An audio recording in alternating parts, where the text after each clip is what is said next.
What's going on, guys? I was trying to set this thing up with my new camera, but I had to do it on my phone instead. I haven't figured out how to go live with the DJI yet with that Mimo app, and then set it on here. Colleen, Will, Russ, Shibe, WD, the other Will. Good afternoon, gentlemen, and happy Friday. I am just messing around in the garage. Was making a couple bags. I figured I would come out and just go live. I haven't gone live in a while. But since I don't have any good adult beverages, I gotta drink this stuff. Paul, thanks for stopping by. And thanks for catching up on the vids. We just play around with firewood and boiler, and it's just a way of life, and firewood's just what we do. All bagged up and nowhere to go. So this past month, bags have sold like out for me. The bundles, my wrapped bundles, haven't sold very much at all. I think I sold one. So I figured I would go ahead and just make some bags. But happy Friday. It is afternoon, so we can have a drink. Cheers, everybody. How was everybody's holiday?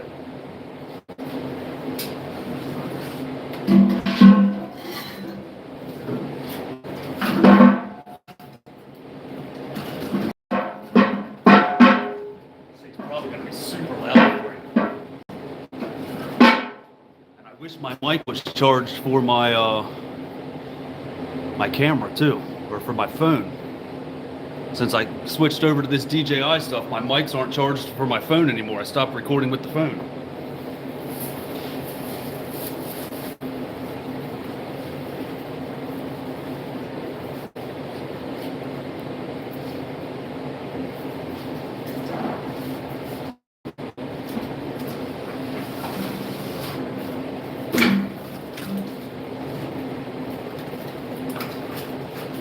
This is a lot different than recording by myself, sitting here having people watch me work.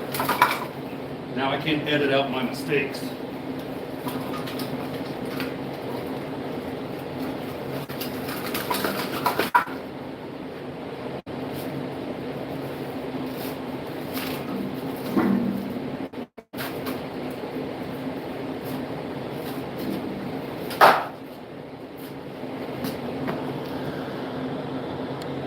Yeah, Shibe, I can hook, oh yeah, I guess I can hook that DJI mic up to the phone.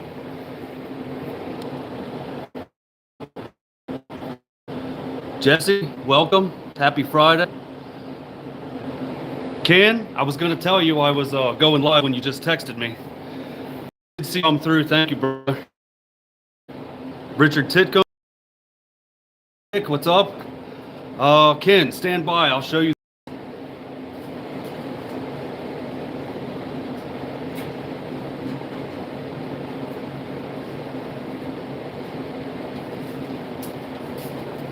So here's the labels.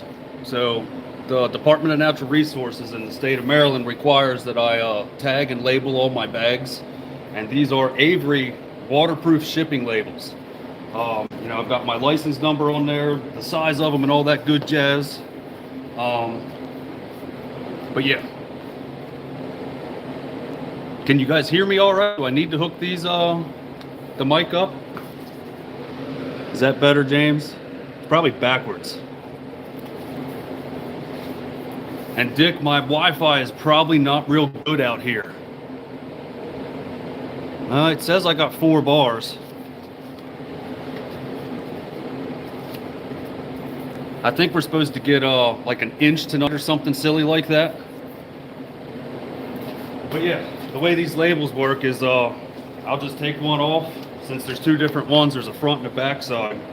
And then I just attach it right to the drawstring.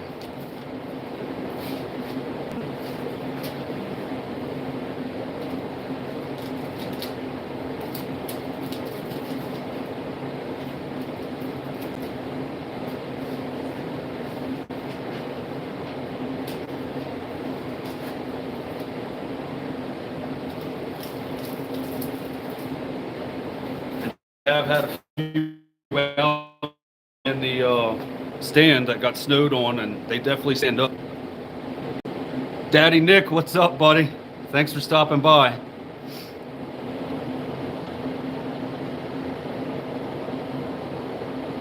Oh, Daddy Nick.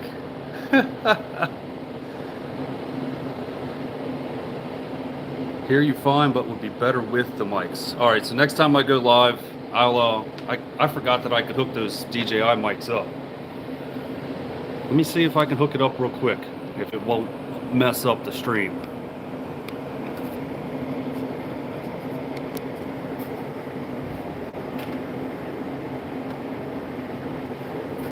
Now you got me trying to figure this stuff out. I've never used these. I know I talked Ken's Cuts into getting similar mics to these, and he really likes his. So let's see here if I can do this. I'm gonna get shaky for a minute, guys. Stand by.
I have to figure out this DJI mic.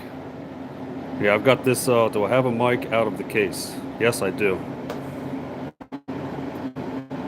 Receiver settings. I've never done this. Can you hear now? Is the sound back?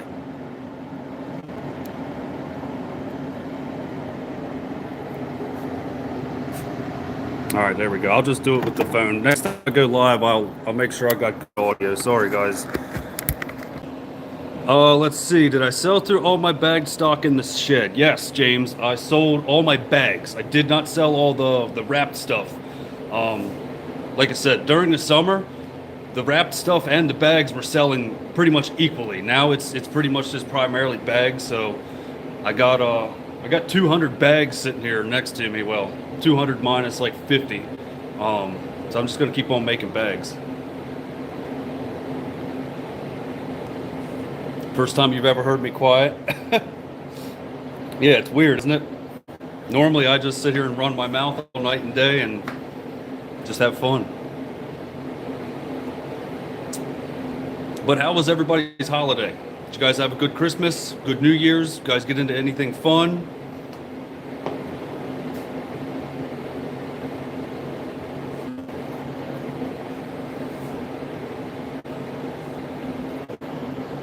Shibe, I get these bags from Northern Woodsman. And they're the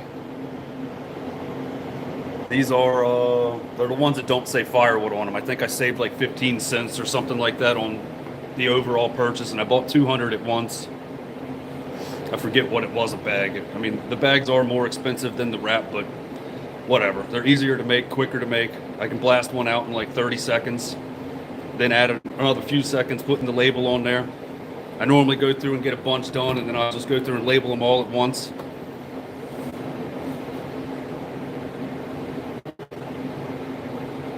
Shaib, I got to get up and see you sometime. We got to plan something on the weekend. I think your place is the only place local that I haven't been. Jesse, I agree. The bags, I don't know. I don't like these labelless bags. Like I might, the next batch I get the ones that say Firewood on them. I think they look better. But I still like the way my wrapped bundles look. Like, I feel like that looks very presentable, especially putting the handle on there too. I stole everything from Brad. I mean, I got to give Brad all that credit for how I wrap my bags.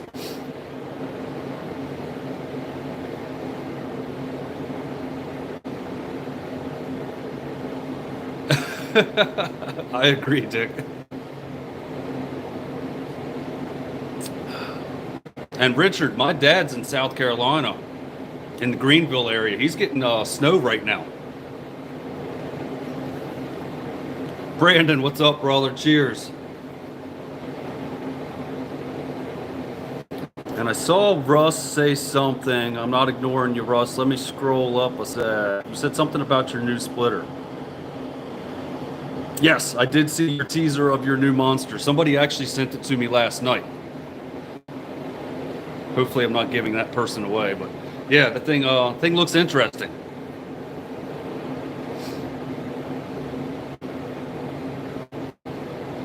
Yes, Ken. I can do kindling, but I would have to label them as such. It would just have to say, mixed hardwoods, kindling, or whatever. I would have to say what it is, and then, just label it that they're 1 cubic foot. I actually have the 0.75 cubic foot bagger as well, and I've got 200 bags sitting in my but I need to get up with WolfeRidge and get them to make me another stand, because I don't want to try and make my own stand and then, put a bad product on YouTube. So I don't want people thinking that trash that I make is theirs. So I'm going to tell them to make me another stand and hopefully pick that up soon. That way I can have both of them, because I'd rather do kindling out of the 0.75 cubic foot bags.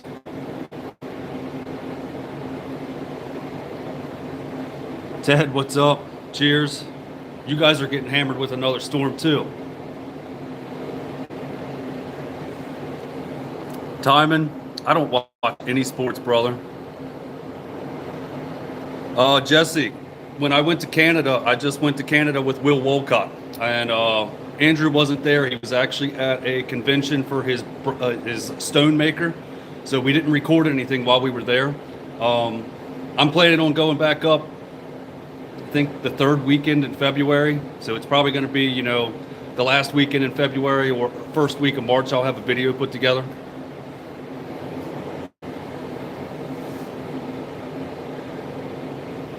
Basking in the 74-degree sunshine down here in Estero, Florida. And Greg Prince, I'm jealous, brother. I'll cheers to that. My dad moved from St. Pete to Greenville, South Carolina. And I was like, dude, I really enjoyed going down there for the holidays, because Florida was always nice on the Gulf Coast. Or what are we going to call it now? Is it going to be the American Gulf Coast? I don't know what they're going to call it. Goofy guy. But yeah, I really enjoyed going down there and hanging out in the warm weather. Daniel, thanks for stopping by.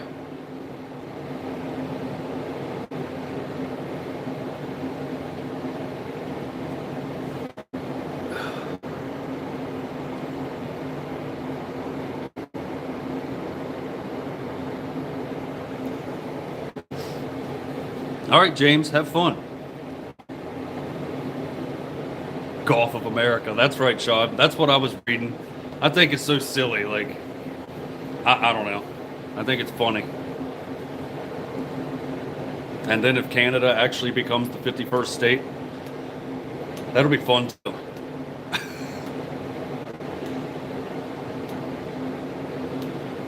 Right on, Greg.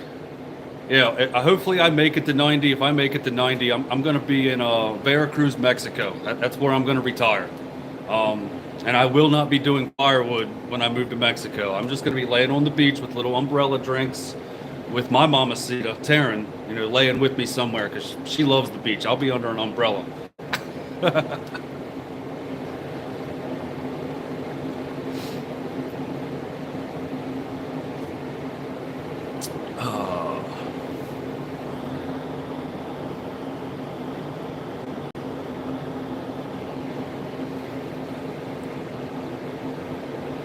Yeah, those big puppies Brandon has.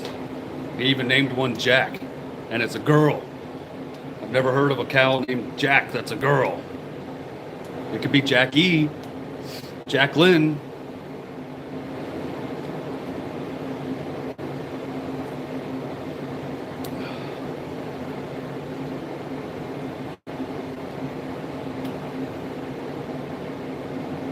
Yeah, I know. I'm sitting here just drinking, talking to you guys. Can we go make some bags, Jay? Will that make you happy? I'll go make another one, then I'll come back.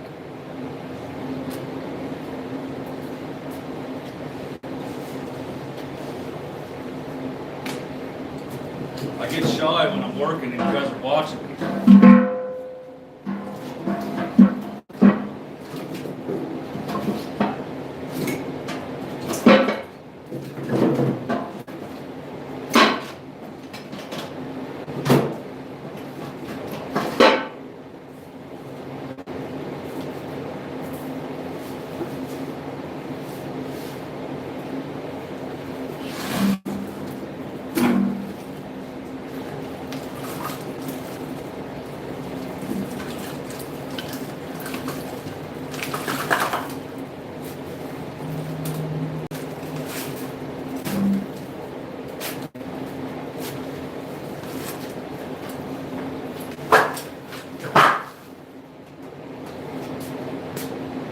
We're live, T.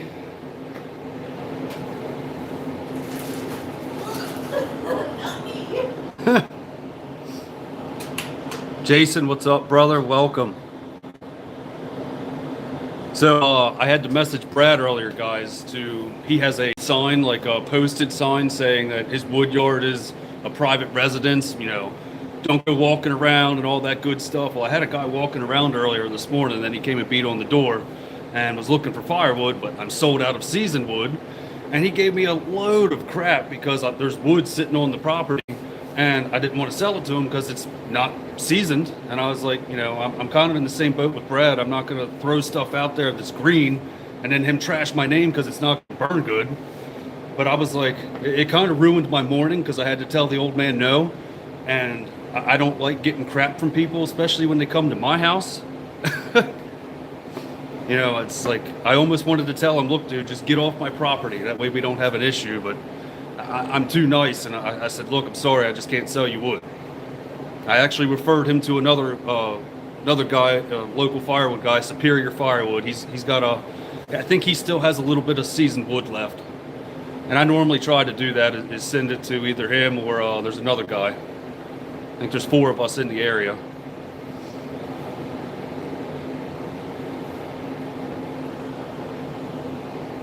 What's up, Todd? Welcome. We're just sitting here chilling. I'm chatting. I see P03A. I believe that's some type of European. I see the flag. I'll have to go back and search that flag, but welcome. Jesse, I try to be the best I can. Sadly, I only have about 10 cord a year that I do that's seasoned to sell. And I like to keep a lot of reserve for me because I don't know what this boiler's going to burn this year. So I've always kept 20 cord on hand for myself, and then I've always sold 10. And then there's 10 over here seasoning for next year, so I've got some ready to go. Is that what that is, Greg?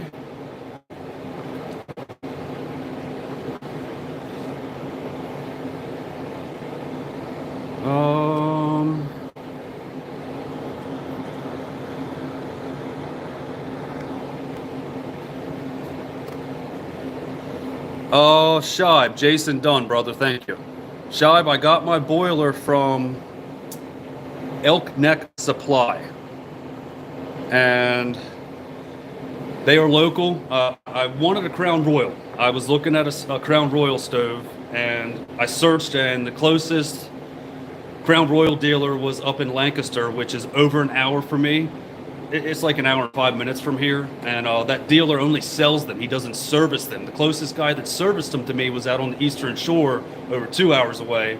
And then I put in a Google search, closest boiler dealer to me, or outdoor wood boiler, and Elk Neck Supply popped up.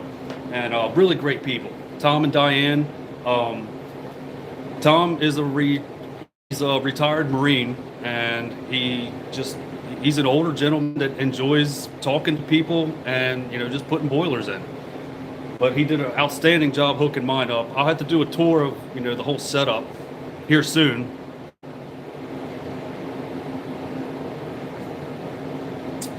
But yeah, he put that thing in. I actually paid for it back in like July, And then I said, I'm not ready because I had to get all those lines put in and the concrete poured. And I paid him up front. I paid him in full in July. I said, look, I'm going to call you in the end of September. It ended up being the first week of October. And he came out and got everything hooked up in about 3 days. Todd, let's see. I am in Maryland. If you're familiar with Firewood at the Furnace, I'm about 7 miles away from him. Like me and Brad are really close together. Jay, I'm loving the boiler. I'm loving the boiler. So far, I've burned probably 2.5 cords so far. You could probably hear the heat exchanger going behind you. I cranked it up so I could come out here. But the garage, I keep it around 57 like at all times, and I came out here and I just cranked it up to 65.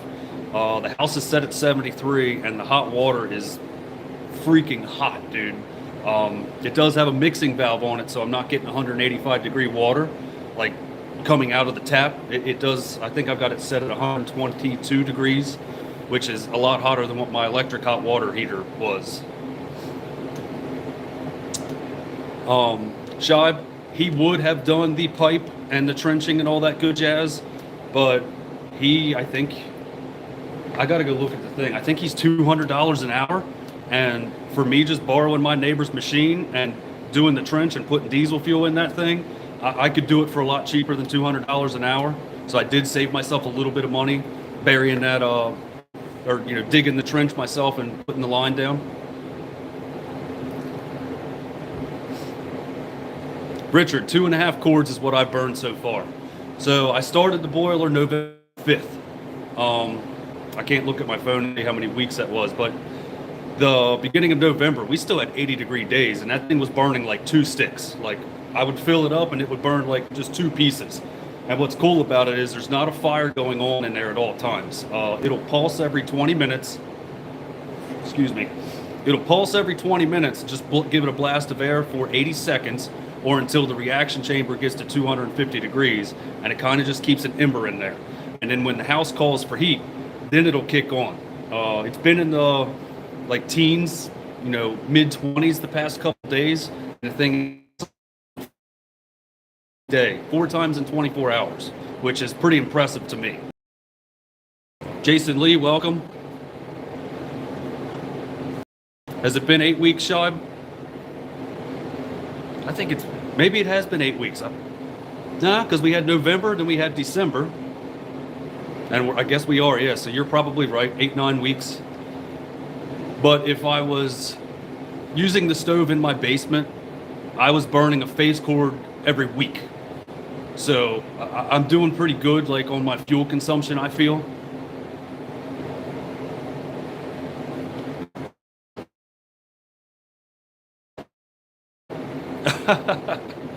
Sorry, Richard. Timon, what's the weather like for you out there?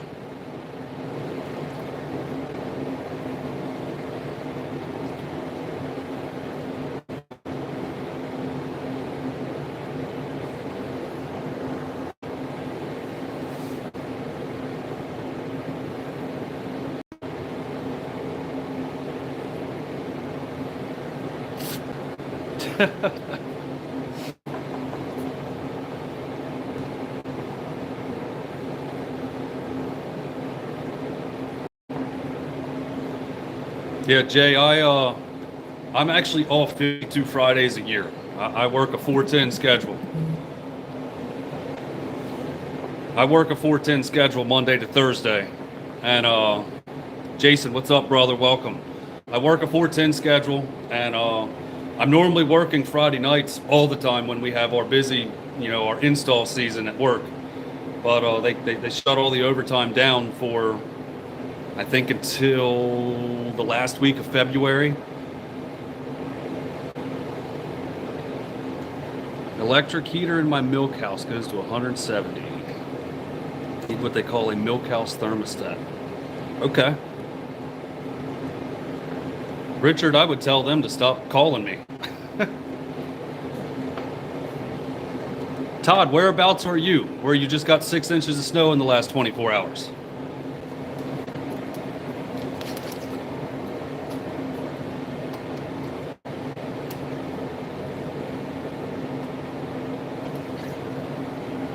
Jason, that's North Carolina as well, right?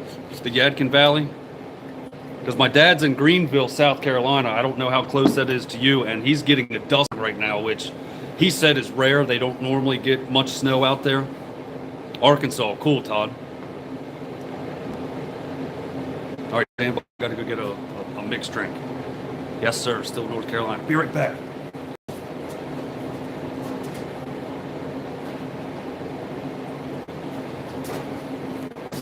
All right, here we go. I'm drinking Diet Coke, aspartame, the most horrible artificial sweetener known to the human being. My dad was here last week, and my stepmom, he got her Diet Coke for some reason. I don't even think she likes to drink the stuff. Northwest North Carolina. Cool. We actually have a family house in Oak Island, North Carolina, that I go to every July, end of July, early August. I'm going to try and get down there a few more times this year. It's where my mom's going to end up retiring. She bought that place many, many moons ago.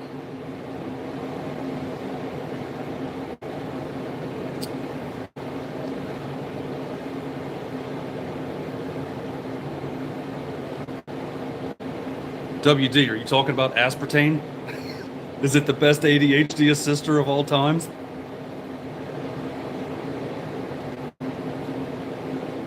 Yes, Shive, you do, man. I need to order some more. Look, I'm actually wearing Matt's hat today. He made some nice hats. I think he got, I actually think a local company ended up making these for him.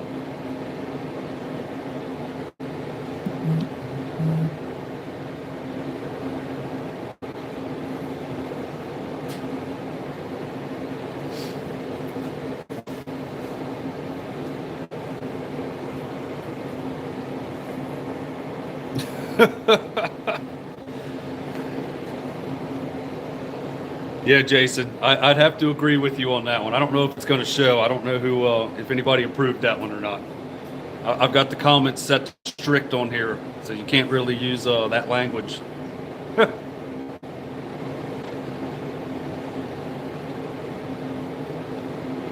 Yeah, Shive, Brad hooked me up with Stitchworks up here. They're in Elkton, about a half hour away from me, and that's who did the embroidery for me. I think yours is a cool idea, though. Yours is like a patch that'll be put onto your hat. That's a cool idea.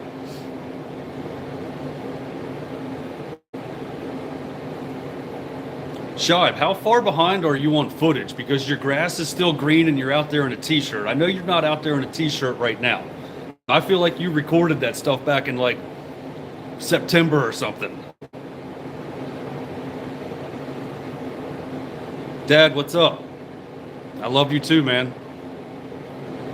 So guys, if you see Charles Mishke on here and he's commenting on anybody else's channel, make sure you tell him to come and comment on mine. I caught him 2 or 3 weeks ago where Chris in the Woodyard was talking about people leave comments and he can't answer all of them because he gets like 10,000 comments a week. And I saw my dad comment on there and I was like, hey, Chris, this is my dad. He comments on your stuff, but he won't even comment on mine. Dad, I was only messing with you. It really didn't bother me. Okay, it did. Yeah, Shive, I figured that was a couple, a month ago or so. But that's good. It's good to have some stuff banked up and, when you get to it, you can put it out. I've been doing shorts every day except for the days that I put out long form.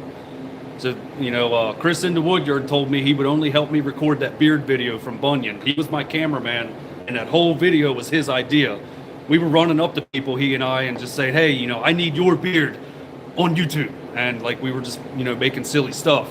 But he said, the only way I will help you, Jack, is if you start doing more videos. So, Matt from Lily's Farm and Firewood, he's like, dude, just do one on Thursday, because that's easy for you. And you can do Thursdays and Saturdays. And, so far, it's been great. I've gained a ton of subs the past 4 weeks since I started doing that. I think I'm up almost 700 subs, which is really cool.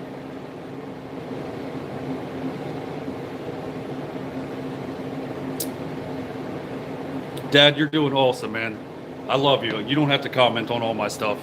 I just like busting your balls. Somebody's got to. Yeah, I just had Matt trying to call me, Wolcott. I had to end his call. My dad messaged me and said my screen was frozen. It was probably because Matt was trying to call me. Jason, I mean, Chris says more is the answer, and I'm finding that more is helping me. I don't know. I have a lot of fun doing this. I love talking to all you guys. I feel like all of you are my family. I talk to you every week. And I don't know. It's going to be hard to do shorts every day because I do the same thing and I don't like to be super repetitive. Like, how many times can I sit here and make bags for you? Or how many times can I throw my wheelbarrow, full? Or how many times am I going to be able to load this wood boiler? Even though I'm still going to keep putting those boiler videos out. There's a lot of stuff I can talk about. Goobs, cheers. Happy Friday. So, I need to get a little book and start writing ideas down. And, a lot of people have told me go back through my comments section and actually use my comments to create content. So, like, when somebody asks me a question, yes, I can answer you on there, but also do a video on your question as well. So I've been trying to do that just to keep it, different and keep everybody engaged. That's what it's all about, is just engaging with each other.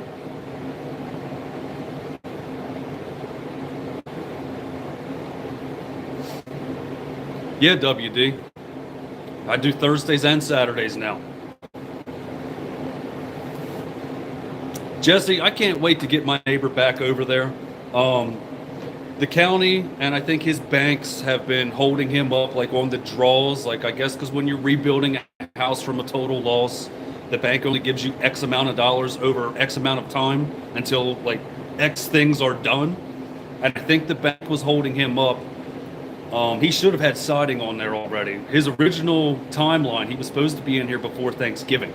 It's now after the New Year's. So I'm guessing he's probably going to be in there. It's probably going to be 3 months. So hopefully by spring, I got my neighbor back. They are actually great people over there. They put up with my 500i screaming in my driveway. But that's going to stop. You guys will have to tune in for that. I'm not going to continue cutting in my driveway like I have been. I have another solution. Somebody's been really kind and offered something to me. So I'm taking somebody else up.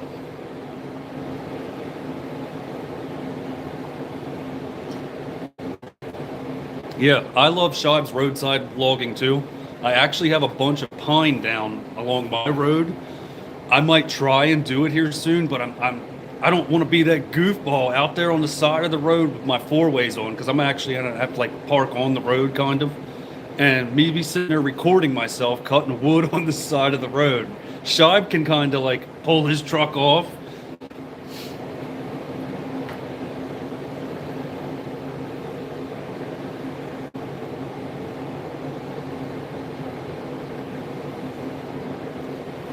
Did Bert offer me a couple acres for a wood yard? No, but I got offered almost 2 acres for a wood yard. And the only thing the man said was keep me warm. So stay tuned for that. I got some stuff in the works, My goal this year is to do at least 36 cord. And I'm probably going to end up buying logs. So we'll see how that works out. Well, Richard, I'm putting videos out on Thursday mornings also. So you can check me out on Thursday mornings while you're having your cup of coffee.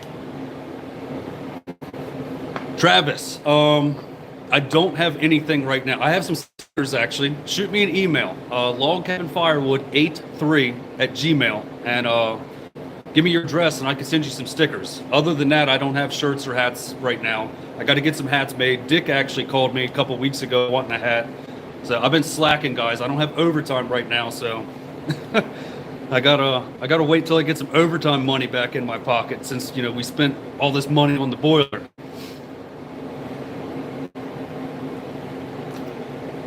James, I think you and I know the same person. Jason, have a safe day out there, brother.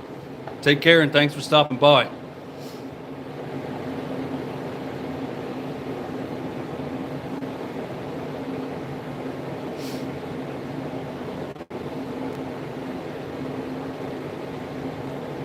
What's everybody doing today?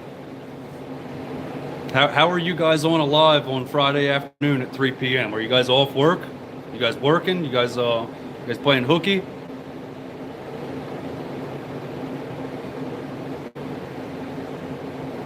Yeah, Jay, you said that earlier. You're working from home. How does a tree guy work from home? What else are you doing? Are you a telemarketer?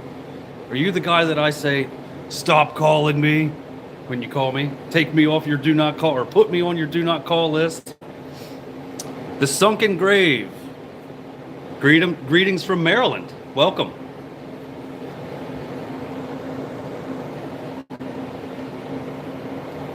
Jesse, what do you do that you have to go pick up your crew? I'm assuming it's construction of some sort.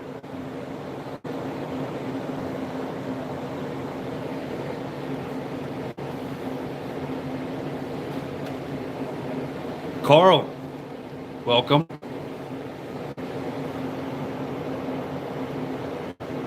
Oh, very cool, Goobs.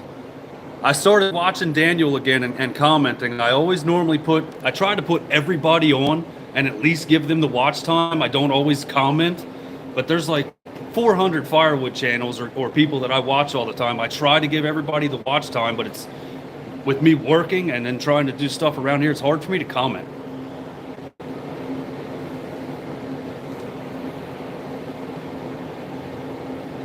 Oh, okay, Todd. Gotcha.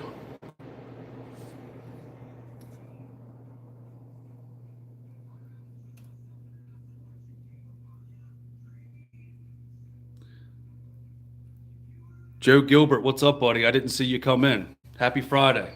You're working on a bus trip. Very cool. And let's see here. Dick, you're playing with your tractor? Finally gave up, set the tractor up. Cool. So I might be getting a tractor here later on this summer. Decks, pole barns, and roofing.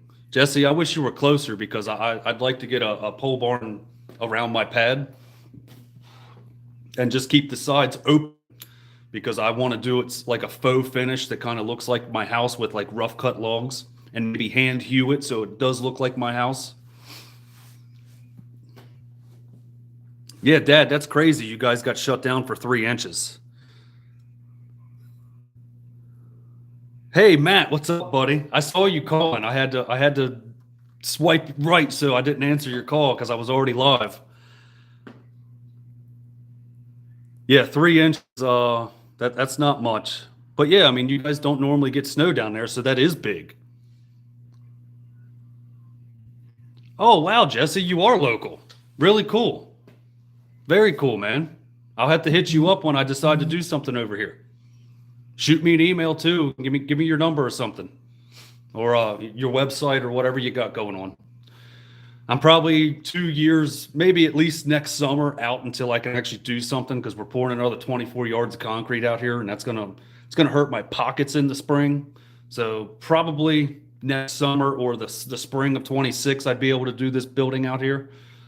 But yeah, I'm willing to entertain offers or numbers right now. See what it's going to cost me overall. John King, Roger that. I'm going to screenshot this right now. Can I screenshot while I'm live? Yes, I screenshot that. Cool, I got that. Thanks, buddy. The Sunken Grave. I see a lot of older folks, and I don't mean that in any derogatory way. I do see a lot of people that are older, retired, like really getting into firewood, and I understand it. It's very therapeutic. Like you can always see the progress. So it's great to see people, on disability out doing something fun that you enjoy. The Sunken Grave. I don't know your name, but awesome. That's great. And Jason, you're not old. We're only old when we're dead. Until then, and you're getting up every day, and when you can't put your socks on, you're old. When somebody has to put your socks on for you, you're old. You're still doing good, guys. So keep up the good work. That's another thing. I need to go through and actually write down. There's a lot of channels. I'm horrible with people's names. Like I know Jason, Yadkin Valley Outdoors. You messaged me. I know your name, but there's other people that I don't know your name. Like when people leave comments, it'd be nice if at the very end of their little comment they just say your name. I think that would be great for the community, and it would help us actually recognize you as your person rather than your YouTube tag.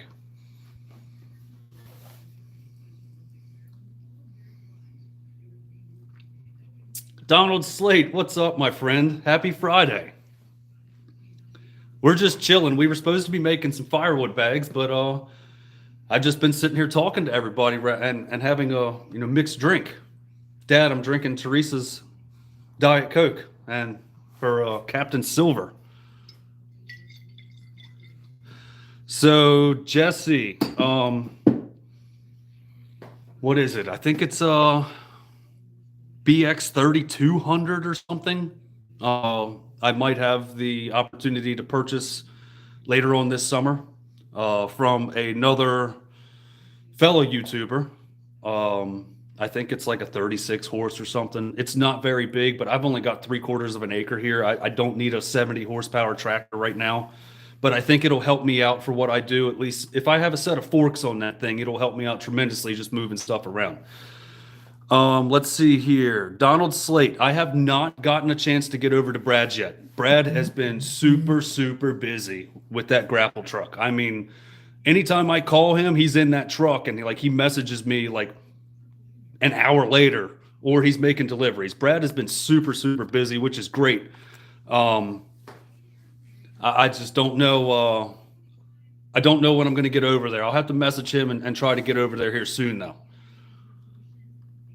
Dad, if you're leaving, I love you. I'll see you soon.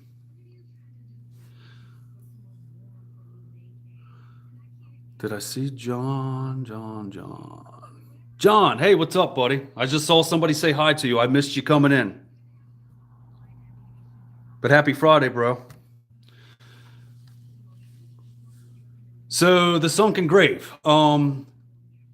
Yes, those bags will deteriorate in the sun. So the way I load my stand, I'm selling on average 12 bags or 12 bundles overall, every week. It's not much, but it's cool for me because and anytime I sell something, I always take the stuff from the back of my stand and I move it forward. So there's never bags sitting in the sun for more than 4 days tops. So I haven't had that problem yet with any of my bags deteriorating. But yes, I have heard that from a few people.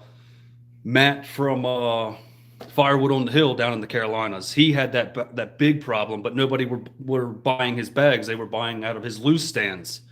So I think if you're going to go the bag route for whatever stand that you set up, you should try to put a back on it, or put it to where it's not aimed in direct sunlight if you're worried about moving them fast enough so they don't deteriorate.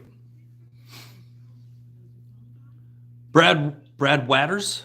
Hopefully I'm pronouncing your last name right. Yes, I am getting a new piece of equipment soon. Hopefully a tractor by the end of the year. It all depends on that if that person buys their new one. And I do have a new splitter coming. We're going to pick up the third week of February. And if you know me, you know what I'm buying. I'm not going to say exactly what I'm buying, but you know the company.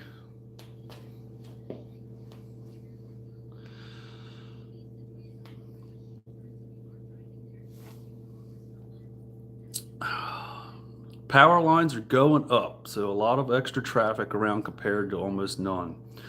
Yeah, there's so the property across the street from me, I think there's like 700 or 800 acres that's like undisturbed over there, besides the two homes that are over there on that side of the road.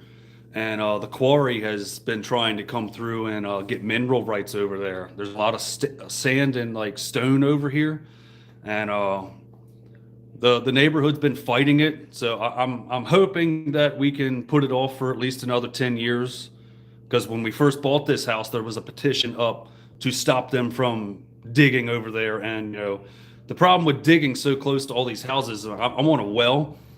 Hopefully they won't go deep enough to where they mess up my well, and hopefully they're far enough away to where they don't touch my aquifer, but there's always that chance. And I would hate to go on city water. I'm happy with my well water. Yellow and blue. Jay, you're funny. If I would do highlighter yellow if somebody wanted me to demo something.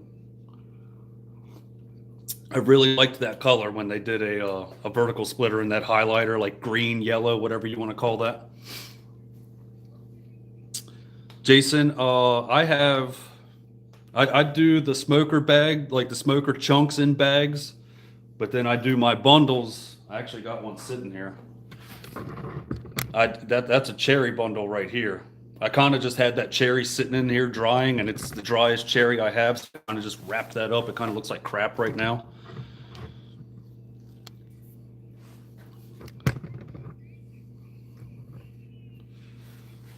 But yeah.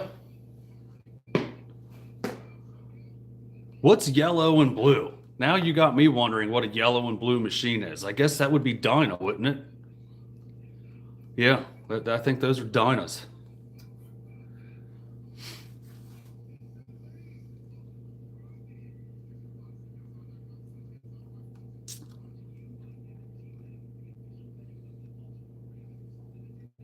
I'm definitely going to have to figure out the mic situation when I go live next time. That way I can actually walk away from my phone.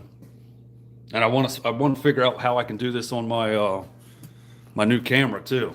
I was planning on going live on this one and using the DJI app, and it kept saying that the live had started, but I think I have to like set this up with a PC or something, or have my laptop down here to where I can actually, I don't know. I'm gonna have to do some digging.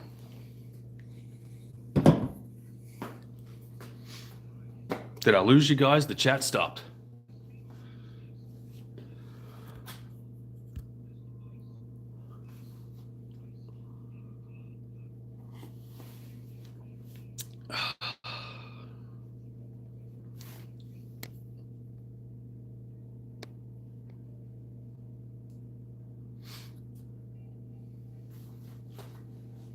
All right, I think I lost you. I don't see anybody chatting it up no more. There's still 39 people in here. Am I frozen? Can you hear me? Talk to me.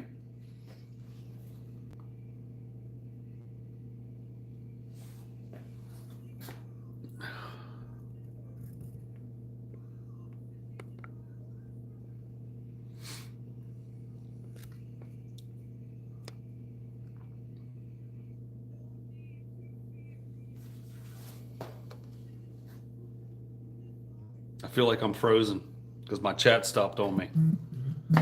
We are all still here. Am I still here? WD's messaging me. My chat stopped though. So if you guys are chatting, I can't chat no more. Now I don't have nothing to talk about. I'm going to be boring Jack. Oh, okay, cool.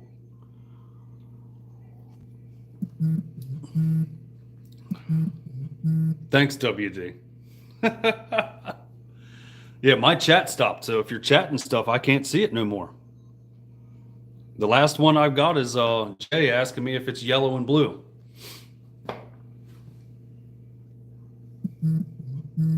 Restart my phone. That's going to cancel the live, though. We're already 50 minutes in and got 41 people here. But yeah, the end of February, early March, I do have a new splitter coming. I'm excited for that. But I've heard, there's going to be, everybody's always innovating things. There's going to be a couple new vertical splitters to the market of other manufacturers besides the one I choose to run. And I'm looking forward to seeing that equipment come out too, because I'm a firm believer in buying what makes you happy. While I love what I love, I'm never going to tell you to buy what I love. I want you to buy what you want with your money. That's what's awesome about the free market. And, all these companies, they're doing the same thing. They're just trying to feed their families. Buy what makes you happy, like legitimately, for real. And yeah, I can't stand trolls. There's no reason to troll another company. Like I said, they're trying to feed their families and their employees as well. So there's no need to troll. Yeah, you guys can see the chat, Dad, but I can't see it. I got everybody messaging me now. I see the messages coming across, text messaging me. The last chat that I had was from Premier Iowa Tree Surgeon, where he said yellow and blue. WD-30, yes, I am. Yes. Yeah, just, be nice to each other. There's enough money in this world to go around to where you can buy what you want and I can buy what I want and we could still be friends. But yeah. And yeah, the tractor thing, I think that's really going to help me out once I get the tractor. Even though I have access to my neighbor's equipment over there, it's really cool. Being able to use all his stuff. He's been a really, really good dude to me. And that stuff that was in that video, I got another video coming out tomorrow, I think, of also cutting and splitting over there when he came out and helped me. He was actually running the, try closing and reopening the chat. Let's see, close filter, all messages. Hey, there we go. Whoever just sent me that, was it Ken? I think it was Ken. Thank you. That worked. Ken's cuts and the other Ken, yeah, that really just worked. Thank you, guys. Now I'm going to scroll back up and look. Jesse Dean says make some bags. Mr. Yeah, man. Why'd you get canceled for calling? I'm not going to say that word. I don't want to get banned on YouTube. A bald cow. Make some bags. Jesse, stand by. I got to catch up now that I can look at the chat. Ted Miller, yes, I will be at Hoosier, and I believe I'm taking 2 other woodhounds from the area, potentially 3. It all depends on seating in the truck. We don't have a cab where we can put our luggage, so we're going to take 3 people to a truck. Todd Adams, what kind of mixed drink am I having? I've got Captain Morgan Silver, because this is what my stepmom likes and my dad, and I'm drinking Diet Coke with it. That's the only mixer I have. I can't drink this stuff straight. I'm not a real man. Jay, I hope to see you at Hoosier.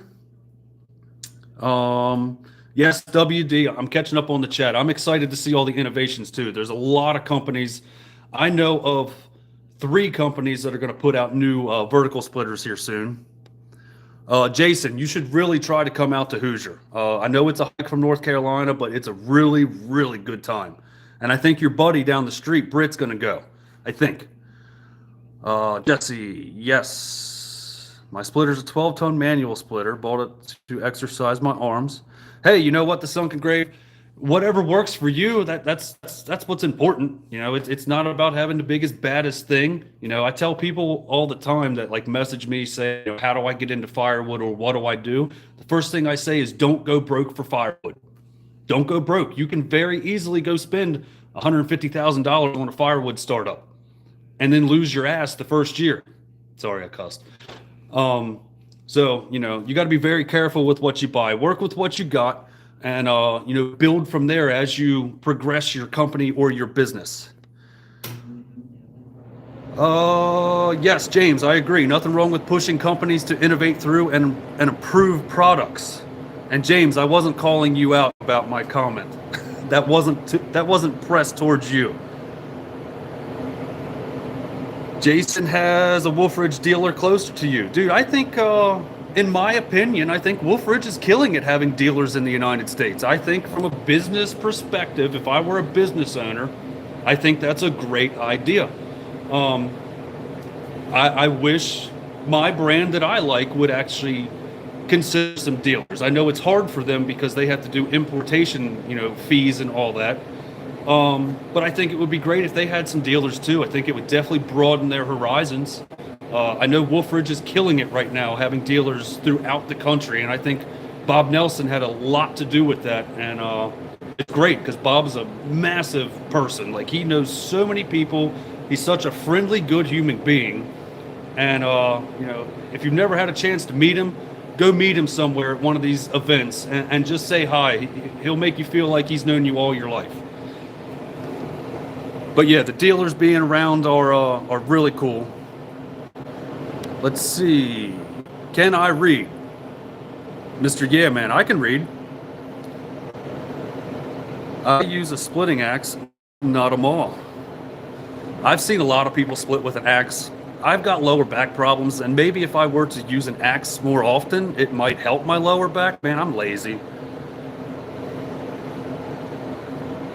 You're drinking wine? So my wife and I, on New Year's Eve, we go to a place in Haverty Grace, Maryland called the Vineyard Wine Bar. Like, we've done this for the past 3 years now. It's kind of like our annual tradition. And the first year we went, we sat there and drank dessert wine. It was like blackberry wine or blueberry wine. Excuse me.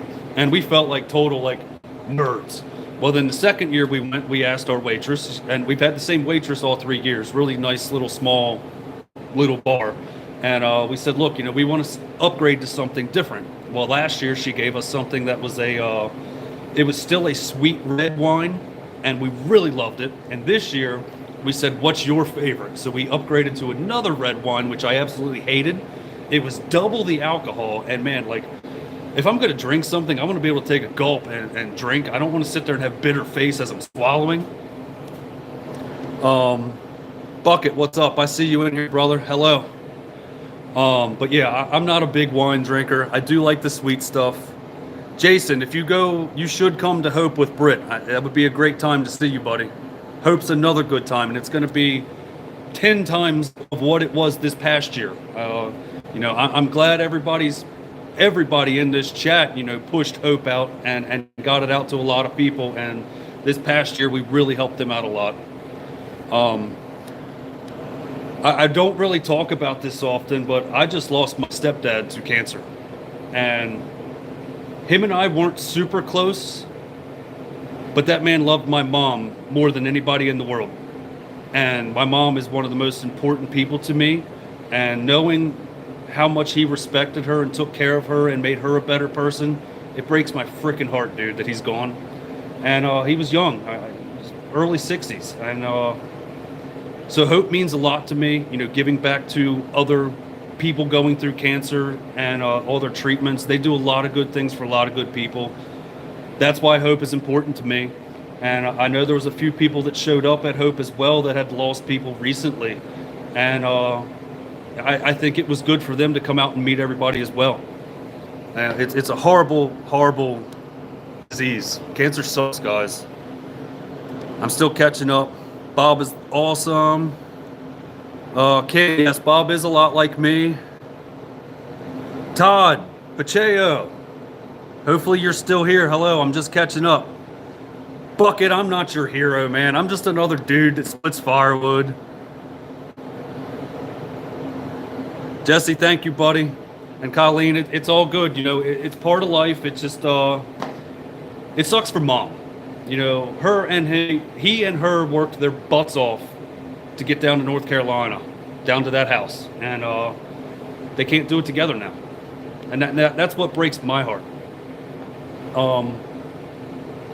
I know it's part of life. It is what it is. It's just, I just worry about my mom. That's all I'm worried about.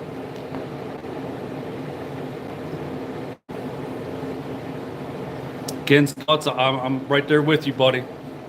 You know, I know it hits home for you too. I don't think there's not anybody in this chat that hasn't had it hit close to home to you. You know, it sucks. It sucks. And the treatments that are out there, it's just, I don't know.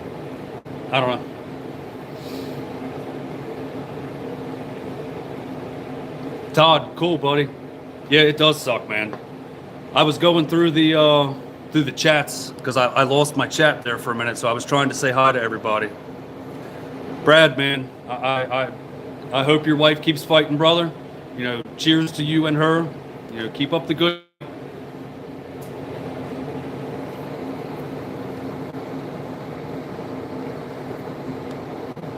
So the first year we were at Hope, ironically, the day we were there, my stepdad was undergoing his first surgery through all that stuff. So in 1 year's time, he really went downhill. It was horrible. And he had melanoma. And I don't know much about that stuff, to be honest with you. I just know my mom did the best she could taking care of him, and he took care of her all the way to the end too.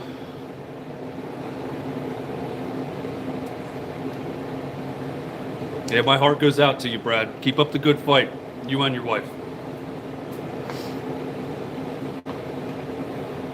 ×3, Ken. I'm sorry, bud. Yeah, you know, with all the money out here in this world, there should be a lot more. I know they say there's research here and research there. I mean, there's got to be an answer. I mean, the technology we have, got to be an answer. I just wish we could find it sooner.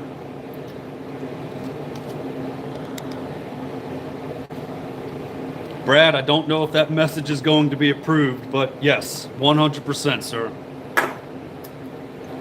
I've got my chat set to pretty strict names or words, because I had some people comment on here early on when I started YouTube where they said all kinds of words under the sun, and I didn't like it.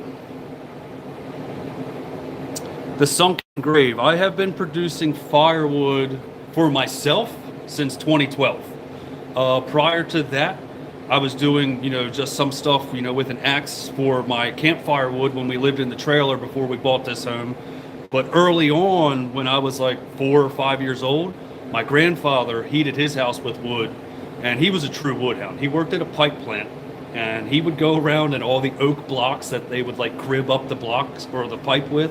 They had like a sawmill there where they would saw their own oak blocks when they loaded up tractor trailers with concrete pipe. He would take all the pieces, all the scraps, and he would take them home and he would stack them up in this woodshed. And those were some of my earliest, funnest memories with him, was just, loading that shed up. He would borrow a splitter sometimes from one of his buddies, a hydraulic splitter, and if there was big chunks. And then he had a chute similar to what I had in my basement, where he would send the firewood down into his basement. He would stack it up into a cart, and it was fun.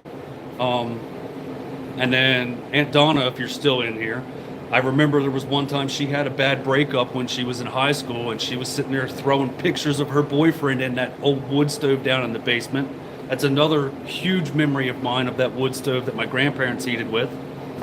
But producing firewood to sell, I actually got on the books as far as paying taxes last year.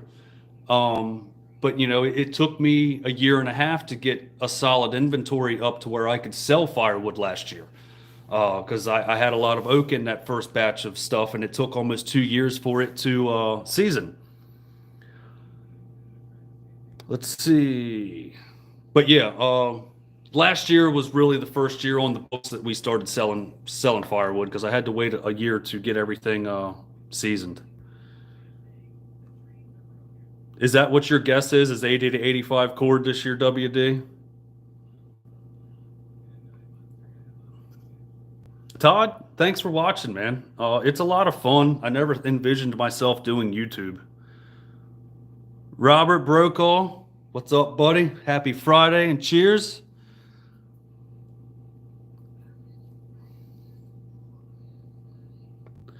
The Sunken Grave, if that's to me, I'm a grizzled old veteran. I don't know if that's to me or not.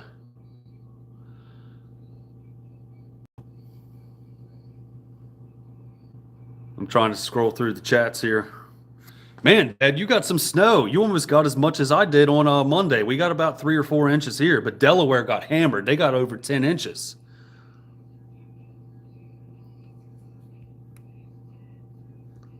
Dick, my dad's name is Jack. He and I have the same name. I'm actually Charles. He's Charles. I'm Junior. He's Senior. We both go by Jack because we don't look like Charleses. Todd, I'd have to agree. I've done a lot of things in my life as far as, I did concrete work for 16 years prior to me joining the railroad. And from 1997-ish until 2003 or four, I played music like everywhere I could. I was in punk rock bands, I was in metal bands, I was in hardcore bands. It was not very people friendly music, but trying to fit in scenes, it never worked for me. Like I'm not a scenester, um, but I watched a lot of Chris in the Woodyard, and then Brad really was a huge inspiration when I realized he was 7 minutes away. Me starting a channel and everybody welcoming me with open arms, I really realized really fast how awesome this community is. Everywhere I go, everybody I meet, I feel like I know you, especially if I know your name, and I see you at the events. If it's a good heartwarming feeling knowing each of you. And I think everybody is they're all down to earth. I agree. Jesse, I've had this beard. I guess I started growing this one in 22. My facial hair does not grow very fast, and I do get it trimmed up. I mean, when I go to get my hair did, it's kind of a mess now, but I did just have a nice tight fade last week.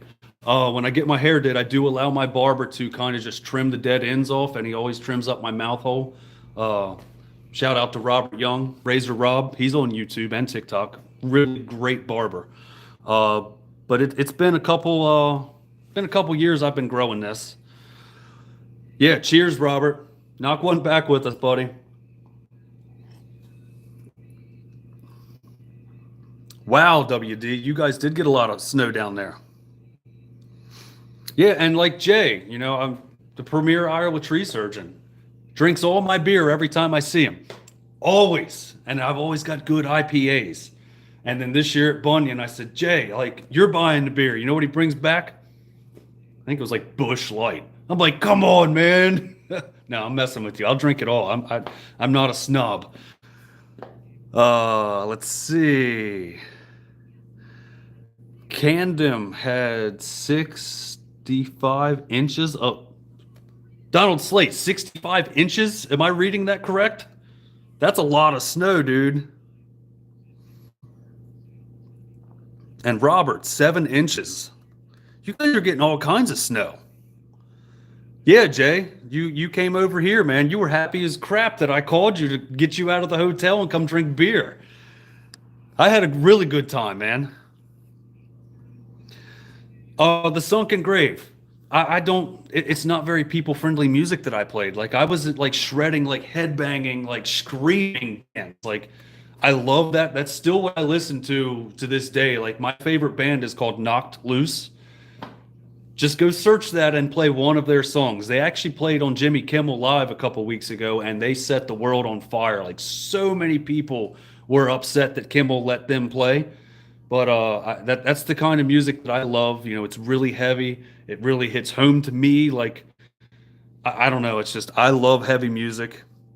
My dad bought me a guitar when I was in 7th grade, and I still have that guitar. It's one of the best guitars known to man. It's not a Gibson, but it was a clone of a Gibson. It's an Epiphone. It's an Epiphone Les Paul, and I completely rewired it, put new pickups in it, put new tuners. Like there's nothing original on that guitar except for the neck and the body. Everything else has been completely rewired to what I want. It's a really crunchy, punchy tone. Maybe one day I'll get on here and shred during a live for you. WD-30, no. Not the co-worker barber anymore. The co-worker actually works for the railroad now. He's a lineman for the railroad, and he's working 7 days a week. So I actually had to go to a real barber, and he's local. He's in Perryville. 3 inches coming tonight for timing.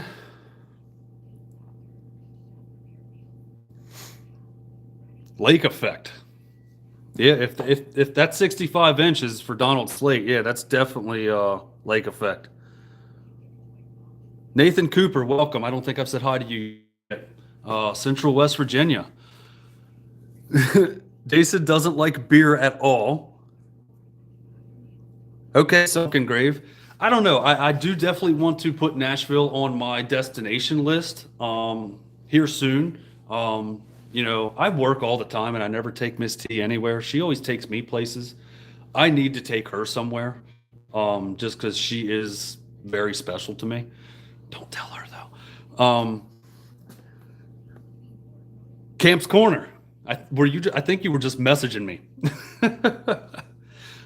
So Jason, Yadkin Valley Outdoors. I grew up in a trailer park. I had a lot of cool older friends in the trailer parks. They would buy me cigarettes. They would buy me beer when I was like 15. And I drank so much Coors Light, so much Miller Lite, so much what was it called? I think it was called Red Dog. My dad always had Red Dog. I think that's what it was. And I would drink the crap out of that. Like he would get a 12 pack and I think I would drink three. I never told you this, Dad, but I was drinking your beer all the time. Um, so I'm ratting myself out. But drinking all that light beer and like crap beer and Coors Original. I drank a ton of Coors Original once I graduated. I had a cooler in the back of my car at all times, just slammed full of the banquet beers. Um, when I turned 21, I started graduating to an IPA, and now that's what I like. I like a full flavor beer. I don't like. I really can't stand Coors Light. Todd, I will jam one day. My buddy's actually getting ready to let me have his 7 string guitar, and I've been learning a lot of knocked loose because they play in A standard on a 7 string. It's super tough stuff. I'll jam sometime. 8 last week, 3 today. I'm assuming your inches of snow.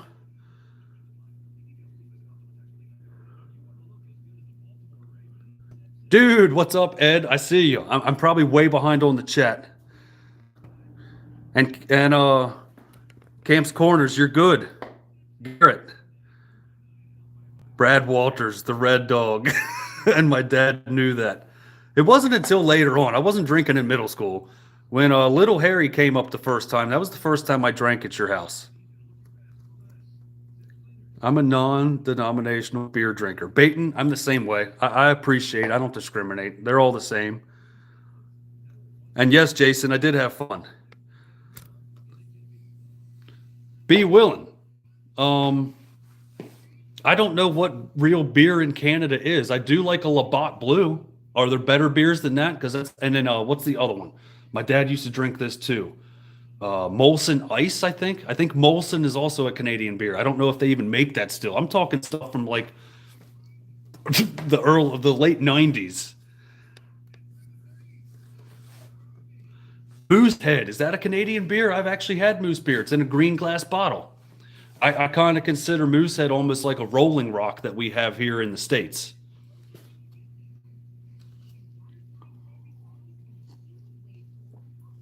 Keith's. I finally caught up to the chat, guys. Once I get rambling, I lose track. Pony Millers used to be good in the 80s. So if you want to talk 80s beers, I'm from Baltimore, from the land of pleasant living.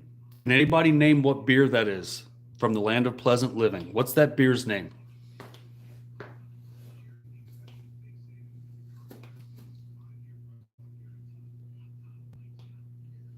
Dave C. What's up, brother? Cheers. Your son plays guitar and he plays at the VFW in Northeast. Dude, it's awesome that there's people tuning in that are local. I didn't know there was very many local people that check me out, but thank you very much for watching. I will have to check that out sometime.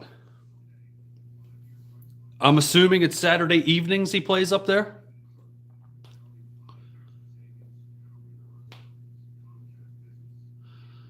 Jack, I'm watching a fox in my backyard running around right now. Dude, don't kill the fox. If you do, don't tell me about it. Camp's Corner just took one out the other day, and I know why he did, because they eat his chickens. But man, fox are awesome creatures. It just sucks that they mess with our livestock. QV splits.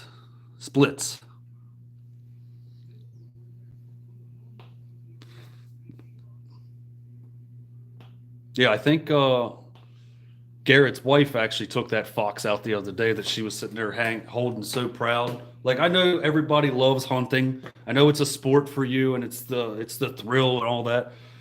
I hate hunting season when everybody's sitting there with their trophies. Like, come on, man, I don't want to see something dead.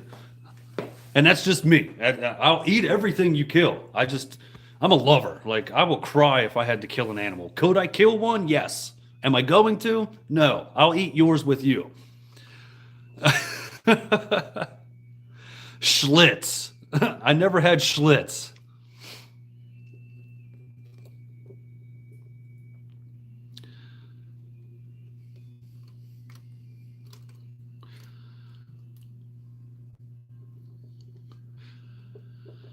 Oh yeah.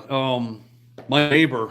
So the guy that I do firewood with next door, the guy that lets me use all his equipment, he has, I want to say, almost 60 or 70 chickens, and they just keep multiplying because he lets a couple of them like make more babies every year, so he doesn't have to keep buying chicks, even though they're like cheap at Tractor Supply in the spring. And a raccoon got in there one day, I think it was a coon, and destroyed a bunch of his chickens. And he was like, dude, after that, he started taking anything out that moves over there. But they eat everything. Like, they skin everything and they'll throw it in and just make stew with it.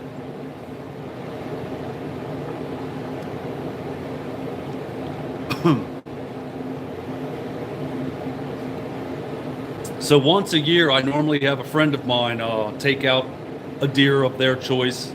They'll tag it in their name and take it to the butcher and put it in my name at the butcher. And then I just go pay a butcher fee. I enjoy venison. I really enjoy the neck roast. Like, out of a deer, like, yes, the tenderloin is awesome. I will make jerky out of the tenderloins if I don't make steaks out of them, but the neck roast is like one of my favorite cuts on a deer. All right, I'm gonna go get another soda. I'll be back in 10 seconds.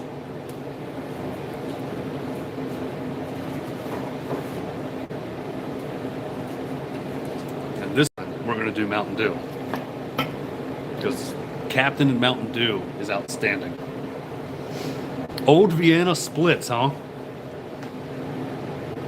Donald, is that a beer? I'm doing this on my phone, so I can't look it up. Soda equals Captain Morgan. So I can't just drink Captain Morgan straight. I'm not man enough. Like when I did that live with Brad over a year ago, I was sitting there shooting the bourbon and chasing it with my beer, and he was like yelling at me, like, because you're not supposed to like shoot bourbon, you're supposed to sip it. Gross. I still cannot to this day drink bourbon the way they do. After my first live stream when we broke 1,000 subscribers, Mr. WD30 for some reason decided to get me plastered on bourbon, and I didn't drink bourbon for over. Mike, what's up, dude? Welcome. Captain and Dr. Pepper is good as well. I don't have Dr. Pepper here. We have a pack of 4 raccoons that ravaged our trash cans, and they're like 20 pounds. Yeah, they're trash pandas, man. Captain and Dr. Pepper is really good. Jesse Dean, yes, you're local. You know what that is. Yeah, from the land of pleasant living. Growing up, I drank a lot of Natty Boh because I could get a case of it for $10. If you could fill your cooler up for $10, now it's expensive because they called up, to time. But when you can put a case of beer in your trunk on ice for $10 and go get a sub, like, you were doing great. Natty Bohs, man, they were the best. Little King Cream Ale, I've never heard of that. And Bucket, yeah, that was a horrible live. You guys had me talking about like my stash and everything in my safe. Terrence still tells me to shut up because of that. I live 30 minutes north of Saratoga Springs in the countryside. Right on, Todd. So you're in New York also. Jason, Yadkin Valley Outdoors. Dude, Dan starts his lives at 9 o'clock for me on the East Coast. Like, Taryn and I are in bed by 7. Like, I get up at 3 o'clock every day. Her and I both do for, I have to commute to work where our hotel is. And It's goofy how far I have to drive for work. But yeah, we start our days early, and even this morning I woke up at what time did I get up? Our alarm went off at 4 for some reason because I forgot to turn it off, and then I went outside and I filled the boiler up. Dave, your son plays this Saturday 7 to 11. They play all over. Okay, cool. So that's tomorrow night, 7 to 11. The Sunken Grave. Thank you so much for subscribing, brother. I'm just a normal dude. I appreciate the kind words, sir. Larry, my other Carolina brother. I'm going to have to check out Larry Terrell one day when I'm down in Oak Island.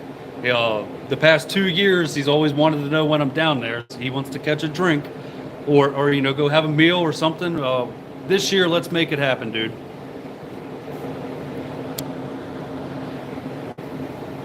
Raccoons are actually very closely related to pandas when you study the genome. Well, that makes a lot of sense. Dude, I want to get a pet possum. Totally off topic. Boone's Farm and cold duck.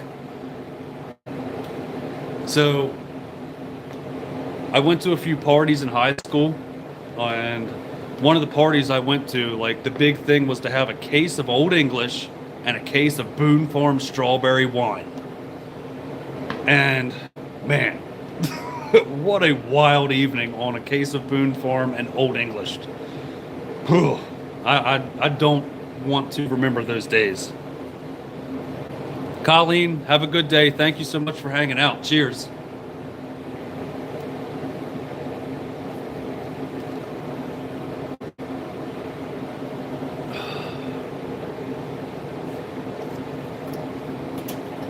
All right, now I'm going to drink the second known poison to man, mixed with some rum. So back in the day, I used to drink Captain Morgan all the time, just the regular stuff, not this silver. And when I became of age, look, that's it, man. After this one, we're going to have to tune out. But when I became of age, my dad never let me drink around him. You know, he's dead. He never let me drink around him when I was underage. But when I became of age, I introduced him to Captain Mountain Dew. And for many, many years after that, he started drinking Captain and Mountain Dew. Look, he even said, that's the stuff. But yeah, I turned him on to this stuff. But I drank a lot of Captain for many years. Man, it smells good. The Sunken Grave, the other guy from Maryland. Are you talking about, there's frickin' Jeep, and there's also Firewood at the Furnace. Brad. It's probably Brad. Well, thanks, Ken's Cuts, for listening to me on your 40-minute drive home. I don't know any other people. There's WD-30. He's also from Maryland. Camp's Corners is from Maryland.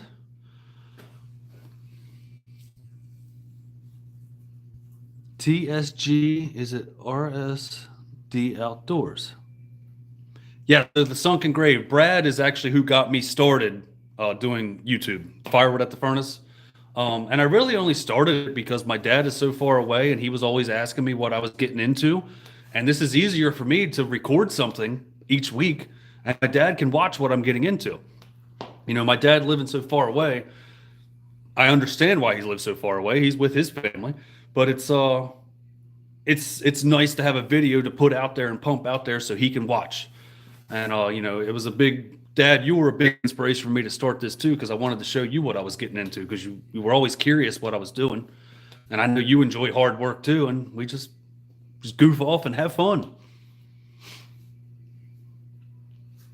Well, Dad, I'm probably going to have to tap into Teresa's generic Captain that I've got downstairs, that Captain Admiral or whatever that garbage is. We'll see.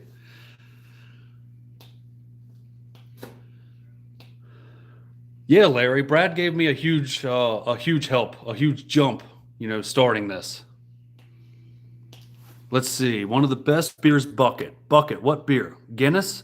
Okay, so if you like dark beer, There is a company called like Left Hand Brewery. If you like the dark, what's that beer? What's it called? It's dark something. Admiral Nelson. Yes, Brad Walters. That's what my stepmom had a year ago when she was Admiral Nelson. What's that style of beer Guinness is? It's a stout or a porter? Stout or porter. So Left Hand Brewing Company has a lunchbox, and it has a peanut butter stout, a chocolate peanut butter, a double peanut butter porter, and something else. The chocolate peanut butter stout is one of the best beers I've ever had in my life. There's actually a short that I put out 2 years ago on my birthday. Taryn took me away to Shenandoah Valley, rented us a beautiful cabin with a hot tub. Great weekend. Like, we had so much fun together. And we started a fire, cooked some food, and I drank a whole 12 pack of that stuff to myself on my birthday and got just annihilated because she don't drink. She prefers she just chills. Taryn doesn't drink. She doesn't really party much at all. But yeah, that the Left Hand Brewing Company lunchbox. See if you can find that in your area. It's a really good variety pack of some good stouts and porters. Donald Slate, you were stationed in Dover, Delaware for a few years. Very cool.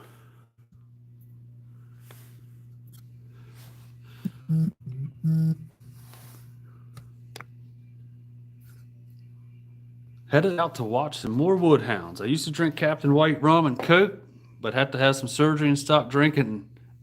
Admiral Nelson, hey man, it all gets you where you need to go. No, Jack, man, flavored beers. But so listen, the porters and the stouts, when they are flavored with a peanut butter and a chocolate, it's not like you're drinking a peanut butter and jelly sandwich beer. The peanut butter is like a very hint. After you swallow and you exhale, you can kind of taste like just the resemblance of that. It's really good stuff. Dick, thanks for stopping by, brother.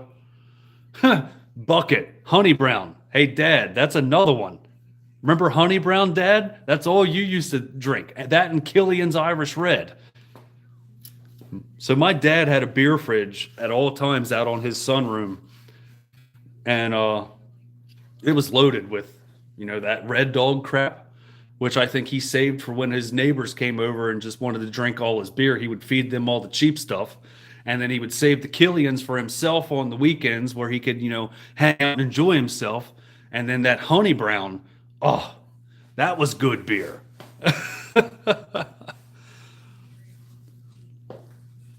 Bucket says yum, yum, yum.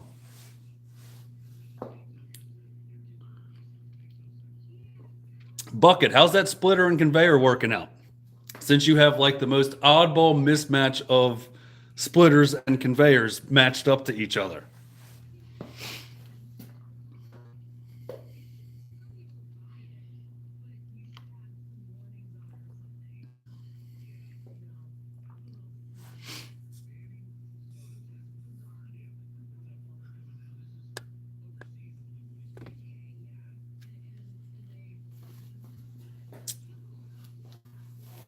Cool, Bucket. WD-30, would I get a mini skid steer? So if I were to get something, the MT100 Bobcat, just like Matt Lily's Farm and Firewood has, and Jenin also has the same one, yes, I would consider one. But dude, they're not cheap. Like even a used one, I'm looking 20 grand. With me just putting the boiler, I just spent 24 G's on that boiler. I spent a lot of G's on concrete, and we're getting ready to spend a lot more G's on concrete. And then my dad's coming to help me do 2 bathrooms, which is a lot more G's. A skid steer like that's going to be a long way away. But like I said earlier on in the chat, the tractor, I'm probably going to end up getting, I think it's a 36 horsepower tractor later on this summer, hopefully, if not in the fall. I think it'll be great.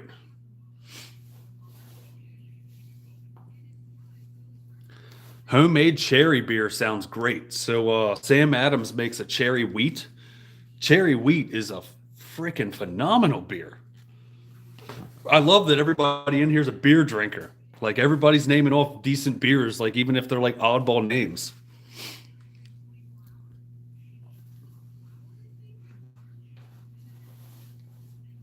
The sunken grave. I think that 1165 is an outstanding piece of equipment.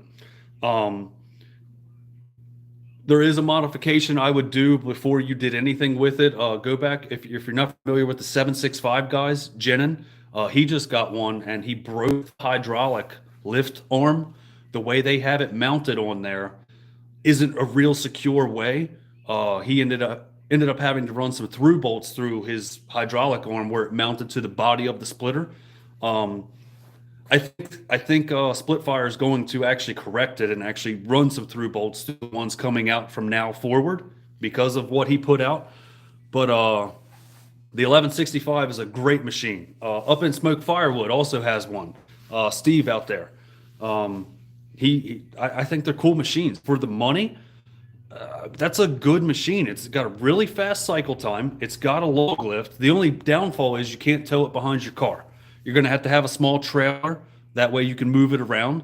But as far as like moving it around your property, it's got a handle on it where you can flip it down and you can drag it around your property because it's not real heavy. Larry Terrell, I think 35, 36 horse is perfect for what I need to around here. I've only got 3/4 of an acre, and I think a mini skid would definitely tear up my yard because the tracks, even though my yard is trashed anyway, because I drive all over the place. Taryn hates me for it. Like, Taryn's going to be so happy when I'm not cutting firewood in the driveway at all times. OFLC. What is up with you, brother? Dude, what's your name? I don't know your name unless you want me to just call you out as OFLC. Mike, I really hope you come to Indiana, dude. I missed you last year. I got to meet Joe. I didn't get to meet you. I think you had something going on with your family. Gideon. Hopefully I said that right. Gideon? I think that's correct. Gideon Williams. Nice to meet you, brother. I'm Jack. Welcome. Cheers. Happy Friday.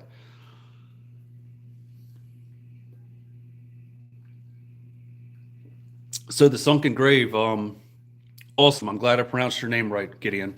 So the sunken grave, yes, there's been a couple manufacturers that have listened as far as the lips on that log lift. Eastonmade just started putting a lip around theirs on their vertical splitter.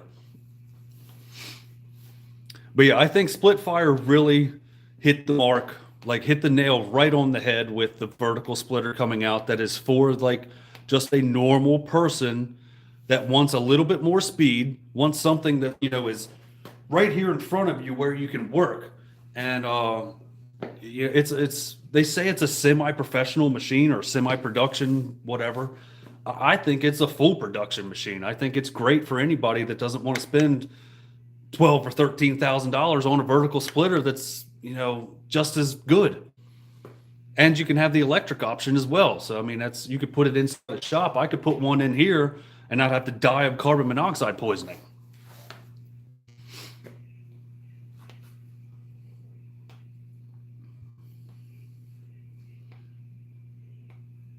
Oh, cool. So you've got a splitter on the MT100. Right on. I saw somebody take one of those home from Bunyan when I was staying at the Fairfield. They had it in the back of their truck. It was probably, I don't know. Let me know if it was yours. Where I had a video where I was recording it in the back of your truck at that Fairfield. If it was you, but yeah, I think an option. What is it? The MS324 from Eastonmade. I'm an Eastonmade guy. That's all I'm ever going to spend my money on. From the time I wanted a log splitter, Eastonmade's what I've always wanted. Will I run other equipment? Yes, absolutely. What am I going to buy? I'm going to buy Eastonmade. The MS324 is something I would buy for my.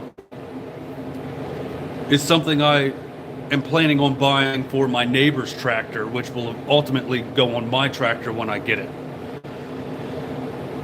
Just because I get a lot of big tree service stuff, and it would be nice to bust something down smaller to where I don't have to noodle all the time. Just hop on a piece of equipment, run a few levers, save my back and save my chain and my saw, and just, then put it on my splitter.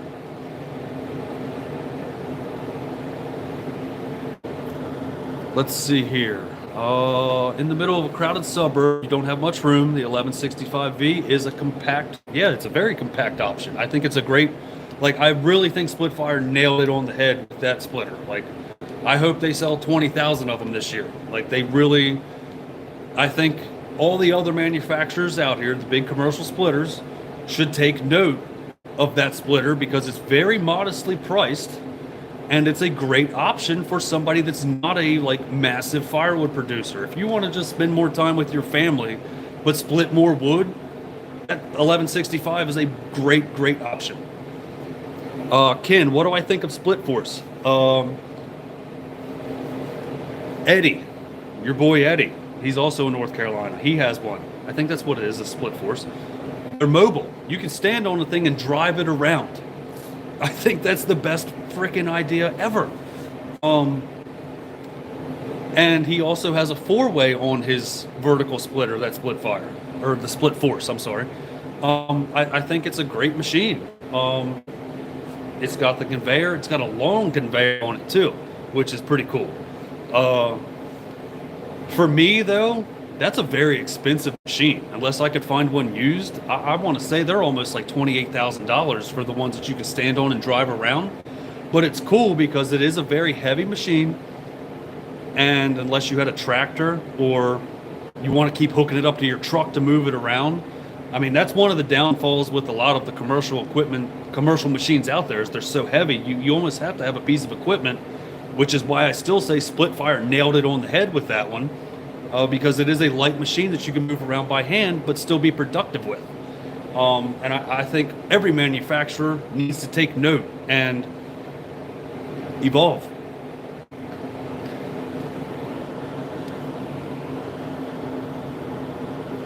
You have a 4409 Splitfire for your excavator. Okay, cool. Yes, WD-30, I think the 324 is a good price for that, and that's shipped. I think they ship that for the same price that they offer it as. Jay, when you're here next time, you can try mine. Hey, Bucket, thanks for stopping by if you're still here. Thanks so much for hanging out. Yeah, and Sunken Grave, that's what I was just talking about. The one you could drive around, I think it's an amazing machine. You don't need anything else on your wood yard. It'll drive right up to your wood pile, and as you back that thing up into your wood pile, split into your pile or split into a truck, a trailer, whatever. I think it's great. Sawyer, I love you too, honey. I hope you're having a great day with Pop-Up.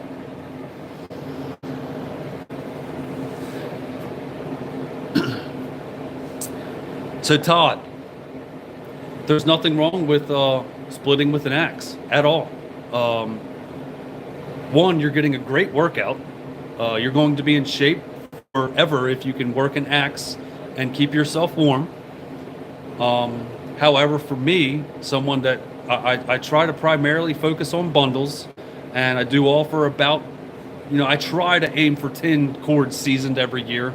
This year I only had 7 cords seasoned that I could sell. When you want to start selling more wood and making more wood, you really have to consider something hydraulically. Even if it's just a Tractor Supply splitter at the county line or a Husky or whatever. Especially with that big tree service stuff. A lot of it's naughty, crotches. The tree service guys don't ever give you anything nice. Innovation, that's right, WD-30.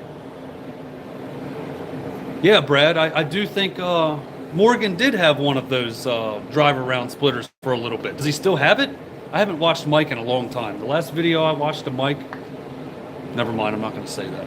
Actually, I will. The last video I watched of Mike Morgan was his wife standing in a deck over trailer. I really enjoyed that video. And that's all I'm going to say about that.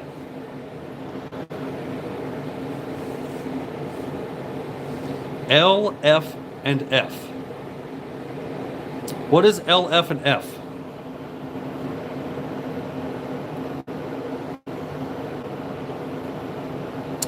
Bluegrass Outdoors. I'm going to screenshot this as well. That way I can go check him out. Sunken Grave. There we go. I will check that out. There's a lot of people that still use an axe, but man, like I said earlier, I got lower back problems. I can't sit there and I can't do an axe all day long. I could do one for a little bit. Oh, LF and F, Lily's Farm and Firewood, honey.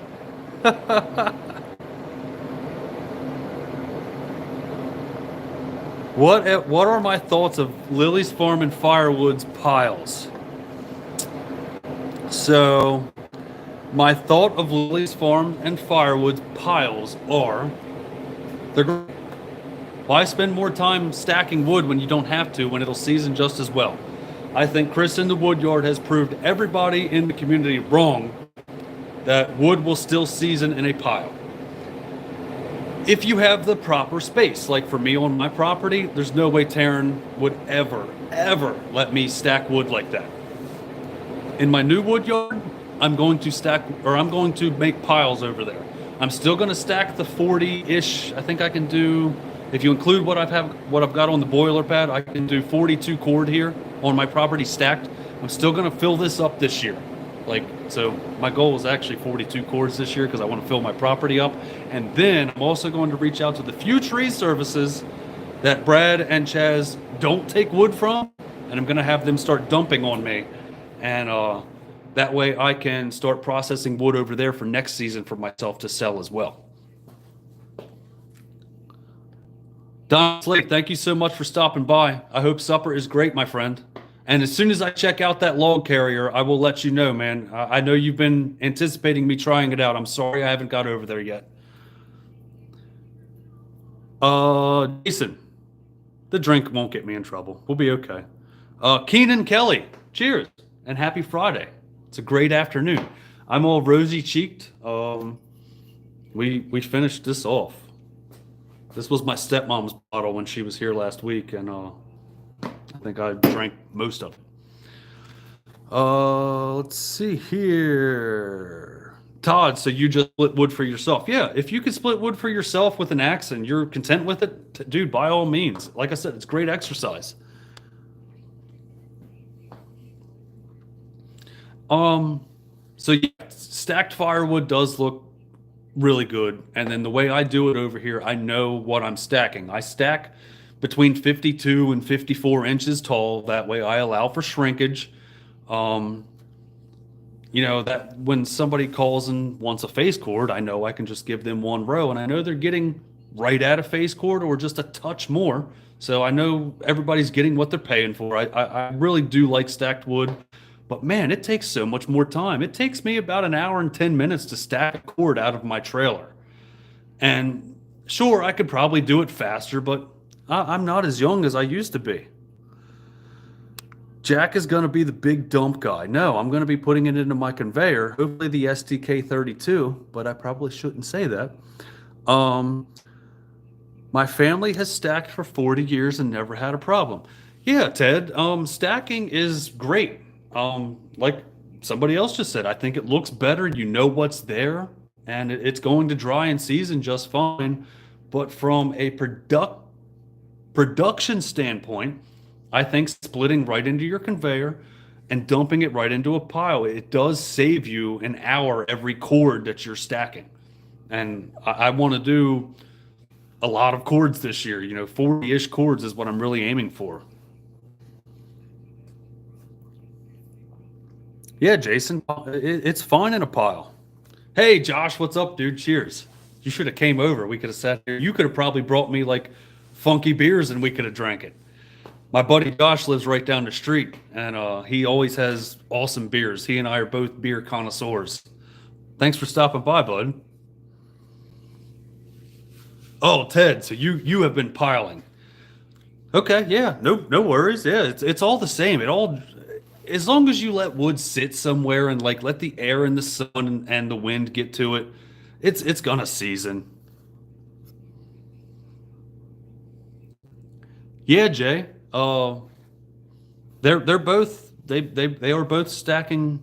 No, they're throwing it in there in the bins. They're not stacking it.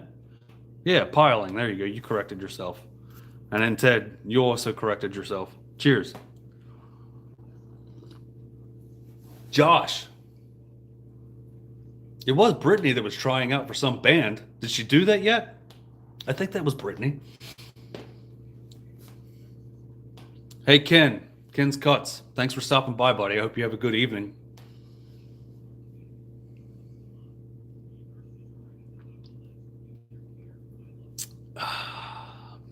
So Captain Morgan is so much better with Mountain Dew.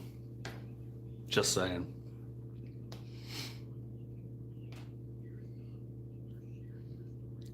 Cool. Yeah, she messaged Taryn the other night saying something about a French braid.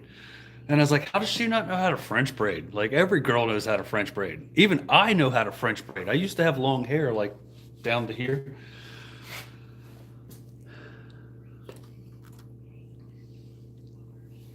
Man, so Britt, you guys got a lot of snow down there?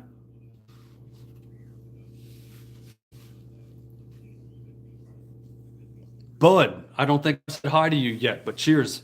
Yes, Chris in the Woodyard is one of my like biggest fans. He's taught me so much, and he's inspiring me to move on and progress from stacking because I want to do a lot more this year. And yeah, Mike Morgan has OCD because he has a wife and a family that live at home with him, and I also have a wife that lives here with me. Oh, excuse me. And we have a really nice home right on the main road. I can't sit there and just pile wood. It does look better having stacked rows. Man, I'm burpy. It does look better across the backside of my property with the stacked rows versus piles over there. Once I get to the new wood yard, though, I'm gonna start just making big old piles as big as I can with a big old conveyor.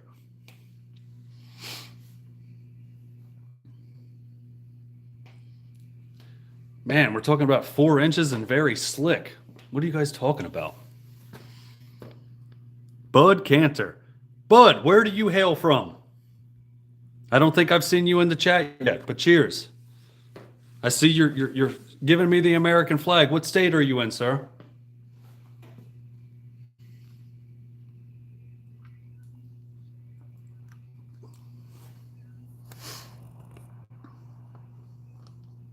And WD-30, I still got to come down and see you soon. Kirkland, Washington. Man, you're on the West Coast. Wow. Well, welcome. I'm on the East Coast. I'm in Maryland. So thank you for stopping by.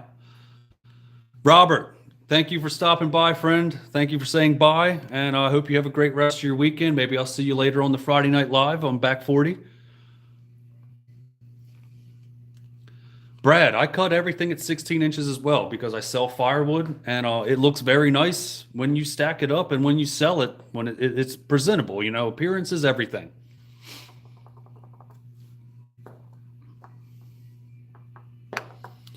Jason, you also got some property. I don't think anybody really worries about your stacks.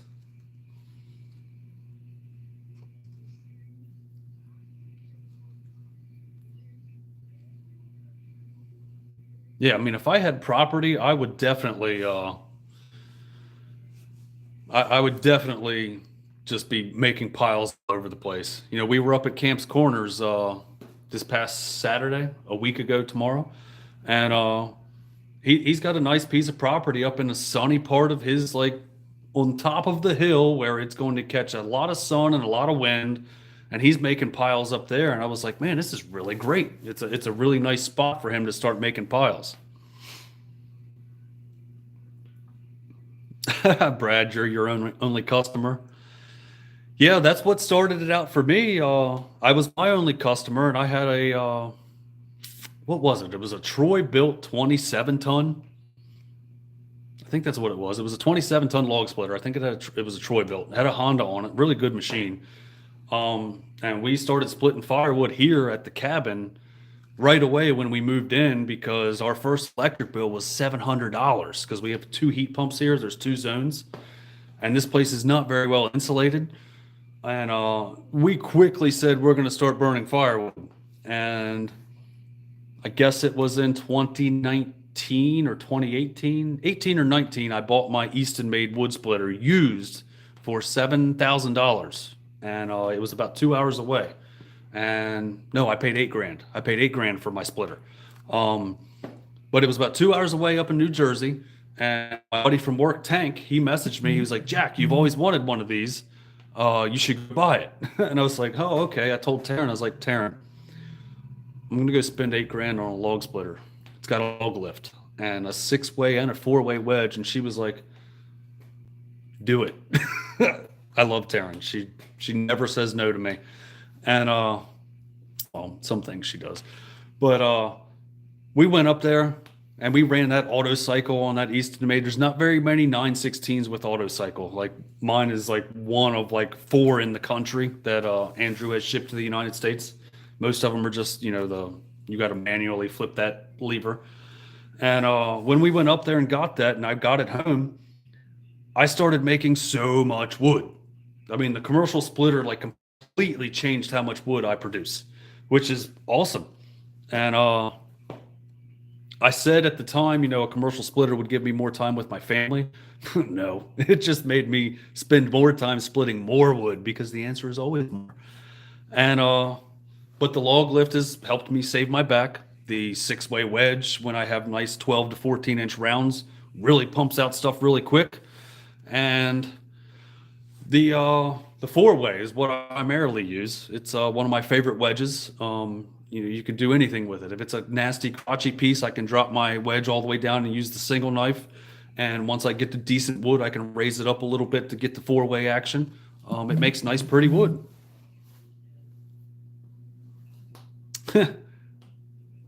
Rob DeVilla, dude, man, Rob, do you still have your beard? He had the biggest beard, the biggest, fullest, bushiest beard forever. And yeah, I hope you're having a great day, Rob. Happy Friday. I'm just sitting here. Well, I was drinking Captain Morgan. It's gone now. Just sitting here running my mouth, chatting.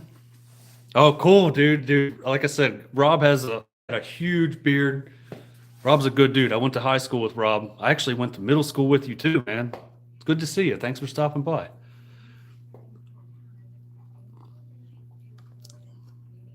Let's see. Yes, Ken. Taryn did tell me no to putting that new TV in here. Let's see. So I had to put the old TV in here. Which sucks because she yelled at me the other night for, I came to bed late and I turned the TV on. She screamed at me. I was like, come on, dude. I just paid for this brand new TV. I'm going to watch YouTube. She says, nope, put your headphones on. So I had to watch YouTube on my phone. Miss T is in school right now for accounting. And she's also working her full-time job. So life is tough for Miss T right now. I got to be nice to her.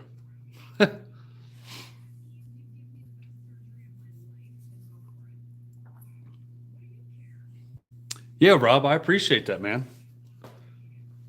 Tom's Firewood. What's up, Tom? Happy Friday, buddy. I'm surprised you're not working guarding that tower right now. Brad, I am 41. I will be 42 March 3rd.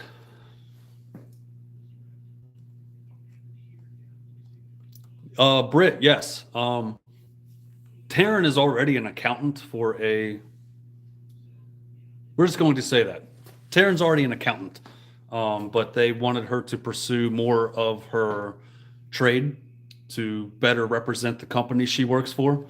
So they're paying for it all. She's just got to do the time. And, sitting in front of a computer, I can't learn in front of a computer, guys. Like, I'm old. I need to have a book in front of me and actually read stuff to comprehend it. I can't learn from... Like, I can learn watching YouTube videos, but I can't learn sitting there reading something from the computer screen. It's boring to me. David Lowe's, I haven't said hi to you yet, so welcome and hello. Happy Friday. Cheers. I have not had the opportunity to run anything by Yappa yet. Actually, no. I'm lying to you. Is it the Yappa 405 I think was at Paul Bunyan last year? I did get to run 2 rounds through that. I think it's a great machine. Yappa makes good stuff. And Tom, you just said you did 5 deliveries today and you're loading stands up. I loaded my stand up this morning. I actually sold out completely, which is cool. I only keep 12 bundles in there at a time. So, I mean, I'm not killing it like you, but I'm still killing it. The Villa. You ran into Spangler and Ethan the other day, dude. I'm so happy for the Spanglers and Ballyhoo. If you guys aren't familiar with Ballyhoo, they're a local like surf rock band. We went to school with them. We graduated with these guys. We partied with them, hung out with them. Total good dudes. Go check out Ballyhoo on Spotify or whatever streaming service you really enjoy. Really great guys. I ran into Howie a couple weeks ago. No. I guess it was over the summer I ran into Howie. The beers, man. Alcohol, whatever it is. But yeah, I ran into Howie, over the summer. He's a good dude, man. It's the deck on the 405. You love it. It's deadly efficient. Yeah. Dad, have a good evening, man. I'll talk to you soon. Enjoy that new truck. Yes, the deck on the 405 is cool. It gets you up off the ground, out of the mud. And I do love that the Yappa has what do they call their box wedge? The perfect split or something like that. I think that's what it is. They have it trademarked. Like no other brand can actually sell a processor with a box wedge on it because of the patent and the trademark they have on that machine, which sucks.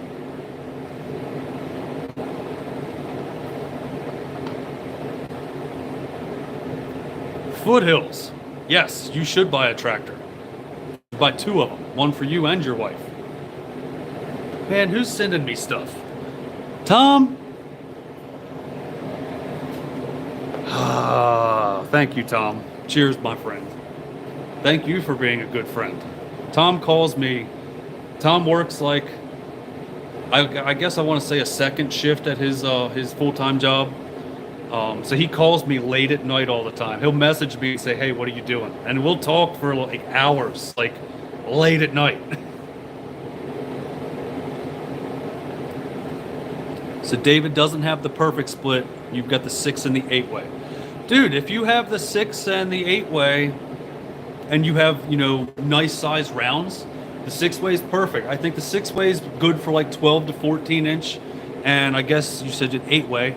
I would assume the 8-way would be good to like 16 to 18 inches. Those multi-wedges, for me, you really just have to have perfect rounds for those. Otherwise, I prefer a 4-way because I can make a nice, pretty wood. But that's cool that you've got a Yappa, man. I'm jealous. They are awesome machines. So, Tom, YouTube is telling me that you are the 5th person to send me a super chat on a live stream. So thank you, sir. You're number 5. And Tom picked up a case 1290. I saw pictures of that the other day when you had a little catastrophe in your yard picking it up, or at that person's yard. And Brad just bought a tractor, a 52 Ford 8N with a loader.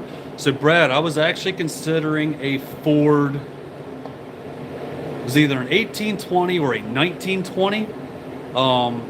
Jeremiah from Outdoors in the 608 runs one. I think his is a 1720 or an 1820. And I think it's a great machine. Those old Fords, you can beat the crap out of those things and they just keep on ticking. And they start up every time. And really for me, all I need is a set of forks on something, just something to help me roll stuff around or pick up and move around. I don't necessarily need a grapple, although it would be great. Yeah, I think those old Ford tractors are great.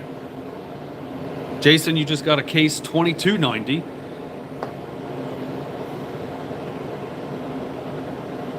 It's not for firewood. So the 6-way is what you use for boiler wood. The 8N makes a great boat anchor. Right on, Brad. You got it for cheap. Britt, what is a SZN? Is that Chinese thing you were telling me about you want to buy?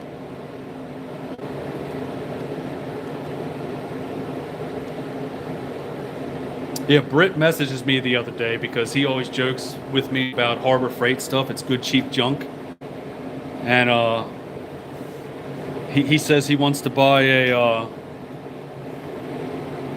Season. Is that the name of the brand?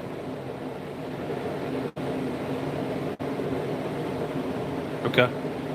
But yeah, he said he wanted to buy one of those Chinese like mini skids, and I was like, dude, go for it. I've got a what's that sales company that's right up the street from me? I'll think of it in a second. It's a big auction house, like less than 10 minutes away from me. And they sell all the Chinese excavators and stand-on stuff. 'Tis the season for buying a tractor. Pour another one. Britt, stop. Leave me alone. What's the name of the place? Ritchie Brothers. Ritchie Brothers sells all that Chinese stuff. Sandy is also a Chinese clone of a case, I believe. Somebody corrected me. No, I can't pour another one. This one's still half full. But somebody just said something. You use the 8-way for your bundles. So, David, what size round are you using when you run it through the 8-way? Like, what's the diameter of that round that you're pushing through to make good bundle stuff?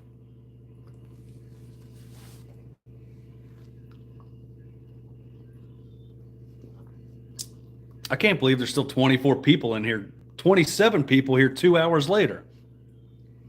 Jason, once this one's done, I'll have another one. I need to sit down, though. It sucks standing up for 2 hours just chatting. We were supposed to be making bundles, man. We did 2.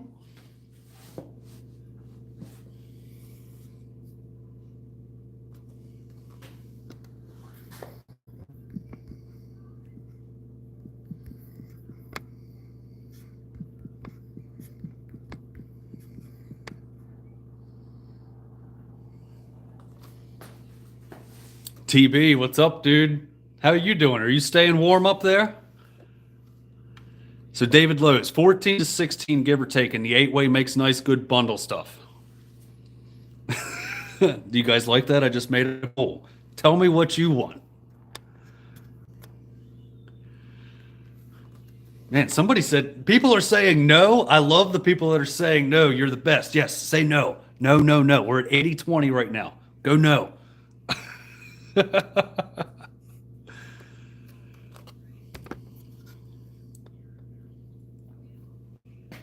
A bundle an hour. Now that's production. You're freezing? You shouldn't be. It might have froze because I just created that poll. Well, no, I really just went live today. I was going to try to go live on my new camera, which I tried 3 times.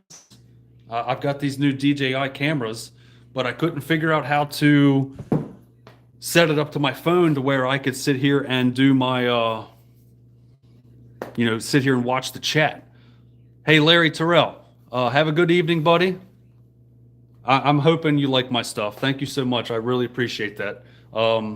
We need to catch up this summer in Oak Island.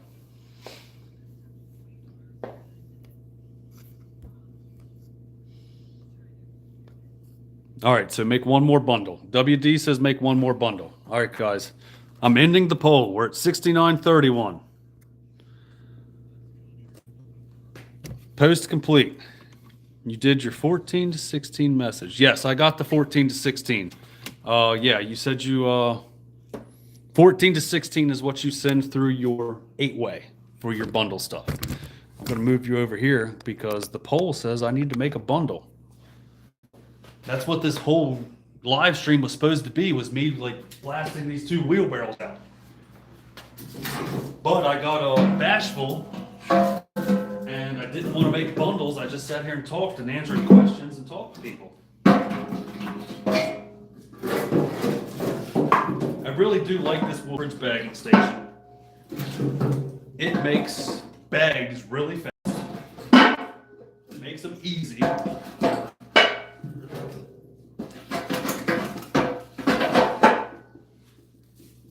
The bags do cost more than my wrapped stuff, but for the time I save making bags, I'm okay with the extra costs.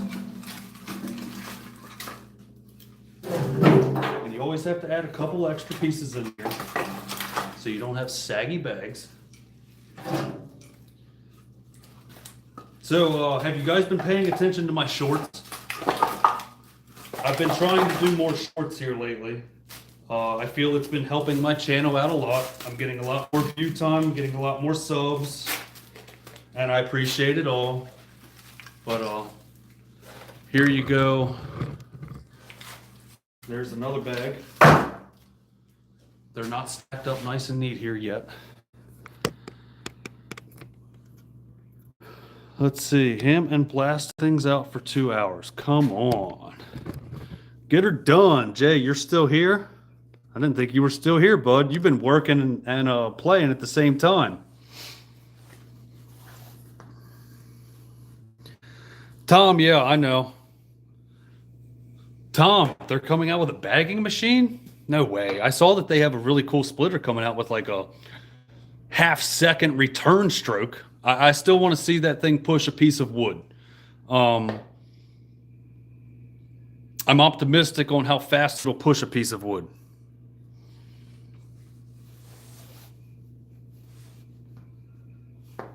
David, you use your gloves as you get a buttload of splinters. So I get these gloves from work, and I use all my old ones that I wear out that have holes in them because I'm not allowed to take these home. Like, they have to be trashed before I can take them home. So anybody watching, I didn't get these just to take home. But these Force Flex, these are really good gloves for me. Probably very similar to the Milwaukee ones. The Ash always gives me splinters, but I don't like bagging with gloves on. And yes, Jay, I do agree that new bundler is pretty cool. Maximilian Schindler, hello Austria. So my last name is Mischke. We are actually of Austrian descent. I'm not from there at all. I was born in the United States, but very, very cool, man. Hello from the United States. Thank you for stopping by. Do you think the cycle time being so fast will cause problems like wear and tear faster? Depending on how they have that return stroke set up, yes, I think it's going to blow a pump up really fast. I don't know personally of a technology that can allow fluid to pass that fast and that quick without destroying components very fast. Maybe, I'm not an engineer, I'm not anybody. I hope it's great. They make really good machines. Heath and Rachel's machine is outstanding. I wish they had auto cycle on theirs because it has pumped out some wood, and they've proved it several times it'll pump out wood. Russ has proved many times over his machine will pump out wood as well. I don't know. Well, time will tell how that machine will stand up over time. Time will tell how it handles. David Lowe's. So here I am in the northeastern part of Maryland. One of my main woods I have around here is sweet gum. And sweet gum is very comparable to your elm. That is my least favorite wood. Sweet gum sucks. You can't split it. It shreds when you split it. It's just the fibers intertwine and lock. There's no straight grain to it. It's one of the nastiest woods I've ever dealt with ever.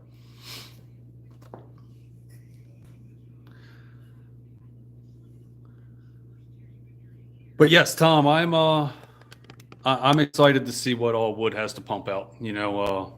I said earlier before you were here, there's enough money for every manufacturer and company to go around. I think everybody deserves the right to feed their families and their employees. While it's not what I will buy, I'm not going to knock them. I think it's a good machine. Ted, why is hickory your least favorite? Hickory's the best. It smells so good. Dude, David, what's up, buddy? I haven't seen you yet, so cheers, man. Sounds like the spruce that grows on the coast. Is spruce very stringy? That's a type of pine. Most pine that I know of splits really well.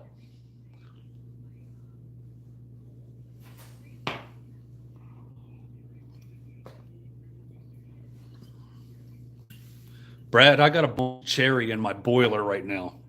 I need to make a short while it's still daylight and make the masses mad because they're losing their mind that I'm throwing smoker wood in my boiler.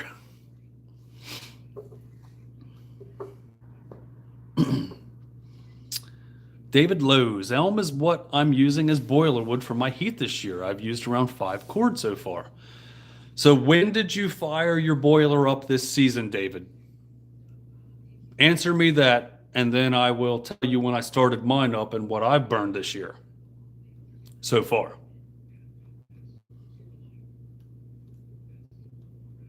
Yes, Millers.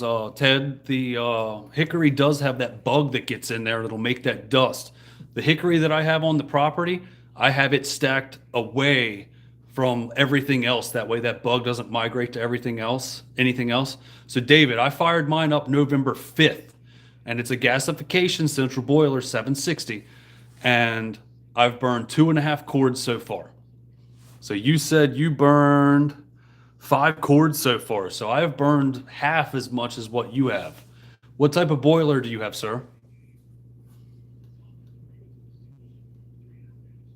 David says BGW Enterprises is also Dave. So when I refer to David, there's David Lowe's and there's BGW. So BGW, Dave, you have many different varieties of spruce out west as well. So are different varieties of spruce stringy? Is that what you're telling me?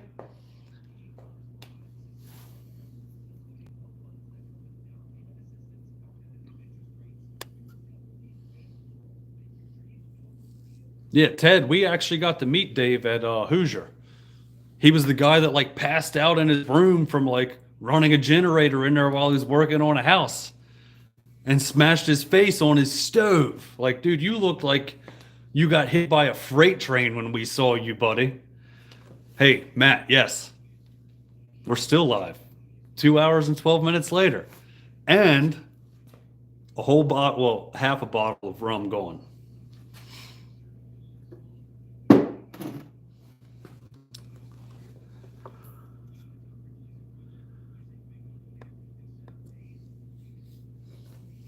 So David Lowe's, did you catch that? What type of boiler do you have, brother? Obviously, you burning twice the amount of wood. It's got to be not a gasification stove. The rum had nothing in it an hour ago. I'm gonna have to go find like wine after this. I have no alcohol in the house. Actually, no, that's a lie. I have Admiral Nelson, which is like a generic crap.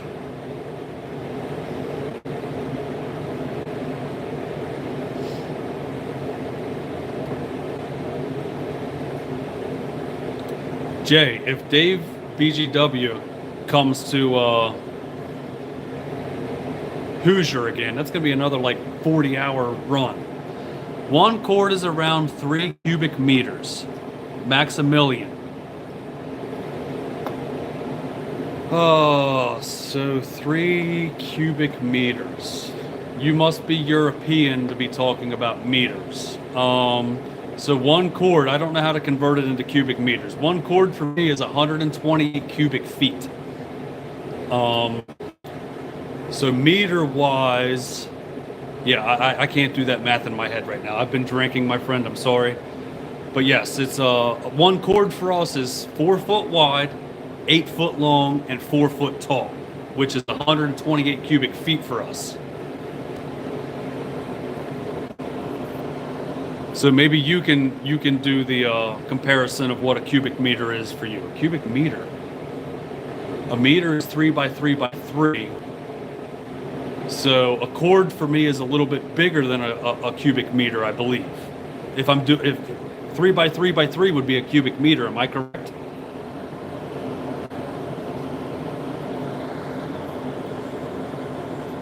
Matt, why are you tipping me, dude? You already tipped me when I went to your house last week. You bought me steaks and beer.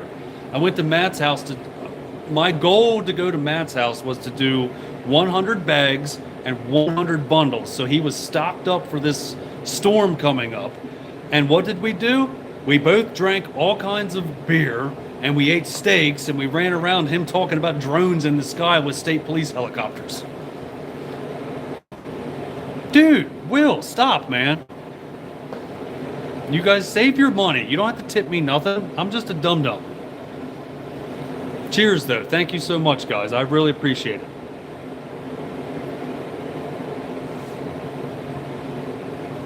BGW, is it 3.625 cubic meters? Is that what that is in a cord? So that would make sense in my eyes, because I know a meter is 3 feet, so it would be 3 by 3 by 3.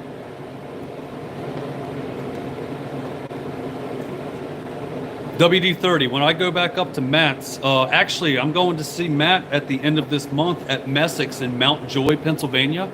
If you guys aren't aware about that, WolfeRidge is having an open house at Messick's. Well, I guess Messick's is having an open house representing WolfeRidge because they sell them, and Mike Morgan will be there, as well as Lily's Farm and Firewood.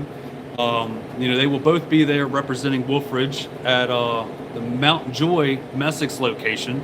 And I believe that is the last day of January. I think it's the 31st of January, the 30th or 31st. David Lowe's. I did read that. I was going on my tangent about that cube. But yes, you have a Portage and Main boiler, and you've got it off FB pre-owned. Okay, right on. Cool. Very cool, man. Yeah. Will, you can tag along, just meet me here. I'm probably going to go to Shibes the day before. It's Friday the 31st, I believe it is. So like Thursday night, I'm going to go up to Shibes and hang out. Hopefully go see him Friday morning and we can ride to Messick's together. Okay, look, Matt is correcting me. I have it in my phone the wrong day. So it's the 1st of February, ladies and gentlemen, that we will be going to tag along with Lily's Farm and Firewood, the Morgans, and Messick's in Mountain Joy, Pennsylvania. Yeah, so Will, just get your butt up here to my house and you can ride with me. You can park here. Message me privately later and we'll talk about that. David Lowe's. I don't really have a big seller. I try to primarily focus on bundles. And my bundles are primarily maple and ash because they season the quickest. And the other wood that I had that I sold this season that was seasoned was, there was a cherry locust mix, there was a bunch of ash, there was a bunch of maple, there was a couple cords of sweet gum. And one of the customers, I told him like I had sweet gum available, and he was like, "Oh man, this stuff's really good." I was like, "Dude, if you really want sweet gum, I'll give it to you," because I was going to save that for myself and burn it. I really don't like turning sweet gum out into the wild, as a firewood seller. Even though it does produce good heat, it burns a little bit better than poplar, but about the same burn time as poplar. But yeah. Thanks, guys. So now I know volume of cord to the cubic, but you need a lot of wood for heating when you heat from November till today. So Maximilian, I have burned 2.5 cord for me since November 5th. So I'm guesstimating I'm going to burn between 6 and 7 cords, which is actually great. Man, Britt, thank you, buddy. I really appreciate that. Cheers, guys. Cheers to everybody that's tipped me. You guys don't have to tip me. You guys are my friends. I really do appreciate it, though. It means the world to me. And David Lowe's, I'm assuming elm is like sweet gum. It's probably just it sucks to split, but when it's dry, it burns good, just like gum. Gum burns actually very well. I love you too, Will. Love you a bunch. I can't believe there's still 24 people here 2 hours later. Almost 2.5 hours later. And I've just been sitting here ranting. We're going to have to go get some Admiral Nelson here soon. Do you guys want to come with me? Or should I just leave you here? Jay, I love you too, man. You're a good dude. Bob Lanzillo. Do I know Hawthorne burns? Do I know how Hawthorne burns? Do I know how Hawthorne burns? I have never heard of Hawthorne. I can't even say it. Hawthorne. What is Hawthorne? I'm assuming it's a species of tree. Ted, I love you too, man. Thank you, guys. It's in the Northeast. I've never seen Hawthorne here.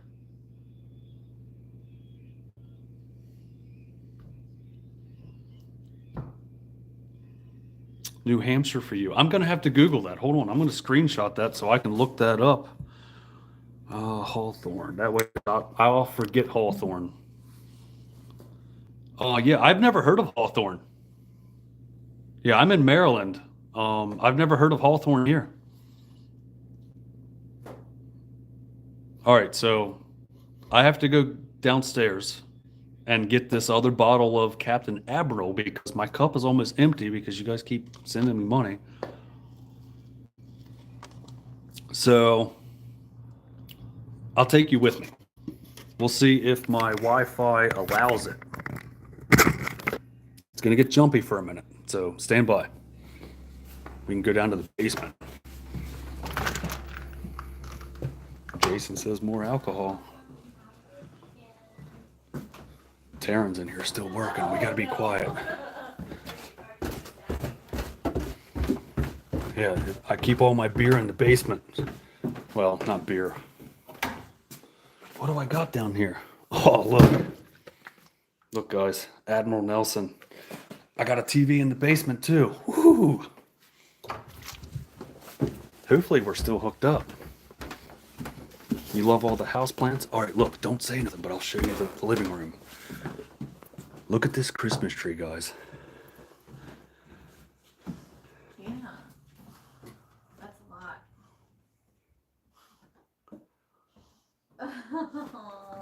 All right, Miss T's working. We will miss you. How are you? Let's see, did I see your previous message? Was it the one about the type of boiler you had, David? Because if that was the one, yes. Brad, thank you, sir. We got this home in 2012. It was a HUD house. We actually purchased this from the bank. You know, it was a repossession. And I wouldn't have anything this beautiful if it wasn't a repossession. Stand by. I got to shut this door so Miss T doesn't hear me.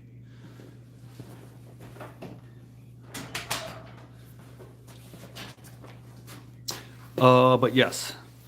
Taryn is actually working right now. She was actually on a call with Korea. So I don't want to bother her while she's playing with Korea. Ben Carlson, old HUD. Let's see.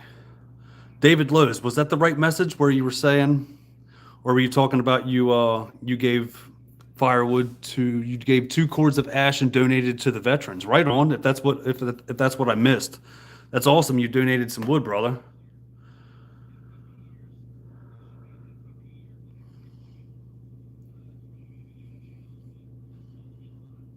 Foreclosed. It's not a car. What did I say? Possessed? Is it a log or faux log? This is a 100% log home.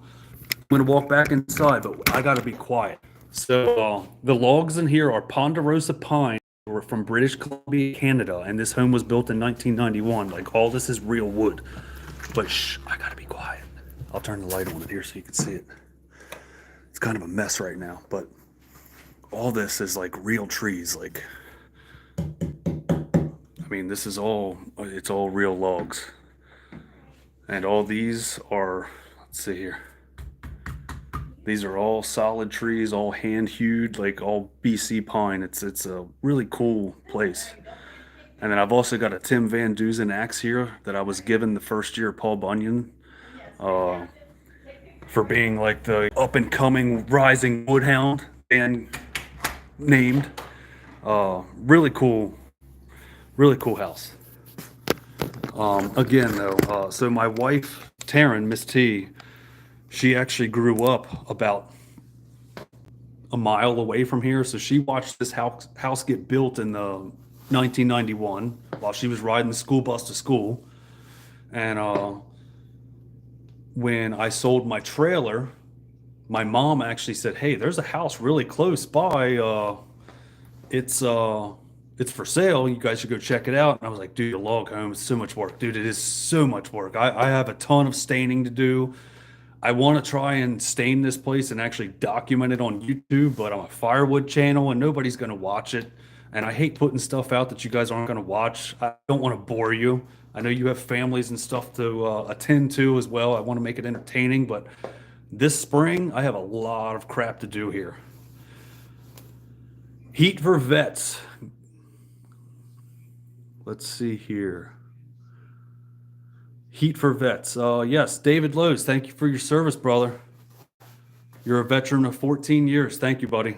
My stepdad was a retired Marine, you know, but once a Marine, always a Marine. God rest his soul. Brad, thank you. BGW, David, there is some drywall in here as well. Brad, maybe the next live, maybe next Friday I'll go live again. You know, there's still 25 people in here, surprisingly, 2.5 hours later, just me rambling drunk. I would love to give you a tour inside. Let me straighten up a little bit. This morning we came through and I had to make dog food because we feed our little baby girl Veda our homemade food, which is chicken, and this week venison and livers and all kinds of stuff. She gets all kinds of vegetables added to it. But yeah, so the kitchen is kind of a mess, and Taryn wouldn't want me to sit here and show the whole house not clean.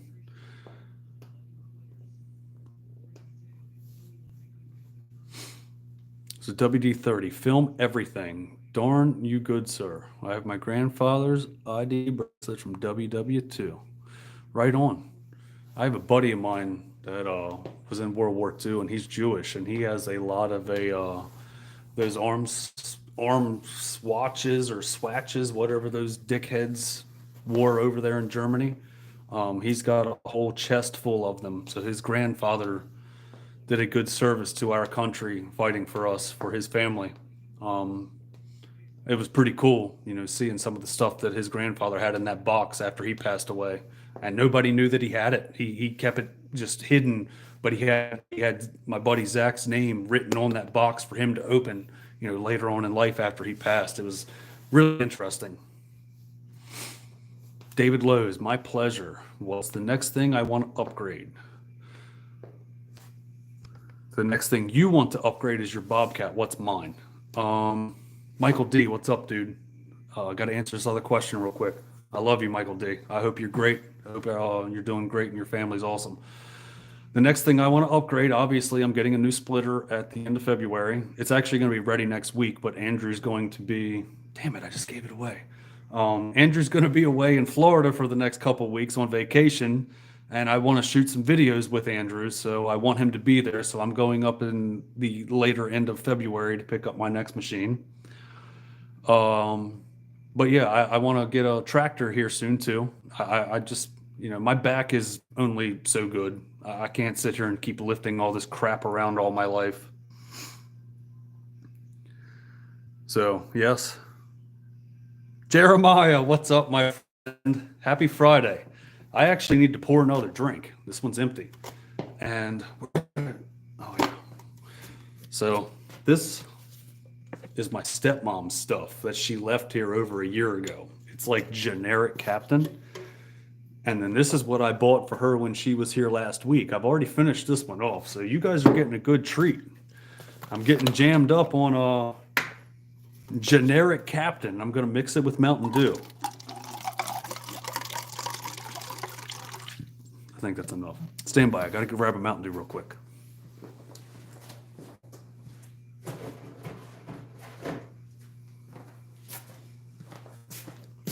So one of these things I'm realizing after a 2.5 hour live stream is that I need a Shiwi. Are you guys familiar with Shiwis? Because that would be really nice right now. Either that or an adult diaper.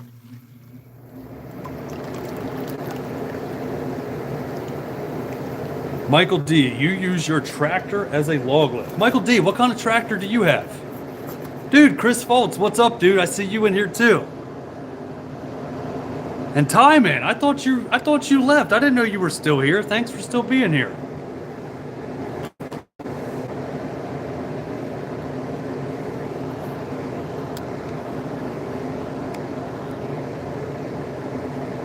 Tinkle time. All right, stand by. I'll be right back. I'm running outside.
Whew.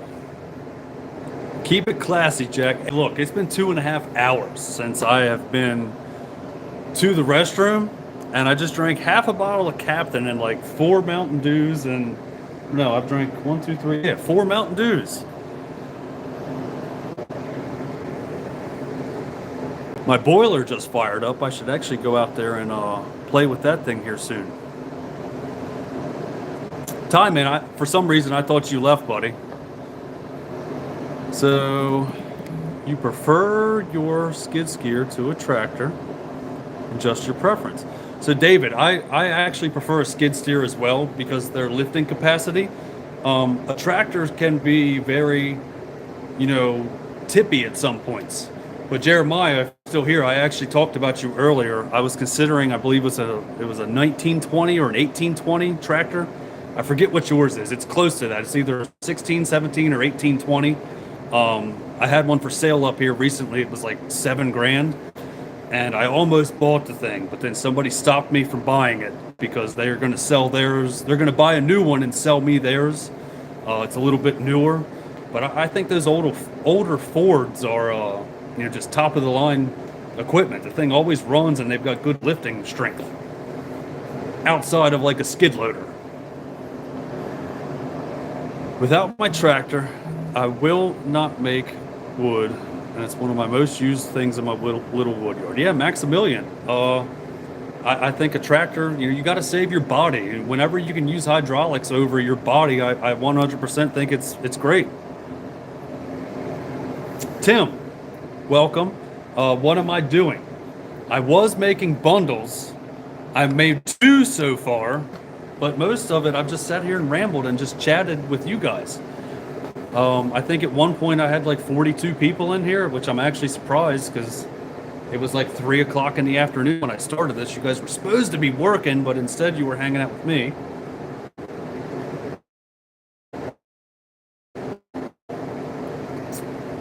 But I'm all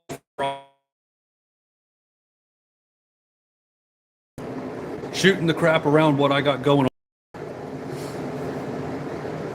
Yeah, I guess it was actually like 2 o'clock I wanted to start this, Will, but I couldn't figure out how to get my new, it's not really new, I've had this for like 5 months, but how to stream from my DJI camera to my phone and still have the chat. I'd rather pay for a couple quarts of hydraulic oil than pay for my hospital bills. Yes, I 100% agree. Yeah, my back sucks. My back goes out like at least twice a year, especially trying to move around some of the tree service crap I have.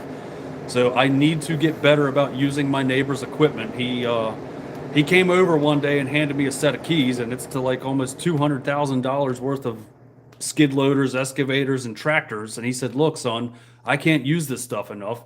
Use it. Just put fuel in it, and when it comes time to maintenance it, oil changes and all that, filter changes, help me out." And I said, "No problem, dude." So I need to get better at actually using his stuff. I hate asking people for things. Like I want to be 100% self-reliant. That's just me, the prepper in me. I've been a prepper for 15 years now. So I really want to get better at being more self-reliant, but sometimes you do have to ask for help, and it's okay to ask for help.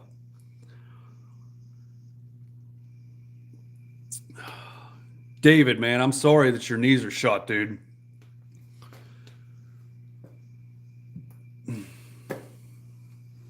And again, thank you for your service, my friend.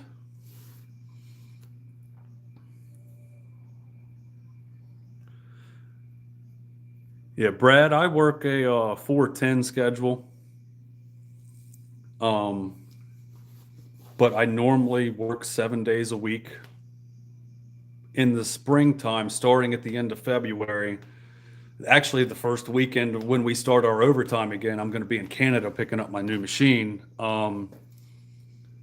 We start our overtime schedule again. I work for a railroad, and on the weekends we completely rip out interlockings. We do one track at a time, but I'm in a switch renewal gang. We rip out the interlockings, and we do the grading, and we put in the new switches. A switch is what just say it turns 1 track to 2 track or 2 track to 1 track. And sometimes these are anywhere from 600 to 800 feet long. And we do it with a bunch of loaders and a bunch of men, a good bunch of good hardworking men that just go in there and get it done. We're given 55 hours to get this project done in a weekend. And the past, I want to say 7 years, we've got everything done on time and on schedule to get service, get commuter traffic back in service Monday morning at 4 a.m. I work with a bunch of really good guys, all outstanding operators, all good men on the ground, and we do it safely. We all want to go home to our families and make a little bit of money at the same time.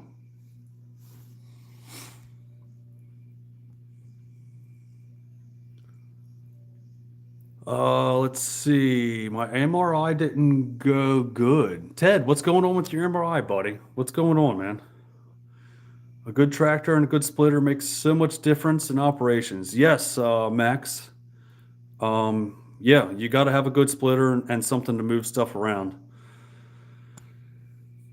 Freedom sticks. Oh, yeah. Yadkin, I've got that covered. I've got nothing to worry about in that end. When 2020 happened, before 2020, I really got into building things, and I built a ton of stuff for myself. I got to the point of one guy and my other knee was good. Damn it, man. Dave, I'm sorry, buddy.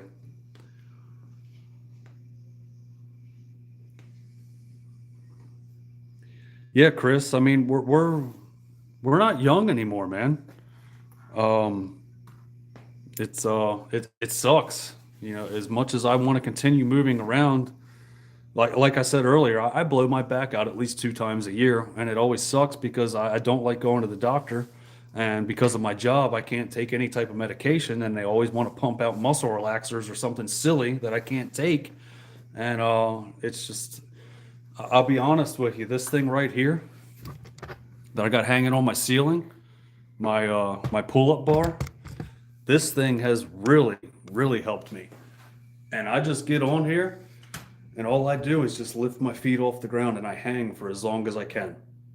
I'm drunk right now, but I'll sit here and try and hang for as long as I can. My feet are off the ground. But this thing for my lower back, you can kind of like swing your legs back and forth and just sit here and hang. This has really helped my lower back problems, as well as the chirp wheel. The chirp wheel has saved my life. It helps me crack my lower back. Because that's a hard spot to crack on your own. All right, I can't hang anymore. Um, but the chirp wheel has really helped my back as well. Neck problems. Oh man, that sucks, man. I got T-boned by a tractor trailer back in 2001. No, it was the first year I bought my motorcycle. I bought my Harley in 2007. I got T-boned by a tractor trailer in 2007. And that rocked my fucking neck. Sorry, I'm cussing, guys. Forgive my language. Well, David, I'm sorry because you're jammed up because of what the service you were providing. It sucks that you lost your knees because of that. Just keep on moving. That's all I could say. Keep your head up, keep moving. Keep doing what you can do. I appreciate you, brother. Cod liver oil. No, Brad, not on my bike. I was actually in a F-350 stake body when a tractor trailer smashed into me. He ran a red light and just completely plowed me. If I would have been in like my personal vehicle or in my bike, I wouldn't be here. Because at the time I had a GMC Sonoma, which is comparable to a Chevy S10, and my motorcycle was a Harley Davidson Softail Deuce. If I'd have been on a bike, I'd have been dead. If I'd have been in my little truck, I'd have been just ran over. So I used to take a bunch of supplements. I don't anymore. I stopped. When I was taking all my supplements, I did cayenne pepper. I have to go look. I can't sit here and tell you all of them. I did a lot of cayenne pepper though, because it's good for your heart. Um, But yeah, let's see, you did cod liver oil. Yeah, I stopped taking all the supplements because my blood work came back like with false positives of all kinds of stuff. And then when I stopped taking all my supplements and went back for my blood work, everything was fine. So I was like, you know what? I don't need to take this stuff. Oh, you're still watching it, D? Did you hear my story earlier when you were throwing pictures into the fireplace down in the basement of your ex-boyfriend that broke your heart?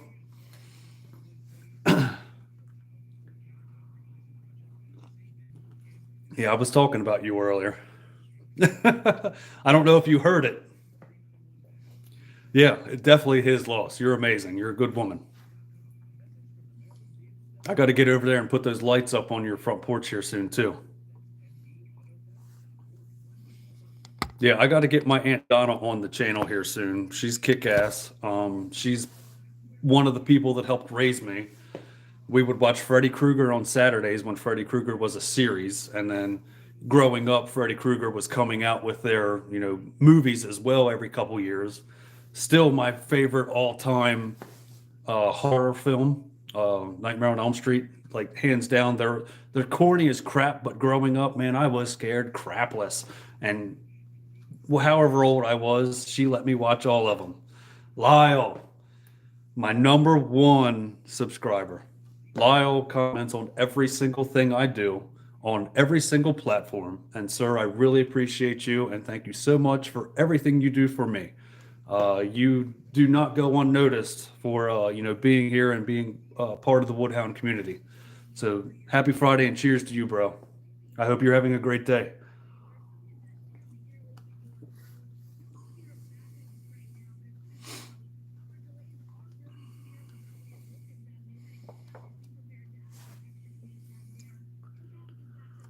Ted Burdett. So Burdett is your middle name, huh?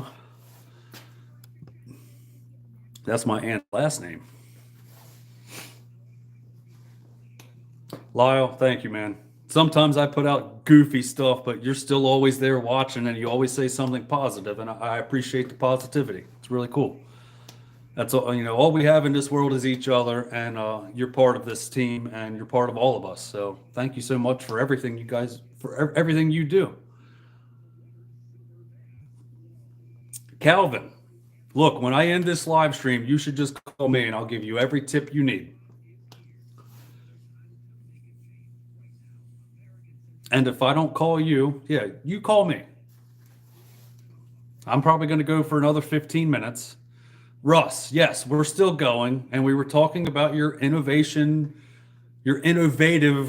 new all wood with that crazy return stroke. I think it's awesome. While you're here, I think it's awesome, but I'm curious how that thing's going to work because I don't know the mechanics of it. But that fast of a stroke, that oil is going to be super, super hot. Hopefully they have a really good cooling system on that because over time is what I'm worried about with that return stroke. And that's just me from a non-mechanical perspective. I'm just a dum-dum. I just hope it doesn't blow stuff apart after a year and a half of use because that thing is super, super fast.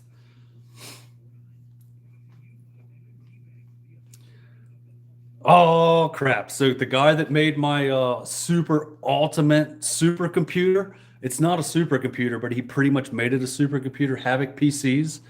If you guys ever need any computer work, you need a new PC built, HAVOC PCs is the guy to talk to. HAVOC, his name's Rico.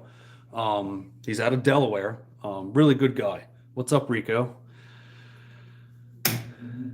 Willie, yes, it has to have a big cooler on it for what's going on there. That's a lot of freaking oil moving really, really fast on that return stroke. I want to see what it looks like with a round push through it too. Being that fast. Yeah, but you're saying 2.25 seconds. Put a round through it. What's it going to be with a load on it? I'm curious if it's still going to pump through at 2.25 seconds with a load on it, and what it's going to do temperature-wise.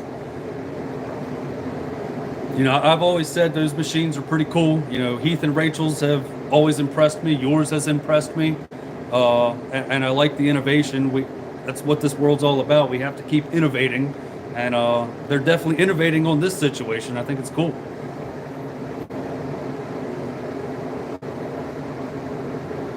Yeah, hopefully you got it next weekend, man. You've been saying since October you were going to get something. I mean, it's what, January? That was 3 months ago.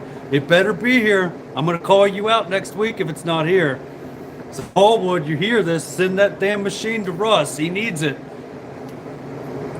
I'm just busting your balls, buddy. Don't take me serious. We got this going, and we started on this one. The old Admiral Nelson. Yeah, I'm excited, Russ. Oh, so you got to go pick it up. Okay, cool. Right on. Yeah, that'll be fun. And what? You got to go all the way to Wisconsin, isn't? Or no, they're in Allwoods in Michigan, right? You got to drive all the way to Michigan to go get that thing?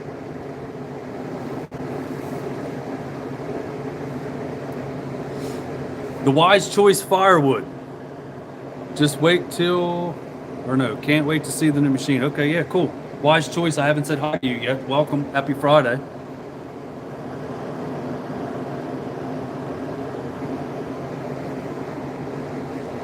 Yeah, I always liked Heath and Rachel's machine. And I always told him, I was like, I wish it had the auto cycle. And I guess the owner always said he would send it to him, but they didn't.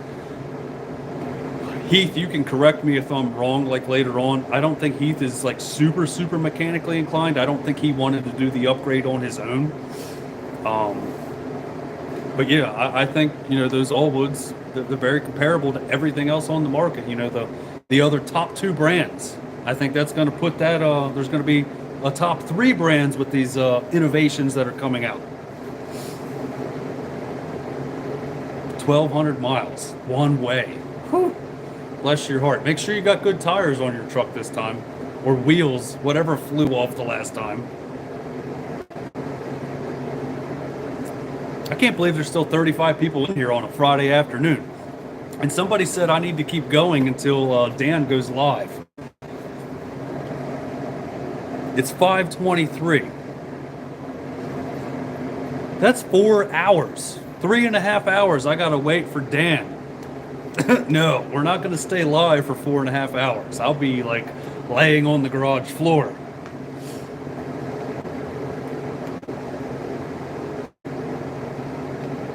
Yeah, I've seen pictures of that vertical coming, Russ. There's some other people that have intel on your equipment as well. It looks pretty cool.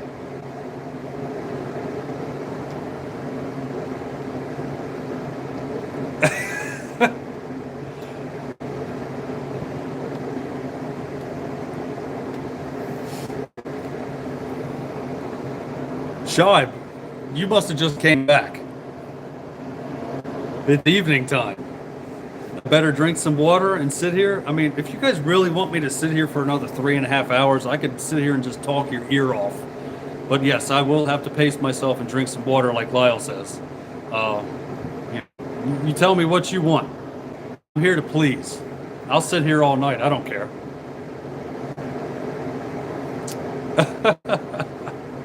So Shibe was at work, but now he's home. I'm sitting here standing in front of this heater. So this is my heater in my garage. So you were, you know, was facing me. Dude, this thing is pumping out some frick heat, and it's all thermostatically controlled. I got it set to 65 in here, and I'm like, I'm a toasty. What time is it?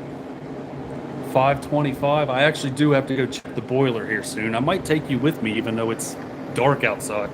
I might have to put a headlamp on so you can see.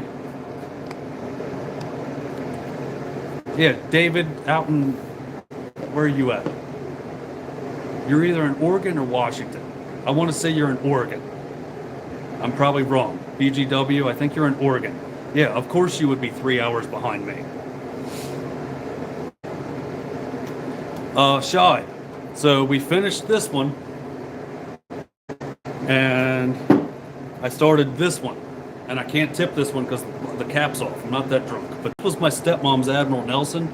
It's actually not bad with Mountain Dew. It's like rock gut rum, 97048. Now I need some coquito. Yo no necesito coquito. Yo necesito tú, mi amor. I can't believe you're still here, Rico. Rock gut rum.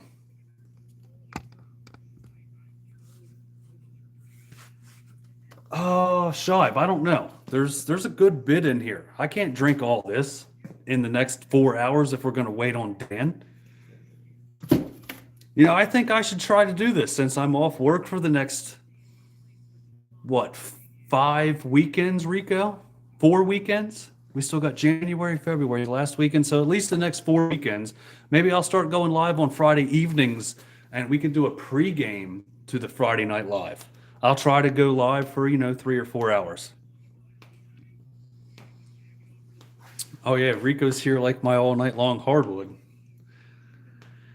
Russ, I know I can do it. David Lowe's, what's for dinner? We already went over this. Admiral Nelson. I'm probably going to order a pizza because I've wanted pizza all week.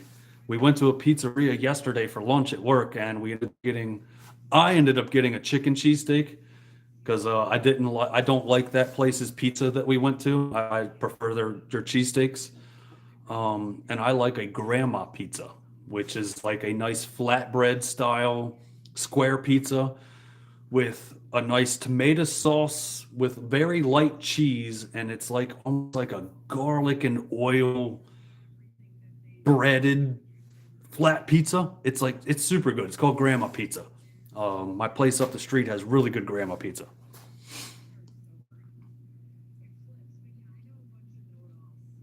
We are going to a place you grow your own. So, Jeremiah, is it like a fondue place, or is it like where you can cook your own steak or chicken or something like that, like right in front of you, like a hibachi style thing?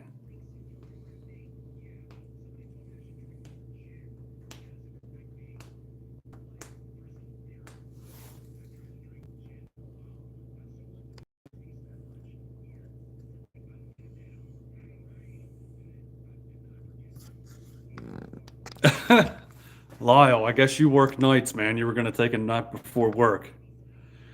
I love seafood pizza, prawns, mussels, tuna, and crab. And for those of you that don't know what prawns are, it's shrimp. Nom nom nom. Yeah, I can do some shrimp. Um, yeah, Taryn and I try to primarily live on a carnivore style diet where I'm just eating meat all the time, and shrimp is a major part of my diet when I am on that, like, a lot. This weekend, I'm trying to get this out of my system. I got to quit drinking. I want to try to do 100%, not strict carnivore, because I'm still going to do seasonings, like, Old Bay or whatever, or some type of Montreal steak on my meat. But I'm going to try and get back to the carnivore diet between now and the Hoosier Firewood hysteria. I did the carnivore diet for 61 days last year, and I lost 33 pounds in 61 days. But I also did quit drinking for those 61 days. And then we went on vacation, and I trashed it because I was like, you know what, I'm on vacation. And then I got home and started drinking again. Short line Brian, another co-worker from my railroad group of friends. How you doing, buddy? Cheers and happy Friday. Brian just recently became a foreman, and I feel sorry for you, sir. You're locked in for 3 years, and all that responsibility for all us hellions that don't want to listen to you.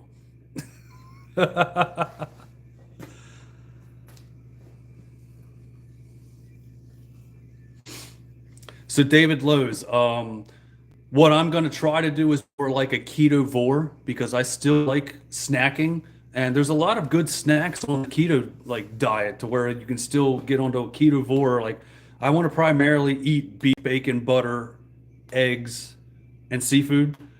But at the end of the day, if I want to go make some ice cream, like make some keto ice cream with some heavy whipping cream and just some flavors in it, I want to do that too because I want to snack with my wife. Like, my favorite part of the day is where her and I sit there and snack while we're watching a movie at the end of the day. And I can't sit there and eat like real ice cream with her. Brian, I know exactly what you were thinking, man. You've always been smart. You've got a family to feed, and you know, the extra couple bucks is worth it. Um, if I were, I almost got bumped last week, but that guy ended up bumping into another craft. If I were to get bumped, I was actually going to bump a foreman in the other craft I was going back to. And I was just going to eat that 3-year lock-in, but I would have also been, 10 minutes from my house. I hate traveling right now. I got to travel a little over an hour to get to my headquarters, and it sucks ass. I do have some good guys, so on the way home, it works out in the afternoons, but every morning waking up at 3 in the morning sucks ass. The Amish foreman. How do you know Shortline Brian is Amish?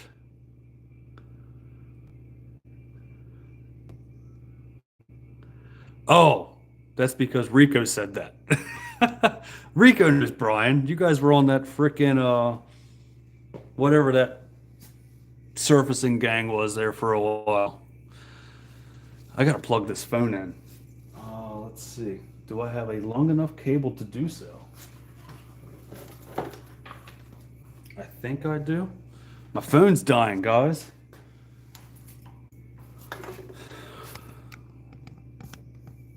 Glowing Firewood, dude, what's going on, my friend? I seen you've been splitting some wood with, like, explosives on it here lately. That's pretty cool, man. How you doing, buddy?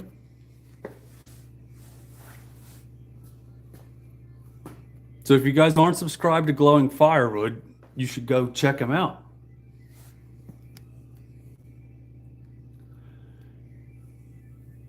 They do a bunch of firewood.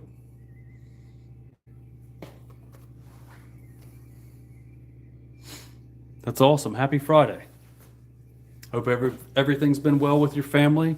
Hope you guys got through the holiday season. I know it was tough for you. Yeah, just letting you know my heart's here for you, brother. I hope you guys did well this holiday. Jason, I am on a Samsung S24.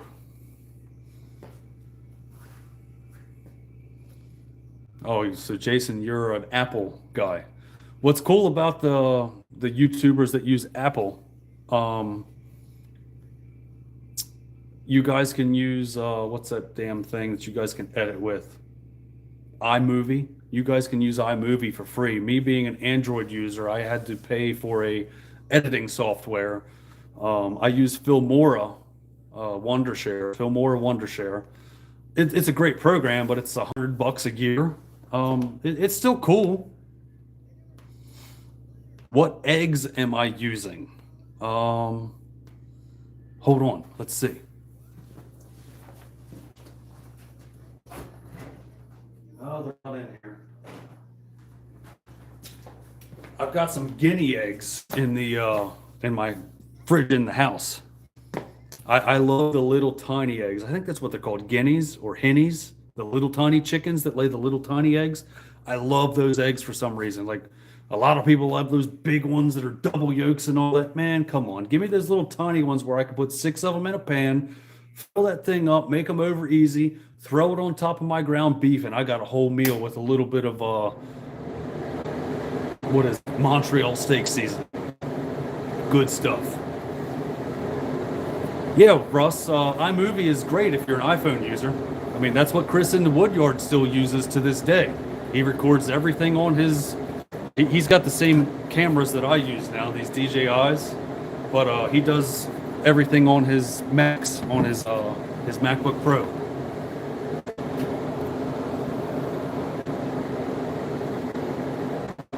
Yeah, Glowing Firewood. I saw you did like 3 or 4 of those different shorts, but hey, if it works for you, keep it going.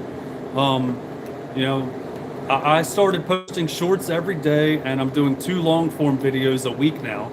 And you know, the growth from my channel has been doing really well. I've got over 700 subs the past 4 weeks since I've started doing that. So I mean, you know, my progression is doing good, and ultimately I would like my social medias to allow me to not have to work 7 days a week at my real job. You know, maybe 1 week I can just relax and spend time with my wife rather than living at my job. It's a lot nicer sleeping next to her than being with a bunch of dirty men on the railroad at night.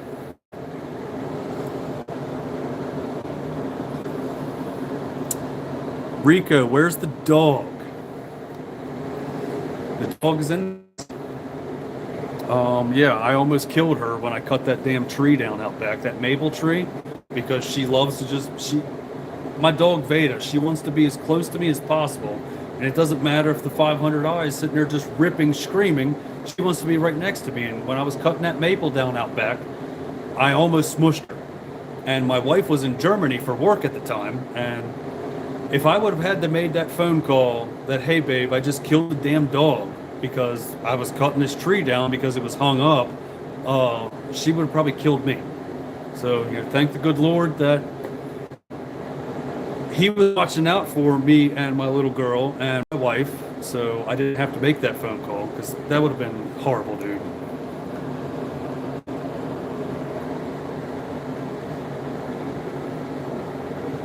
David, I don't know what open source means, but I am a Windows user. I'm more comfortable with Windows. And duck eggs are great for ducking cut crumpets. Crumpets. I don't know what a crumpet is, dude. I'm gonna have to Google that. Here, I'm gonna screenshot this too. There we go. I'll look that up later. Yeah, Lyle. You know, Chris in the Woodyard told me when he helped me record that beard video from Bunyan that I needed to start doing more. He asked me how many videos I put out this year, and he said, dude, that's not enough. He said, you need to do way more than it. He told me he wanted me to do 3 videos a week, and we compromised because I work 80-hour weeks sometimes, like most times I do, because I work so much overtime. Rico knows, HAVOC PCs, he's right there with me working every weekend, and he runs a full-time PC business. If you guys need computers, HAVOC PCs, check him out. He's all over the place. But I told Chris, you know, me working my full-time job, it's hard for me to do, you know, 3 videos a week, because I'm not working out here doing firewood 3 times a week. You know, at most I'm doing it twice a week. When he said, well, okay, do two videos a week. And then this guy right here, he talked me into doing some shorts every day. So every day I'm not doing a long form video. I'm trying to pump shorts out for you, and I'm scheduling them all, you know, Sunday evening. That way you can see them Monday, Tuesday, Wednesday, and then a long form on Thursday, and then Friday a short, Saturday a long form, Sunday another short. So, I mean, that's my goal right now. Yeah, glowing. I mean, that's what you got to do. I mean, just do more.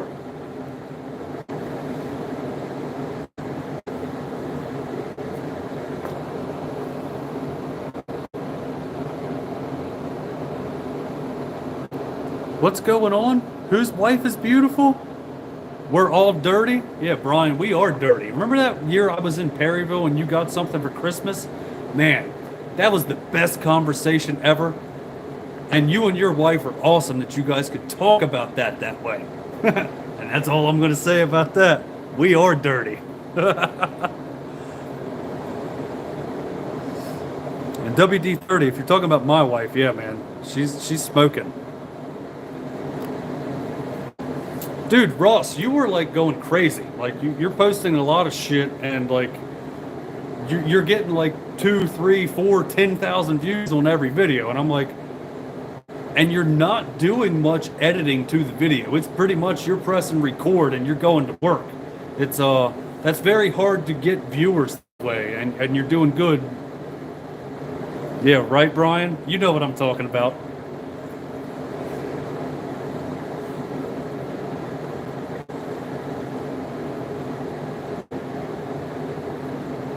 Yeah, you're following in the same footsteps as Chris in the Woodyard, Russ.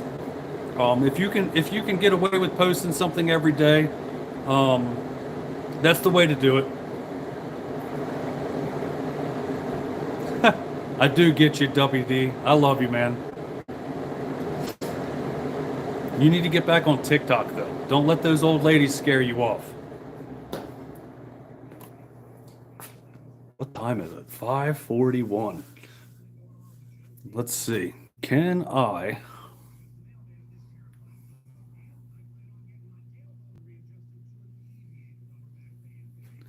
I'm going to go and see my 405 and get some log split. David Lowe's, have a good evening, brother. Thank you so much for hanging out for the past 3 hours. You've been here for the whole time. Be safe out there. I'll see you soon.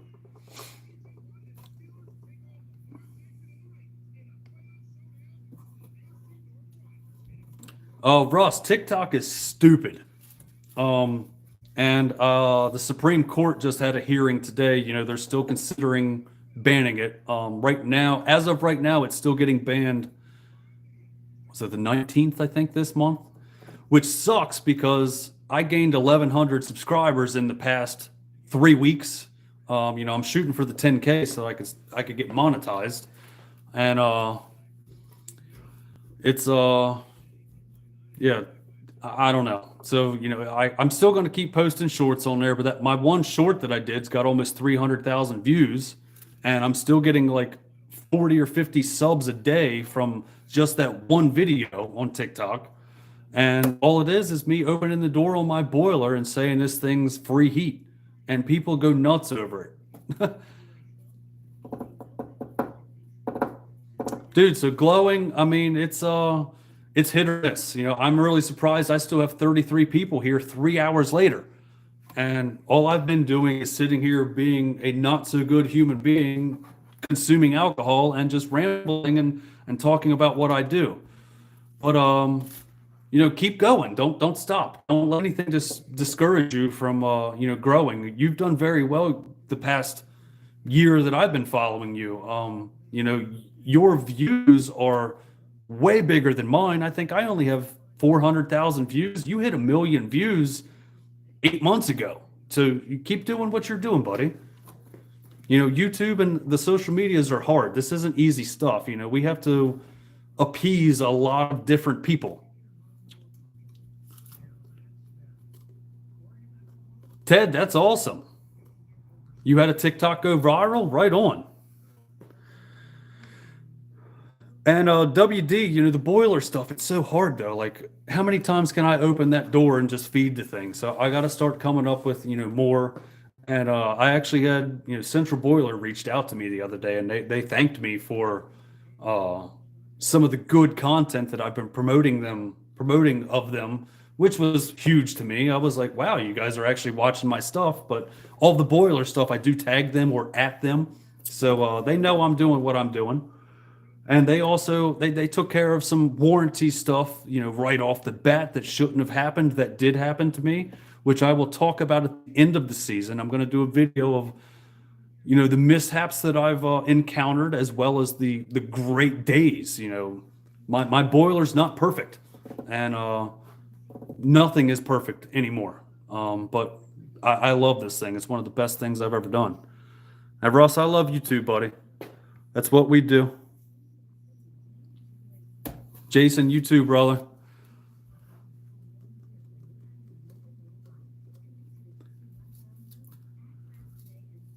Simone Martini. Salve spettate, ence in Italia. I'm trying to speak Italian. What is salve? Salve? Is that right? Spettate? Ance in Italia? I don't know. Donna, I'm not the bomb. I'm just a dumbass. I will stand by that for the rest of my life. Simone, what are you trying to say? What is salve spettate ance? I think I'm pronouncing that correctly. I know Spanish as a second major. I don't know Italian, but I know they're very similar. WD-30s, whose boiler is perfect?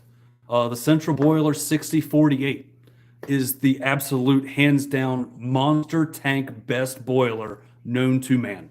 You can throw anything you want in that thing and it's going to heat your home. While it will burn twice amount of what I burn, it doesn't matter what you throw in it. It's going to keep you warm.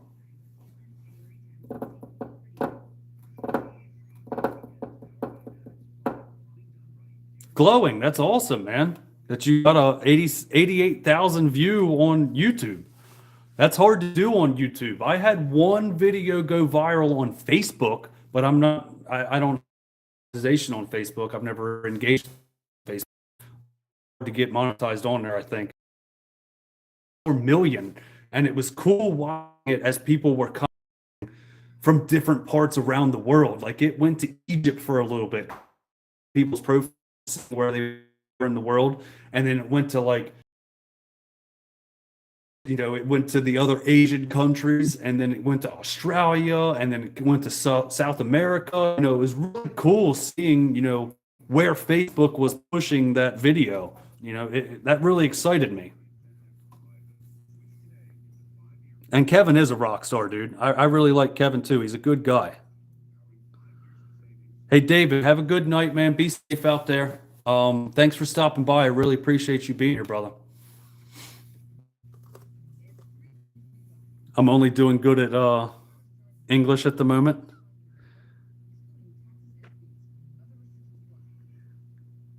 Ted, thanks for stopping by as well if you're still here, brother.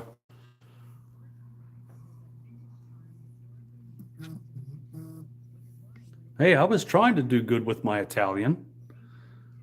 Italian is very similar to Spanish. I realized that when I went to a pizzeria one time, and I worked with I'm just gonna say it. I worked with a bunch of Mexicans when I did concrete work, and when they went in there, the Italian guy was talking to them in Italian, and they understood him, and they were responding to him in Spanish. So that's when I realized that Spanish and Italian are very similar. So it's if you know a little bit of Spanish, you'd get away with being okay in Italy.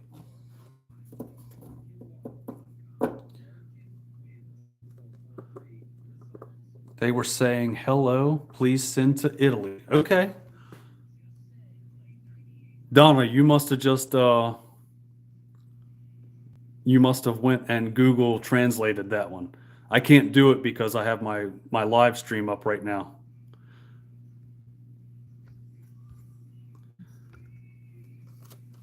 Russ, have a good night, buddy. I'll see you soon.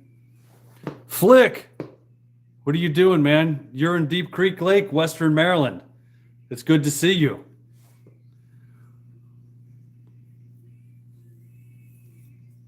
Yeah, my stand actually sold out twice this week, and I only keep 12.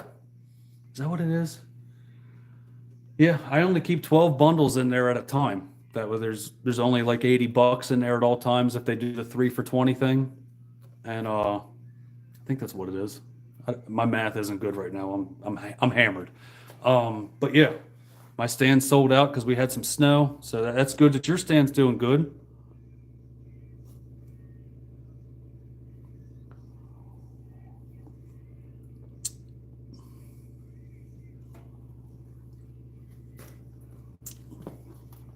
All right, so one more drink, or am I going to go load the boiler?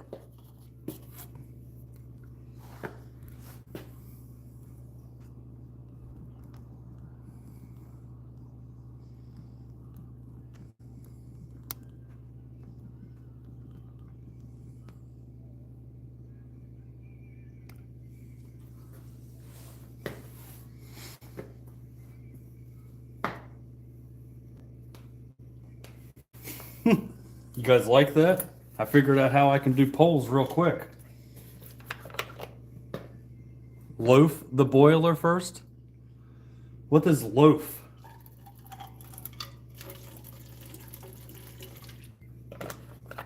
If my phone's charged up enough, I could probably take you out there. Yeah, I'm at 15%. I'm surprised this thing's actually charging. Man, I don't like to drink more than like one soda a day. This is like, I'm gonna die.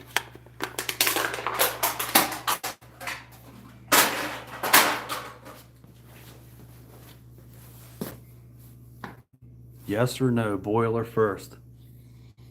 WD, what are you drinking?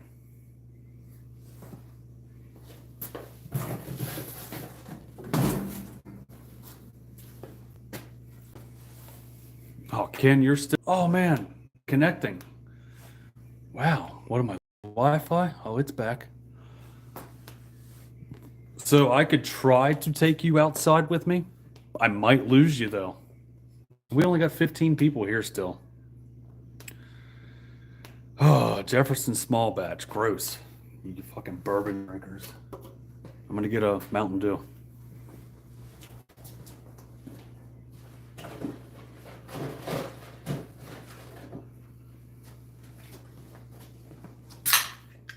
All right, so let's see who voted. You guys said yes to one more drink. So yeah, yes to one more drink. We're not going to do the boiler. I know there's still wood in it, or my phone would have sent me an email already. I probably am going to just take it with me out there. And we can load it up together. But that'll be in a few minutes. 7 p.m. So you still have an hour and 10 minutes with me, Brad? Come on, man. Why are you going to do that to me? Because now I'm going to stand here for another hour and 10 minutes. I'm going to end up pulling my chair over here. Where is my chair? I got several chairs over here in front of my TV. Because now I crank the heat up in my garage and chill in my man cave. Wild turkey, dude. So, damn, 101. That's crazy stuff. I have some Crown Royal up by my computer where I edit. It's a Crown Rye, and I really prefer a rye whiskey. I really like it. Come on, Ken. This is the dumbest live I've ever seen in my life. It's 3 hours and 20 minutes of Jack starting off sober and just to this point.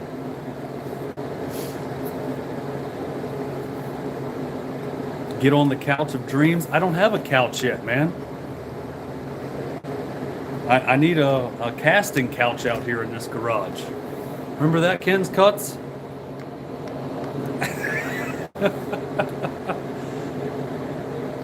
I know standing in front of this heater, it's blowing my my lips are getting chapped. Here, look. I got lip protection. Ken, I'm not going anywhere, buddy. If I'm going to get pizza, I'm going to have it delivered. I got a pizzeria less than 6 miles away. They'll bring it right to me. I don't drive, buddy. The farthest I would drive is from here to Brad's, and other than that, I won't go nowhere else.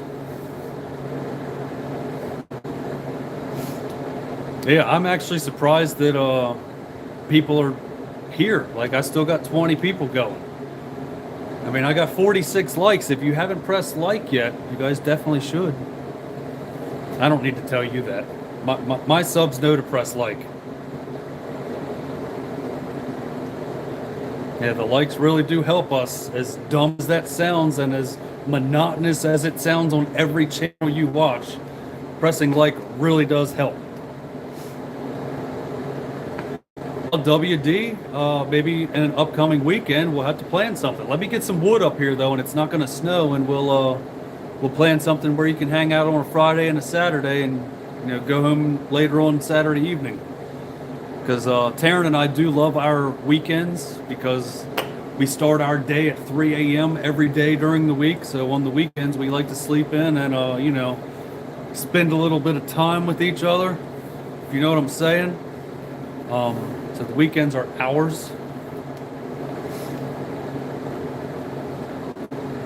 Don't wear sweatpants. Come on, man. We're not in elementary school.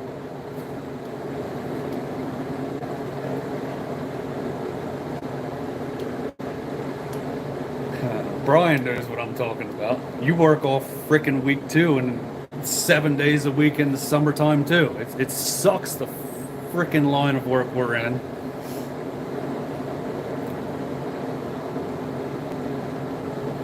Jason, I think that'd be great. let me know.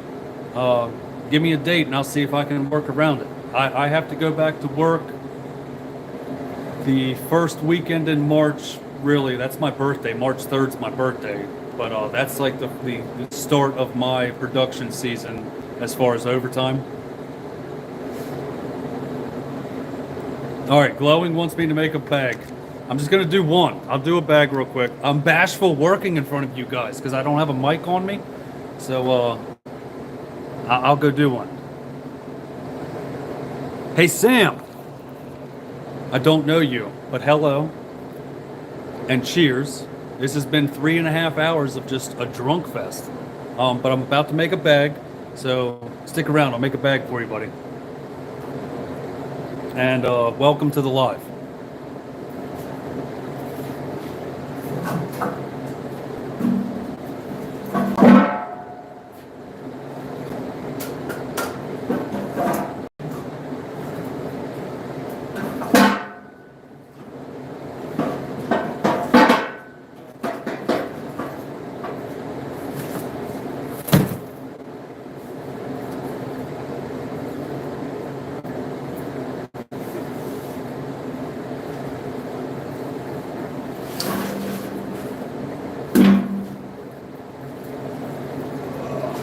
My wheelbarrow's too far away.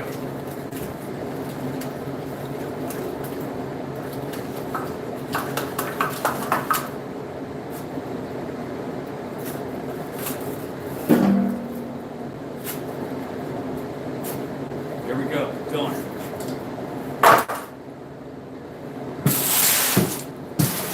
So that was for you, Sam. Sam, where do you hail from? I haven't seen you in the chat yet today. Happy Friday, brother. Yeah, Glowing, you've got one as well. You just bagged one up full of snow the other day, man. That long-lasting ice. That stuff lasts forever, or it puts your fire right out. I saw that short, man. It was funny as hell.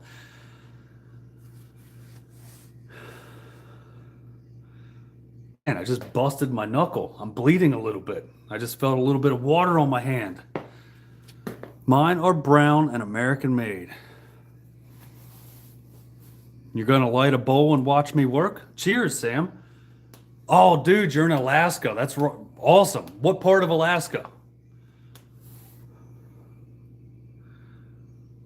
Can I see that with less clothing on? Brian, OnlyFans will be up next month where you can see a lot of things with no clothes on. But I'm not going to be the main star. I'll just be a supporting actor. Anchorage, right on. Very cool, Sam. Westway Firewood and Land Clearing is also in Alaska. And I can't remember the damn town they're in. Is it like a Nake or I don't even remember. But yeah, they do a big firewood operation out there in Alaska too. Thank you, man. I wish my American flag was a little bit bigger because that one is bigger than the other, and it should be. This one's bigger, but this was the only American flag I had on hand. They should at least be of same size, or that one should be smaller than this one. But yeah, I support my country. I love my country, and come take them. I'll drink to that till the day I die.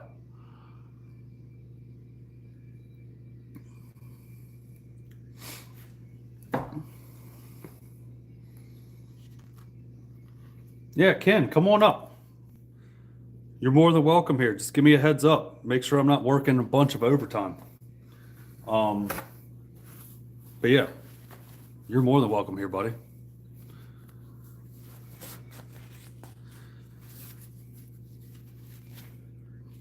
I don't know how the crap I smashed my finger. It's bloody. I don't think I'm allowed to show blood on YouTube. I think they'll flag me for that and like say that I'm like showing you gory graphic stuff. So, and it's just a minor flesh wound. It's just I've got a lot of alcohol in me, so it doesn't want to stop bleeding. All right, so it is 6 o'clock. I loaded my boiler at 4:15 this morning. So what's that? 12, 14 hours ago. I'm going to take you outside with me. Hopefully the Wi-Fi stays with me and you can watch me load the boiler. And then we'll come back inside where it's warm. Yeah. Stand by. I'm going to get a beanie because the wind's blowing out there. And I can see better with my lamp, my headlamp.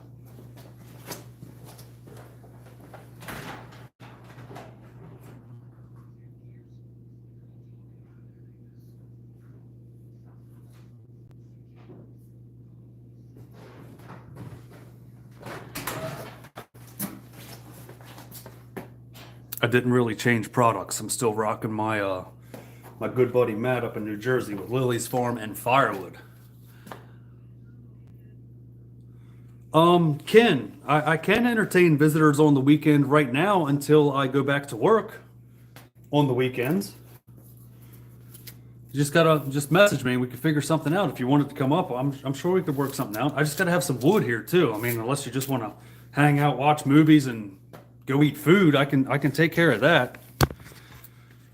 All right, pine is definitely fine.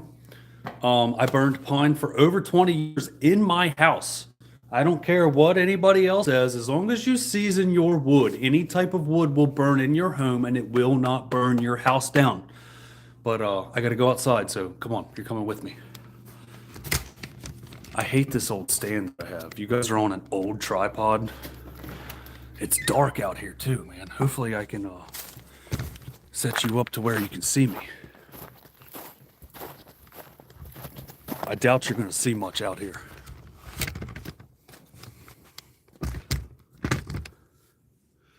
All right, so there's the boiler.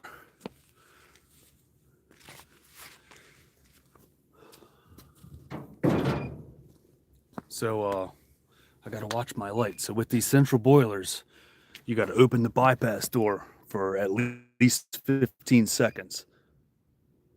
And if you can still hear that chirp, that's letting the bypass door is open. But you want to open the bypass door for at least 15 seconds so the gases get out of this chamber before I open it so it doesn't explode. But you could see the smoke come out of there. And I loaded this at 4 a.m. So now the fans kick on. And this is what's left after, what did I say? 14 hours if I loaded it at 4 a.m. and it's 6 o'clock here. There's still a good fuel load in here. Like this is still good wood. But with these gasification stoves, I'm gonna have to go through and stir up my coal bed, and then I can load up the new fresh wood. These things are a little finicky. They're not perfect. It's not like your traditional boiler where you can just load whatever you want in. Sorry it's dark. This live sucks now.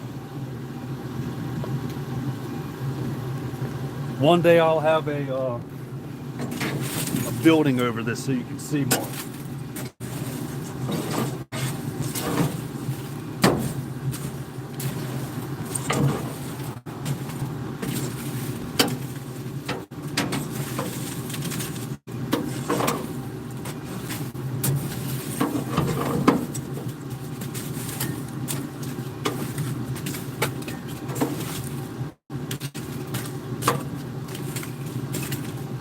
That's all I do is just stir that coal bed up, and then I will just throw some good wood on top of that, and the computer will take this over and get it going again. It's gonna get dark for a sec, so I'm sorry guys, stand by.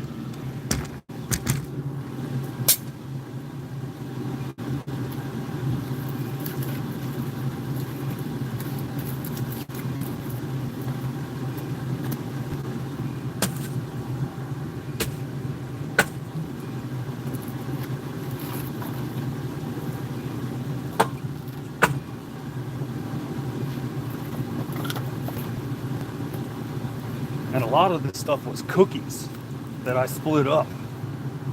So I can still burn cookies in this, I just have to split it.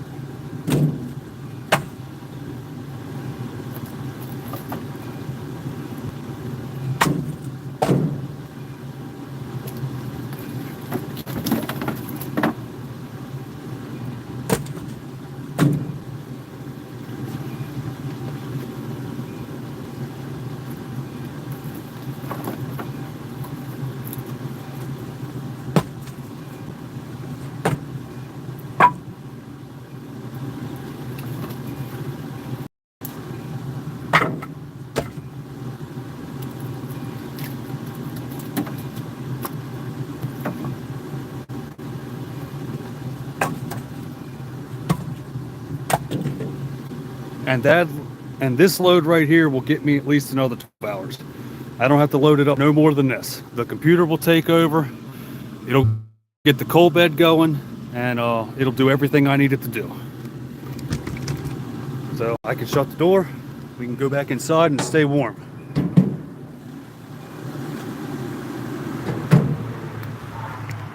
But the cool thing is I can monitor this from my phone through the Firestar app. And I can see how the boiler is reacting. If my percentage doesn't go up in the next 20 minutes or so, I can go out there and like clear the charge tube where the air channel is, because these have air channels. Once I close that door, it becomes like a complete airtight unit. I can go out there and play with it to where it gets more air to that charge tube. That way it will, burn better, and I'll get to my 100%, optimal burn.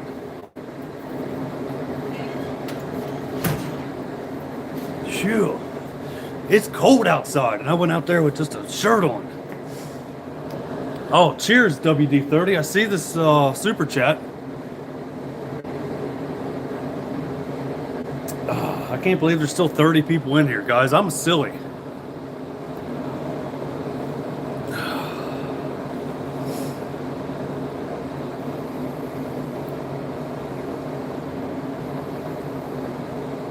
Yeah, once I put a building over that, I can, Brent, what's up, my friend?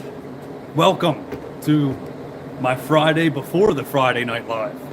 Cheers and welcome. And also Sherman, welcome. You guys just missed me loading the boiler in the dark. I'm gonna have to monitor it with my phone in the next few minutes. That way I can see the how the burn is going, because my phone will tell me if it's going to burn efficiently or not, or its most optimal burn. Shortline Brian, no. Other than Rico's the only guy that stops by here often. I don't really have many other people other than the manager Jacob. I don't know if you were familiar with him. He kind of took over after Sloman left. Jacob watches all of my stuff, and he comments on a lot of my stuff too under his alias that I know what it is, but I'm not going to tell you. Jacob's a good dude. He's one of us, even though he's management.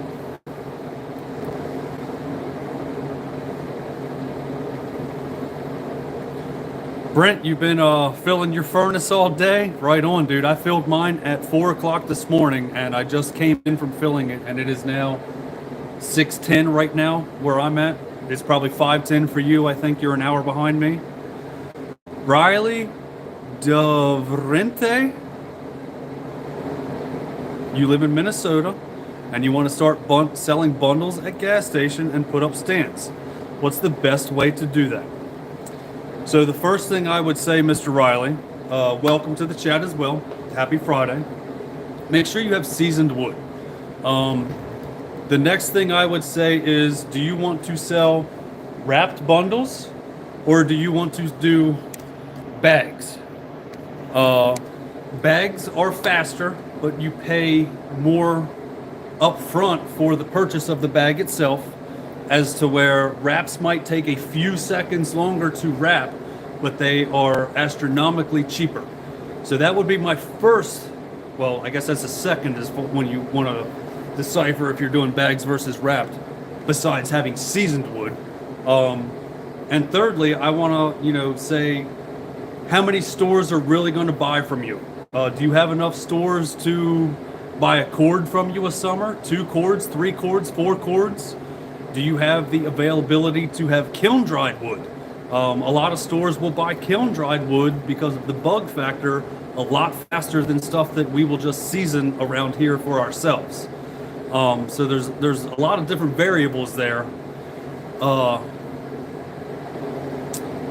You've got 10 cords a season, and you want to do wrap. Okay, cool. So this right here is the Amish made bundler. You can find this at woodwrapper.com. This is the cheapest one on the market for a hand crank unit.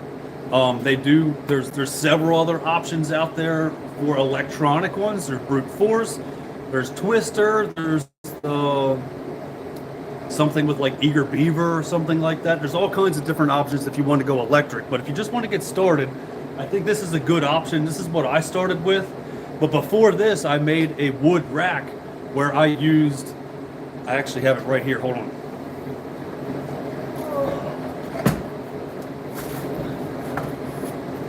I had a wood rack that I made, and I used this kind of shrink wrap, but I cut these down to about right here, and then I would just wrap them manually.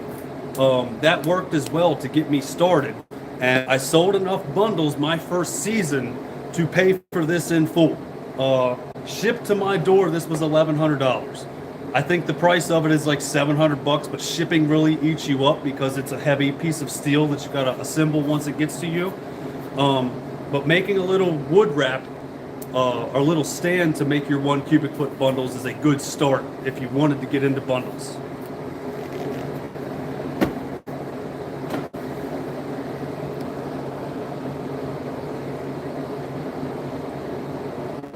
So yeah, Brent said Twister is a Minnesota company. Okay, cool.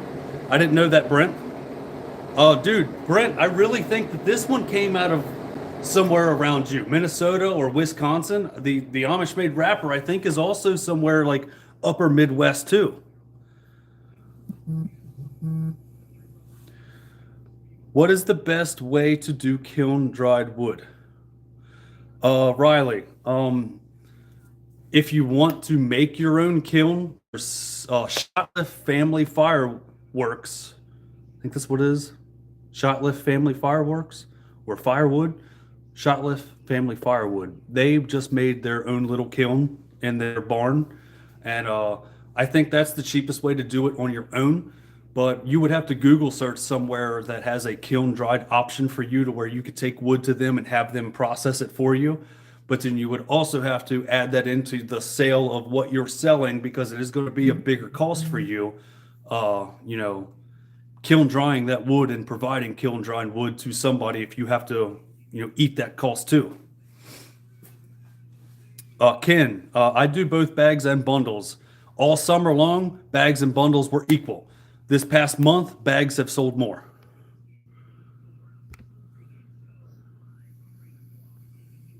And yes, Brent says start at a hardware store or something. I think that's a great idea. Brian, yes, this is made by the Amish, and then there is a normal person like me that is selling this product for the Amish and giving them their money, and then the guy that's selling it online is taking a commission for it. So yes, these are a true Amish made bundler.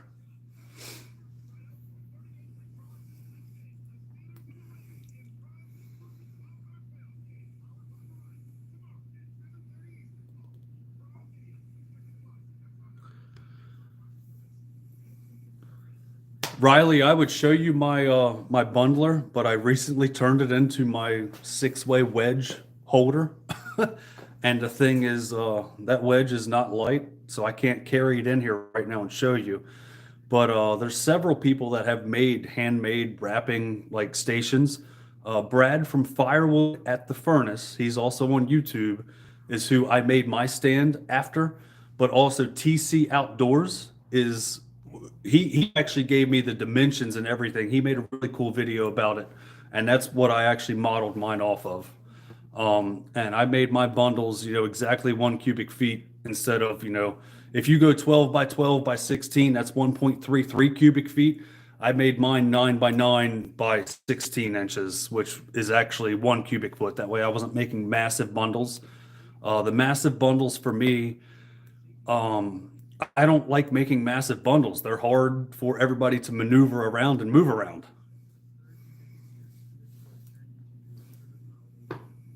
And yes, Jason, there is a little bit of money involved in starting your own kiln. But for me, like before I gave that stove in my basement to my neighbor, I had a US stove, hot blast stove in my basement that I got rid of. I gave it to my neighbor since he lets me use all of his equipment. That stove itself would have been great to set up a kiln somewhere if I had like a sea container. because all I would have to do is duct those two 8-inch lines right into my sea container and put a couple other circulating fans in there that return to the, that stove itself, because it has an intake valve on it as well. So I could have made it work, and I might even pursue that here soon. Like, I don't have any kiln drying options in my area. If I could monopolize on that, I think it would be great. I could probably make some money as well as drying my own stuff with the scraps. I gotta go get my hat. My hair's a mess. I'll be right back.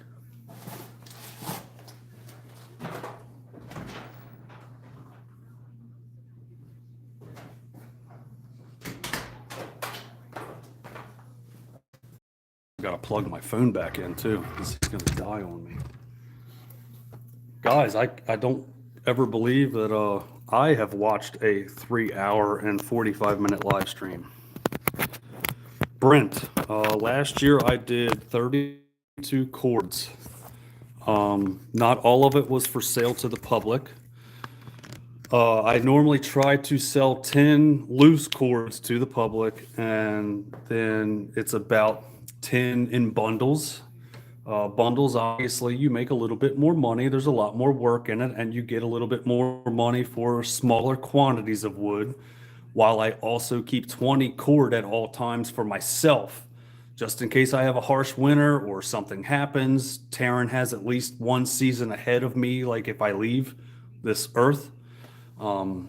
She already knows, though, if something happens to me, sell that damn boiler and find a new man and press that button for the electric heat, because we now have good electric heat upstairs and downstairs.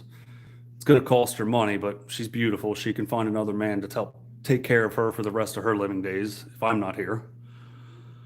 But yeah, 40 cord is what I'm trying to do in 2025, and I've already got 12 loads on order. And they're between 3 and 3.5 cord log loads. They're going to start coming in the next 2 weeks, and I'll document all that.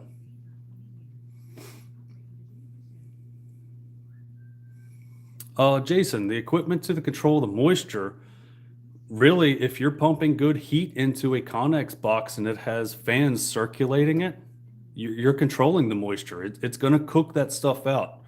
I believe it's 140 or 160? Those two numbers are confusing me for kiln dried wood. One of them is for like, there's a heat treating number, and then there's a kiln dried number. I think the kiln dried number is lower than a heat treated. It's 140 and 160.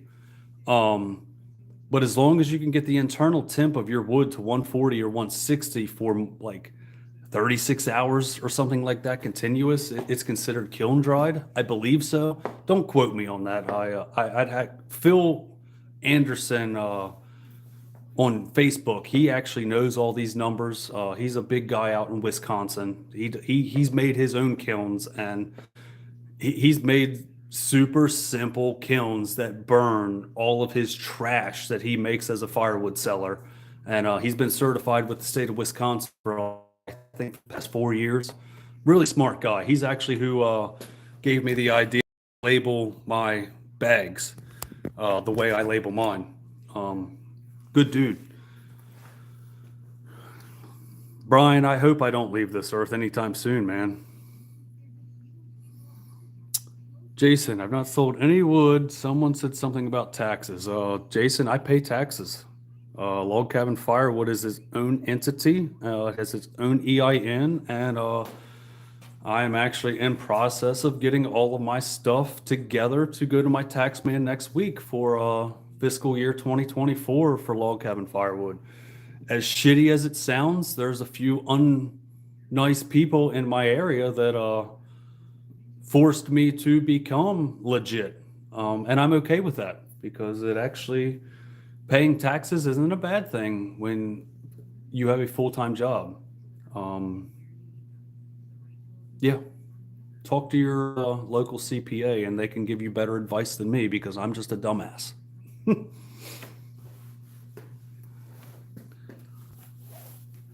Riley, is that what it is? It's got to be 140 for an hour.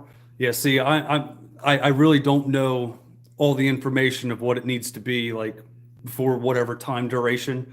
But yes, if you can achieve those numbers, and that's not hard to do if you're a firewood producer and you have a sea container set up that's insulated properly with the proper air circulation and all your probes set up into your wood. It's not that hard if you're intuitive enough and crafty enough to make something. There's enough information on YouTube to where you can watch some other people make stuff and you could do it as well. I say go for it if you want to make your own kiln. That would save you money rather than paying somebody to dry your stuff for you. But the guys that do own a kiln have told me you don't want to split stuff like today and throw it in the kiln. You want to split stuff right now and let it sit for as long as you can, and then throw it in the kiln, at a later date. Let nature do its natural course and try to dry that stuff first before you try to pump it in this box and try to cook every bit of moisture out of it that you can. Because then you're just working yourself harder, you're working your stove harder, you're working your kiln harder, you're going to burn more material to actually dry that stuff. So try to let nature process it first before you throw it in that kiln if possible.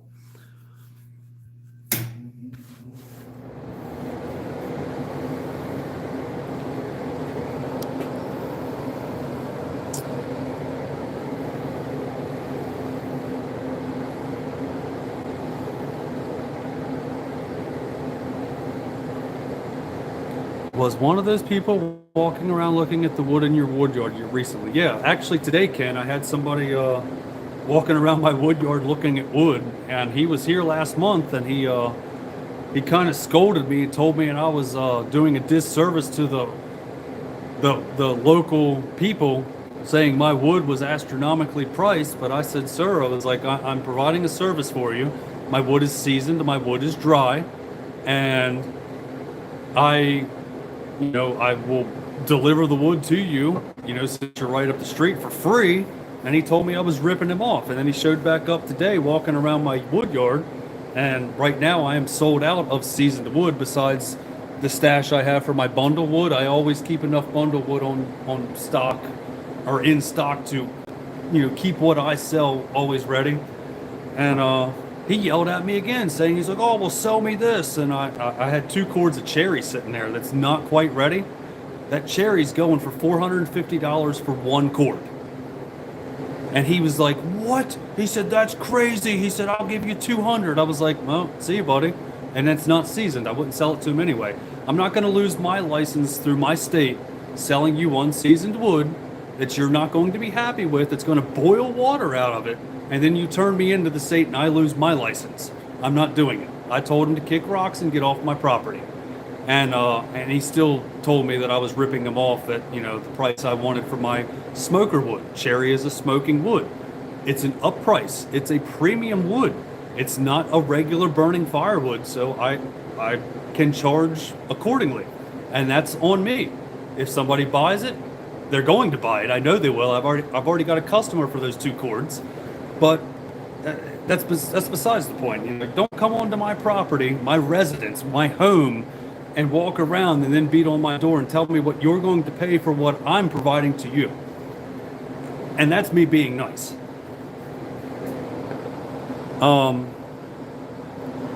Is Funk here?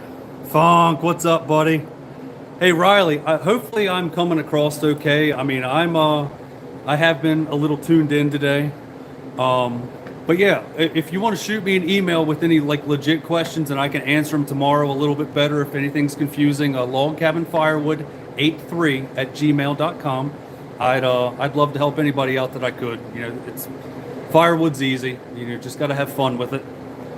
Sam, you're a First Amendment auditor. That licensing government and those that tax you better be nice, or I'll put them on firm for the people to see their corrupt government.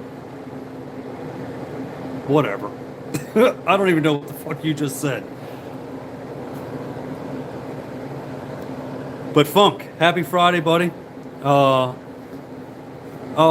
yeah, it wasn't neighbors. It was like people in the surrounding area. And one of our fellow woodhounds is a huge advocate on being, in line with all the proper regulations as well. And he helped me out a lot on getting straight so nobody would call and complain about me as well. Brad helped me out so much throughout this whole operation because when I first started this, when I was seasoning my first wood to start selling, I approached him when he was having problems with his ram splitter at the time before he got an Eastonmade. And I told him, I was like, look, I'm 7 miles away from you. I'm kind of setting myself up to sell wood as well. I've got an Eastonmade. Do you want to try it out? And he kindly said, look, I got something in the works. He didn't tell me that he had a 1222 coming. But he also, when I talked to him, he also informed me on how to do things properly within the state so that nobody would keep complaining on me for doing what I wanted to do. So, Brad's helped me out tremendously. I owe a lot to him.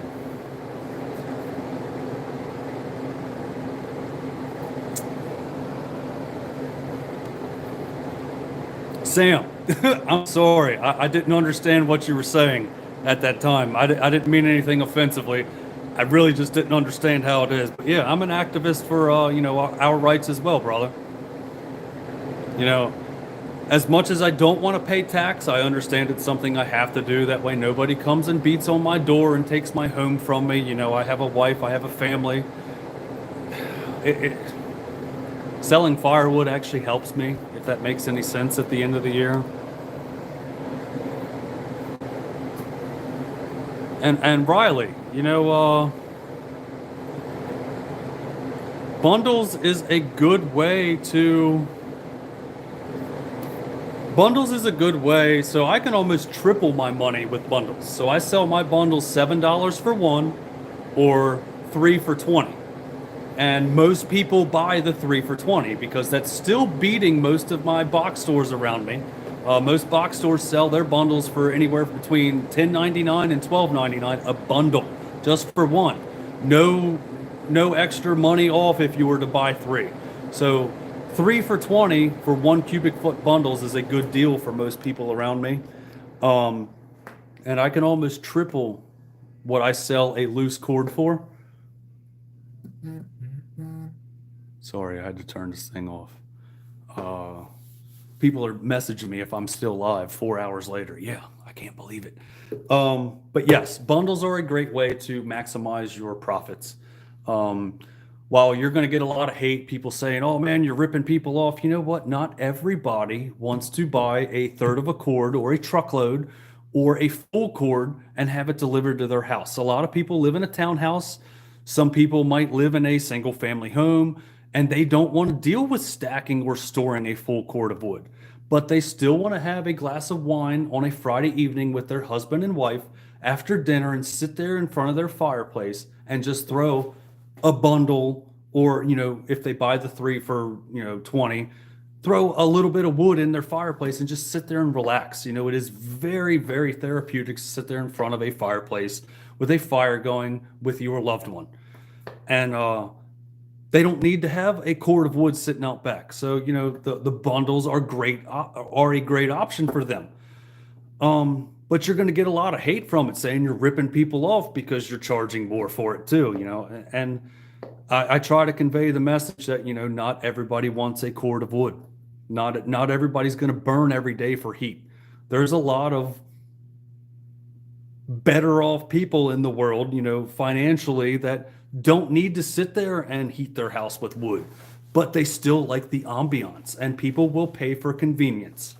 And that's what a lot of people can't understand, that heat with wood is how others will pay for convenience. There is that convenience there, and they will pay for it. So, try to price your stuff accordingly to your area. I don't know what your area is. For me, 3 for 20 for my 1 cubic foot bundles is doing very well for me. Could I raise my prices? Possibly, but I also have 4 other firewood services around me. All of us have kind of agreed to match the same prices for our bundles as well as our loose cords, so that we are not in competition for each other, and we all still feed our families and pay tax, unfortunately, at the end of the year for what we sell. And yeah, red oak, that stuff's it's gonna take a little bit. Um, the From what I hear with oak, it seasons 1 inch per year. So if you've got a piece 3x4, it's gonna take 3 years for it to be fully seasoned. You could probably get away with it being 2 years seasoned though. Sam, you get your stuff at Lowe's. You sell your bundles for $5 each. Brent, you need to up your prices, dog. If you're selling it in bulk for $5, cool. If you're selling it to individuals, I think you could get more than $5 a bundle, dude. I think you're shorting yourself, especially because I know you put out good wood. So I'm going back in the chat, guys. You're selling $8 a small bundle. Riley, I think 5 for 20. I think you're selling yourself short. If you wanted to do 4 for 20, try that. But I still think 3 for 20, $7 for one bundle or 3 for 20 is going to do you well.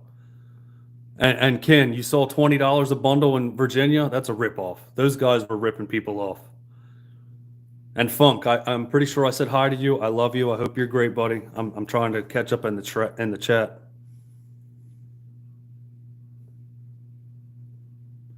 Glowing, I haven't advertised at all, not one time. Everything for me has been through word of mouth, and like Brad says, if you have a good product, people are going to know where it's at. People talk, people talk amongst themselves when you have good wood. That you don't need to advertise if you've got good stuff.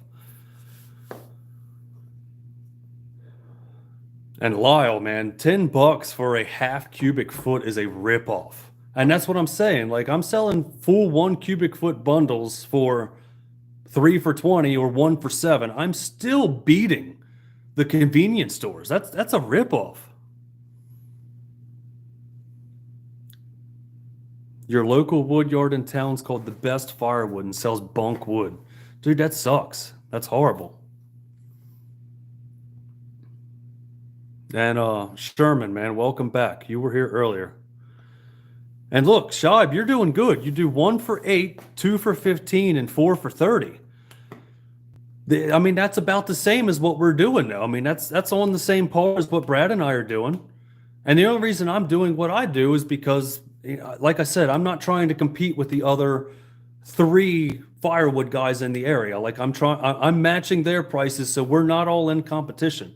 And when I sell out of wood, if Brad has wood left, I send people to Brad. If Brad's sold out, Brad is normally sold out by Thanksgiving. He's got good clientele. People love Brad.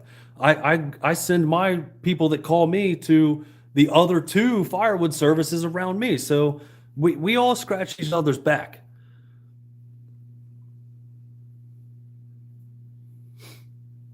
One inch per side.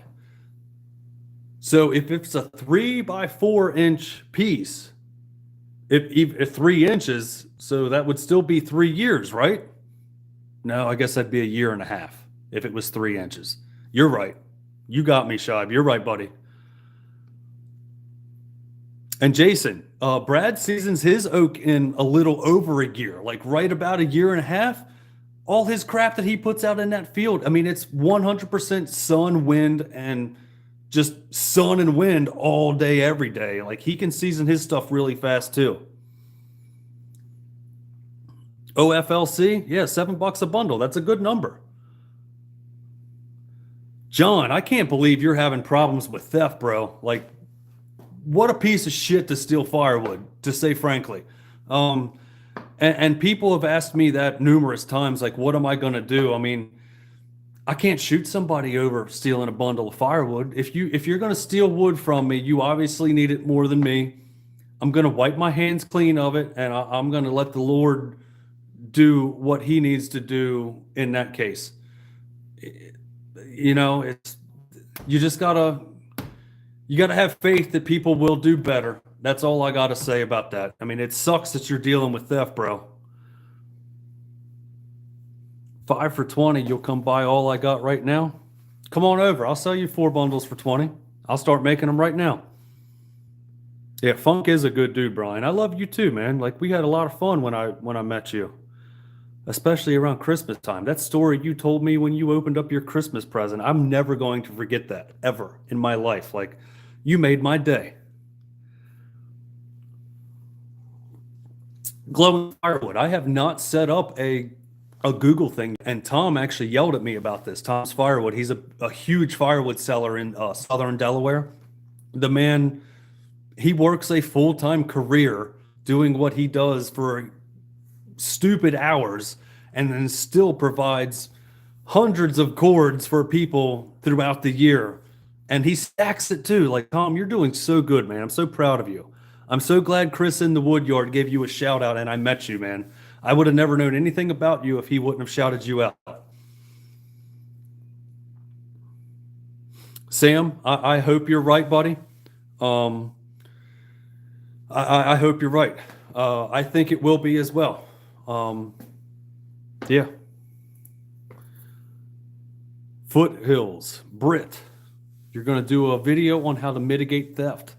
So my thoughts on theft, they sell ghillie suits on Amazon. You know, pick one out for your local scenery and get a, no, I'm just joking. I was going to say beanbag rounds. But man, you're going to be laying out there forever. I know they're not stealing stuff every day. You're going to be laying out there forever.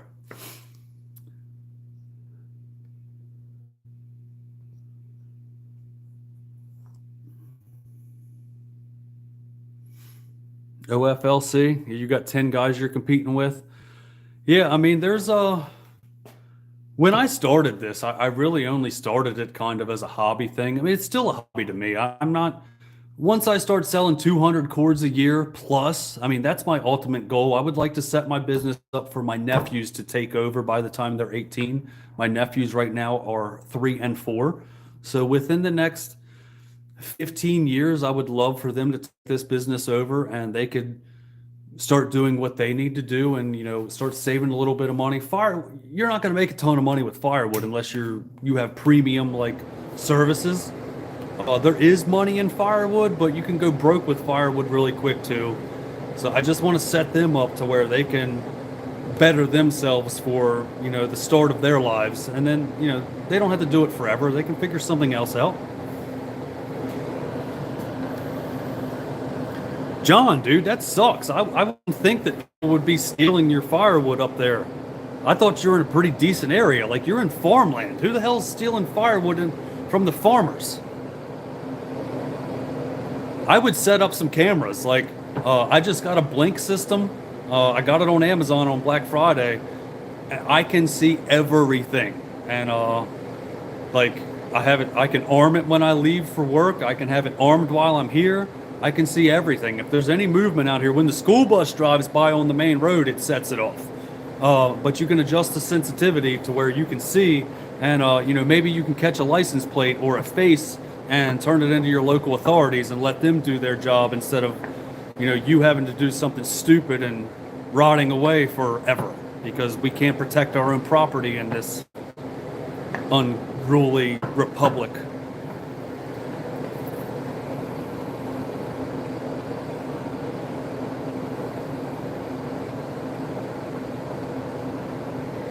Dude, Shive, I know you caught that guy, and you even you sent us the video. I don't even know if you sent it on YouTube, but it was hilarious when you caught him.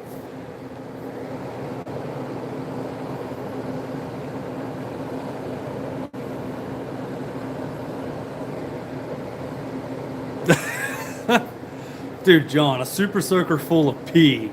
That's not cool enough, man. Lighter fluid. With a torch on the end.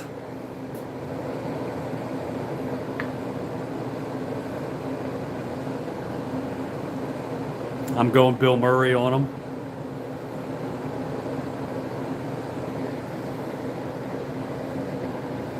Oh, Tom, come on, man. You got to take care of them, man. You got to find out where they're at.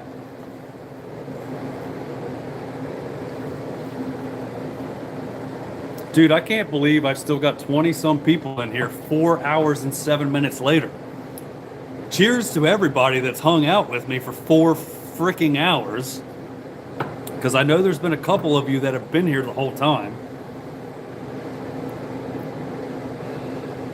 And all I've done is sit here and just ramble and make cheap rum and soda drinks. Timon, you're still here. You've been here the whole freaking time, buddy. You're always here. You're always part of the Woodhounds, man. Next time, hopefully I can figure out how to set up my camera with my mics.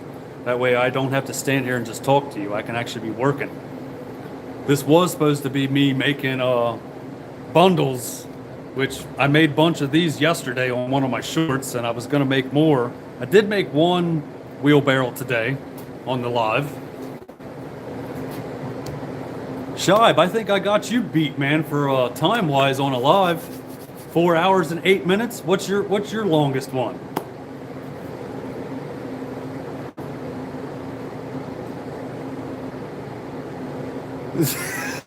Sherman, this is definitely not cooler than a super soaker full of piss.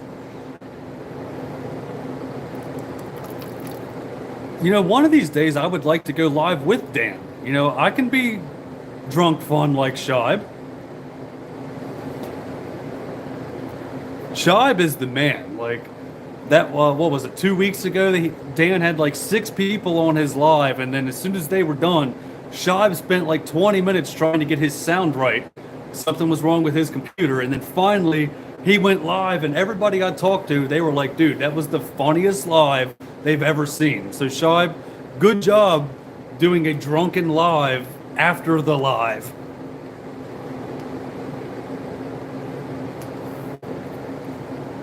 All right, so look, I need a 2-minute break. I'll be right back. I got to run outside.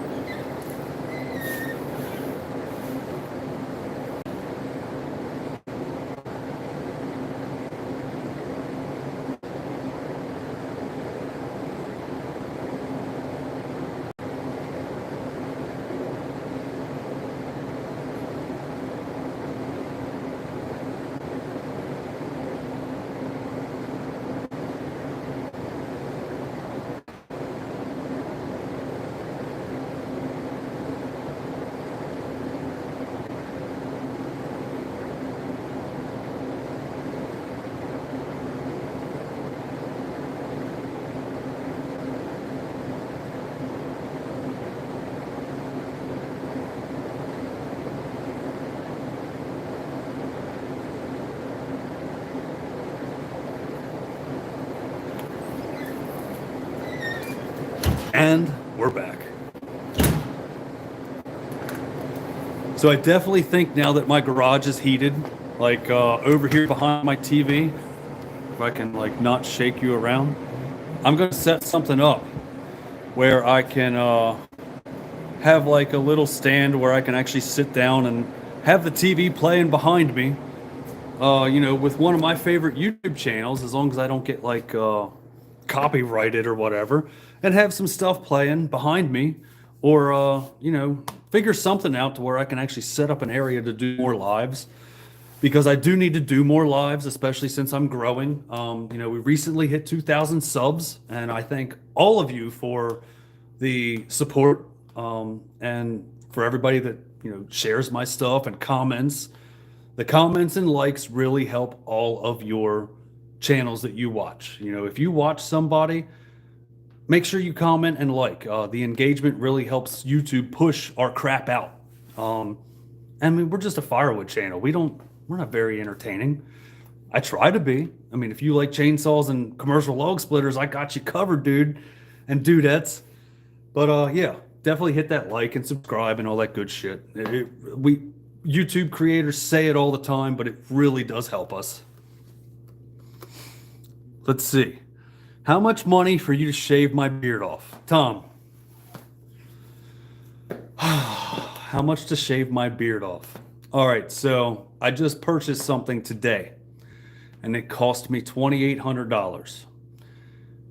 Venmo me $2,800 right now. I'll do it live. I'll shave my beard off right now. How's that?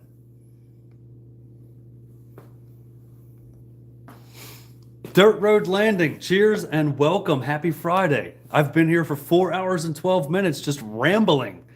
But I'm glad to have you here, man. Thanks for stopping by.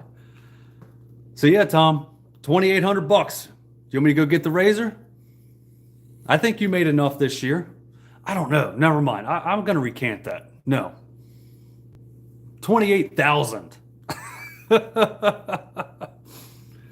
Yeah, I'm not cutting my beard off. This is almost 3 years of love here, dude. When I cut my dreads off, it was horrible. Like I cried for a week. I didn't feel like a man. Yeah. Yeah, a beard is like, it's majestic. Like, this is my life. Damn, Tom, you would have given me the 2,800? Dirt Road Landing. I'm going to continue making some boiler stuff. I need to make a video of how the boiler is actually hooked up, like how it runs from the boiler and hooks up to my house here soon. TikTok has been hounding me on how it's hooked up and how it heats my house. Dude, TikTok sucks ass. And Britt, I'm sorry if your children are watching. I'm cussing now. But yeah, TikTok is really harsh, and those people think that a Hardy stove is the best stove known to man, and my boiler sucks, and I don't know what I'm doing. I split my stuff way too small, but not everybody is familiar with a gasification wood boiler. So I need to keep pumping more videos out and not entertaining or instructing, but learning people more about how gasification stoves work, because they are very finicky and they require a lot more work than your normal traditional boiler where you can just chuck trees into it. But yeah, thank you. I appreciate that. I've got more stuff coming up about my boiler, about how it's hooked up to the house. That's actually going to be coming up next week, Saturday. I'm actually going to record something tomorrow morning about how the boiler works. Brad Watters, thanks for hanging out, buddy. Cheers and be safe and enjoy your cervezas. Salud. Tom's Firewood. Nora, I'm so sorry. I shouldn't be using that language around you while you're watching me. I'm supposed to be more of a family man and a good man. While you need to understand this type of language, you shouldn't use it on a regular basis. But yes, Tom, I'm going to build a shelter over my boiler. Probably the summer or fall of 2026. I've got 24 more yards of concrete that I got to pour out back. That's going to be stamped as well. That's going to be a lot of money. I'm probably going to put a melt system into it, attached to the boiler. I might not, though. It all depends on what I've got financially. But I'm also redoing 2 bathrooms right now, currently. And that's going to eat into my pockets as well. There's about 60 G's I got tied up right now going into the house. And the shelter over the boiler is the last of what I'm really going to do. Like, that'll be hopefully the fall of 26, but it might be even spring of 27. I need a little bit to get that together. Ken, no, I'm not going to do a shave for hope. I can't do it. While I understand how good it would be, for a, well, I don't know. Maybe as a fundraiser, yes, that would be a good idea, dude. I just don't know if I have the heart to actually do it. I look like a prepubescent child without this. Like, I look like a baby.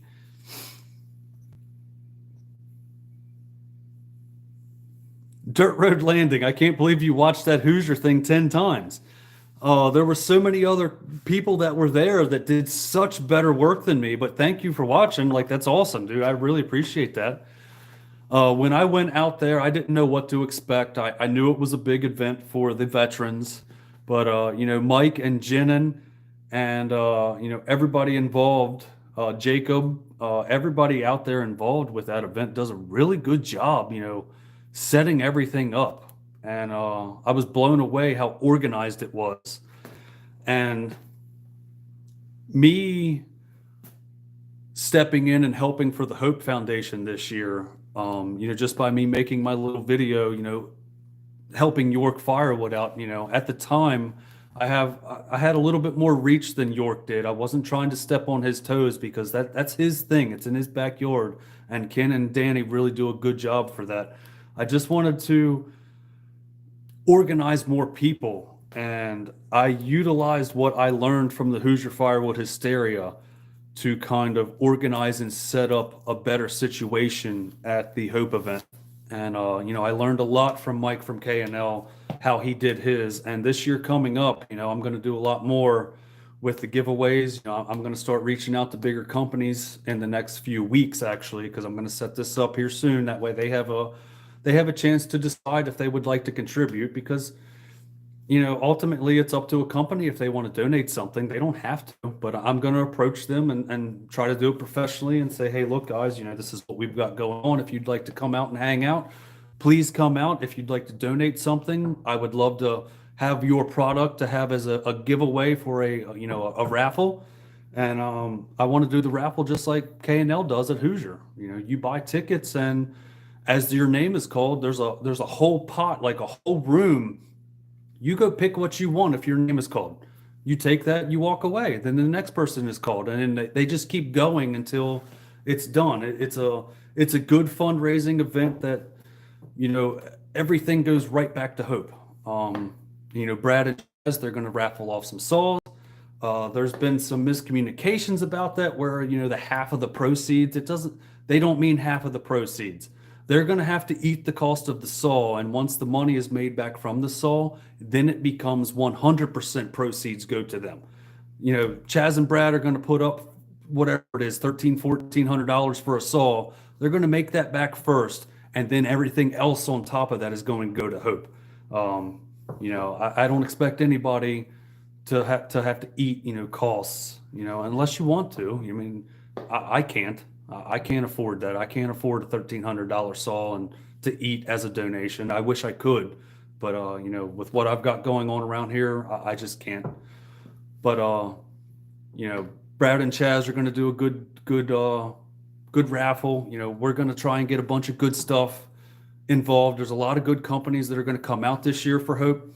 A lot of manufacturers are interested in this that we talked to at Paul Bunyan this year, which is, I'm blown away with the support that we've got, and they've seen some of our videos that we've done, and they recognize what the cause is going to, which is great, and that's what it's all about. It's about giving back, and it's about being here for each other.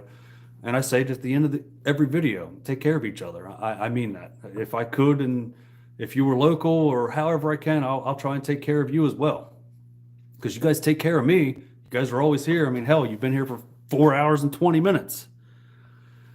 Glowing firewood. Yes. I actually need to do a giveaway for 2,000. I just hit 2,000 last week at Christmas.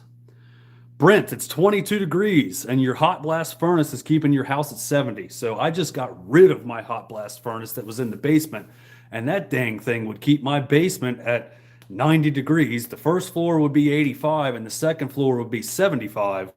And once you start that thing, it wasn't thermostatically controlled. My house would be we'd have every window open upstairs just to sleep. The problem with that stove for me was I had 44 feet of flue in my basement up to the top of the chimney, and it was a terracotta pipe. I should have put a insulated liner in there. My flue was getting cold at the very top, and it was pushing smoke back into my house. And we dealt with that for almost 4 years. So me getting this boiler got that smoke smell out of the house, and the whole backdraft situation. I did the chimney myself. I didn't do it right. I didn't think it out properly. Hindsight 2020. I wish I would have done a little bit more research. I wish I would have been involved with YouTube, because you guys could have told me I was screwing up. John frickin' Jeep really told me how bad I screwed up when I told him what I had going on, and he told me I'd be a lot happier with this boiler, which 100%, it's so worth the money so far. Am I hiring Sam? Is that to me? Shibe? I'll hire Sam. He can come over as long as he brings his wife. And she's still got that short hair. God, I love that short hair. Can we get a before and after of your bathroom? Brian, yes, I will do that. Jack, put the tubing in the concrete even if you don't hook it up. It's not that hard to after the fact. Okay, good deal. No one on YouTube will ever see me beardless. I doubt that. Fantastic group of Firewood family. I agree, Dirt Road. Hope was kick-ass. Sherman, it was awesome. You came down, man. You know, we really appreciated your help, brother. You and your son. Do you think twine would be okay for tying bundles? Since my mom has a horse and a lot of twine from the bales, should I wrap it to make it look more professional? So there's many ways to make your bundles. That's up to you to decide. I know a couple people that do twine. It's all in how much time you want to spend making it. I think twine, and for me, I think twine would take forever because I hate tying knots. Like I even hate tying knots on these dang bundles. But that's up to you to decide. I think if you go find Firewood at the Furnace or even some of my earlier videos, because I copied Firewood at the Furnace and TC Outdoors, you can look at how he was wrapping his bundles in the beginning. And that might help you a little bit better. And if you have any questions about where to buy plastic wrap, if you wanted to do that, I could shoot me an email, logcabin83@gmail.com. I can send you links to this wrap right here. This is the wrap that I used to use, but I would cut it off here and cut it off here. That way I could hand wrap it through what I had made out of 2x4s. I mean, I made my wrapping station for less than 20 bucks, and I made $1,500 my first season selling bundles. And then I bought this thing over here, and I bought the Amish made bundler. So I mean, it is, you just work with what you got for now. If you want to try twine, yeah, absolutely go for it, brother. I'm not going to knock you for trying anything. What's in the solo cup, Dirt? We started off with this. It's empty. It was only about half full when I started, and now I'm drinking this crap and Mountain Dew. I got Mountain Dew in here. That's why I'm so jittery. I'm like grinding my teeth while I'm talking to you.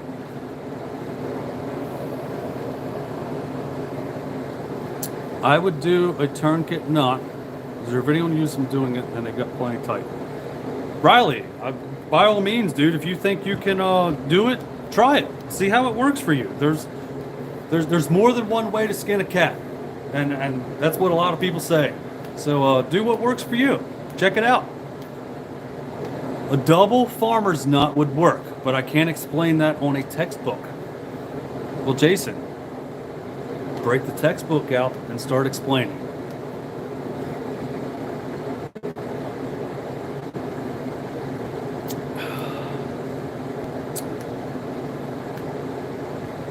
Brent, when's your new machine showing up, or did you get it already? I know you got that vertical one. You don't have your new one yet, do you? So Dirt, this, my stepmom brought this up. She was here about a year ago, and this is what she was drinking. But her and my dad really enjoy this stuff, and they were here last week, so I bought them a fifth of this stuff, the silver, the Captain Morgan silver. And she didn't drink it all, so I started drinking on it because I'm out of beer. And then I remembered that she has this down there in my basement, and she told me to throw this away when she left. I said, hey, you left your rum here. She's like, oh, I'll just throw it away. I was like, I'm not going to throw rum away. This stuff is, it's good until I'm no longer good. So yeah, that's why I'm drinking the Rock Gut rum at the moment. Sailor, Jerry, Spiced Rum, and Pepsi. So I'm doing the Admiral Nelson and Mountain Dew at the moment. I'm actually about to go fill up another one.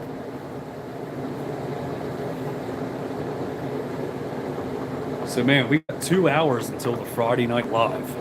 Do you think we could make it another 2 hours? Because I don't. I'm gonna go get a Mountain Dew. I'll be right back.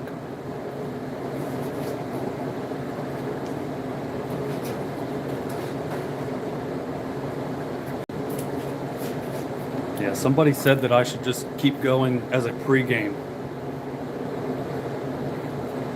Oh, Brent, I thought you sold that 35 SHL. I thought you sold your old machine.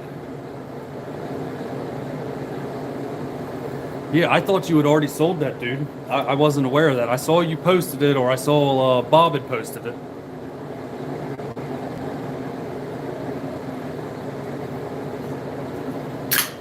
I know you got to be upgrading to a diesel, and you don't have to say yes or no, but that's the only thing I could think you'd be upgrading to, since, I mean, the SHO, the 35 SHO is already a badass machine.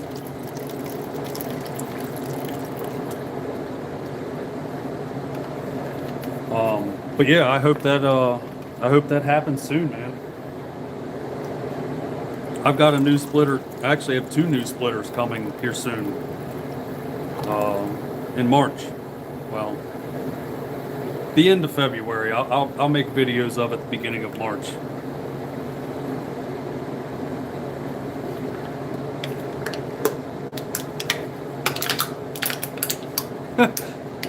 Glowing. Glowing, what is your name? I don't know your first name. But yeah, that is a good idea. I should just turn that TV on when Dan comes on and we can both be live. Jason, like, I keep seeing it, like, it keeps going up to I'm dropping down to like 25 and going back to 32. Joshua, awesome, brother. I'm sorry, I'm horrible with names, but now I know that Glowing Firewood is Joshua. I'm going to screenshot that so I can write it down, because I've been trying to get better with people's names.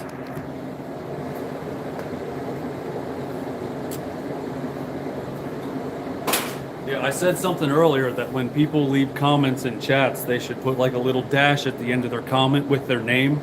That way we as content creators can get to know you better. Even if you already have a YouTube channel, you know, I'm busy. I don't watch everybody's stuff. If you put shorts out all the time, I do watch all your stuff because it pops up and I'm already subscribed to you and your shorts pop up. But long form stuff for me is hard to keep up with everybody, because there's like 400 of us that do these channels, and I work 80-hour weeks sometimes. It's really hard. Right now it's easy for me to keep up with you, but later on in the spring, man, like, you won't see me at all. It's going to be hard for me to even make videos.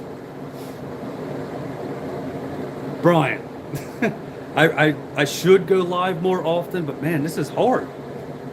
I've been sitting here for 4 hours and 29 minutes, rambling. Riley, how many pieces of firewood do I usually get into my 1 cubic foot bundles? Okay. So I have 1 cubic foot bags sitting here. I will count what I have in a couple bags, and I'm gonna say it's probably between 10 and 12 per each bag. Let's look. We can do this together. There's 1, 2, 3, 4, 5, 6, 7, 8, 9, 10, 11. So there's 11 in this one, and this is a 1 cubic foot bundle.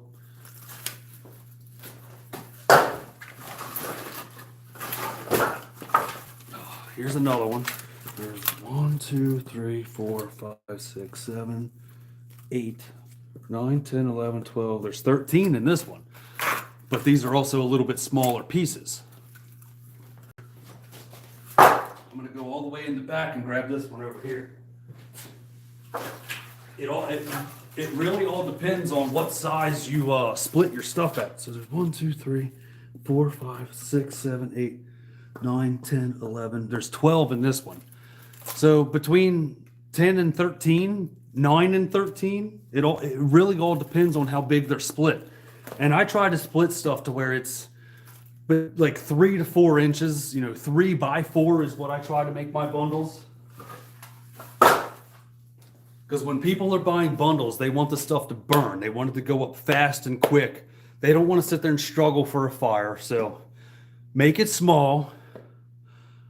Shibe, they're not saggy, bro. They're actually full. They're just not your 25 by 20 or 24 by 24 globe bags. Dirt Road Landing, thank you for telling me that. I will try to keep my potty mouth to a minor. I'll try to be more manly about my chat. Sometimes I forget that children are watching. So my apologies. But 3 months old, she's not going to remember me if I talk crap. Now, Now, I'm not gonna. I try not to cuss because I know Britt's daughter is watching right now. Nora's watching. So, Brent, I want to. Uh, if Bob's coming out to the Hoosier again, I actually want him to bring me another stand for this because it sucks changing the 1 cubic foot to the 0.75 cubic foot. I have both barrels and I don't want to trash a stand. I could weld one of these up, but it's going to look like crap. And if I'm going to represent WolfeRidge on video, I want it to look as good as it can. So I'm going to have Bob make me up another stand for the 0.75 cubic foot barrel that I have so I can have both of them instead of having to change them out because I want to do kindling in the 0.75 cubic foot barrel. But dude, the WolfeRidge bagging station, guys, if you're into bags, this thing, it's easy, it's fast. Yes, there's other ways to do it that are cheaper, but for me, I made my money back in one season with this thing, with the 100 bags that the WolfeRidge provides to you when you buy that bagging station. You get 100 bags free with the purchase of the bagging station. And for what I sell my bags at, $7 for one or 3 for 20, I made my money back off those first 100 bags. So it just depends on what you can sell in your area. If you can turn 100 bags pretty quick, you can make your money back in a season. Even if it takes you 2 seasons, this is a good investment for you. I mean, you're going to make your money back no matter what. Tim Stout, I will try to take it easy on the Mountain Dew because the crap is horrible, but I can't drink rum straight. Yes, Riley. Here, I'll grab some stuff.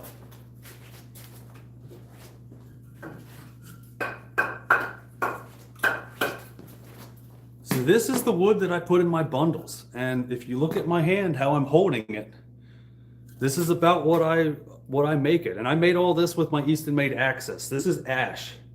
I have a tape measure right here if you want to see what it is exactly.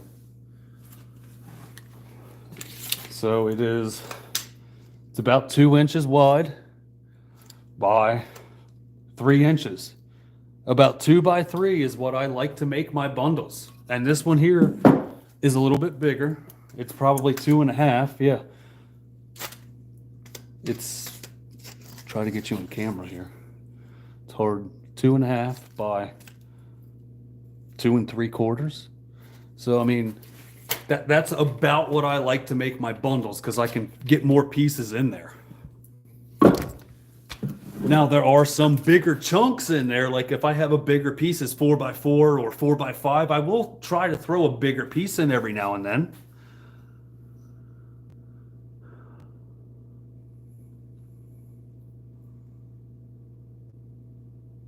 Glowing Firewood. Yeah, you were supposed to have gotten, unless they stopped it, you were supposed to have gotten 100 free bags with your bagging station purchase. Unless they stopped that offer. When I bought mine, they still had that offer running. I don't know when you bought yours. Brent, what did you say? You went to 0.9 cubic foot bags and they still fit over the bagging station. Yeah, where are you getting your bags from that are 0.9 cubic foot?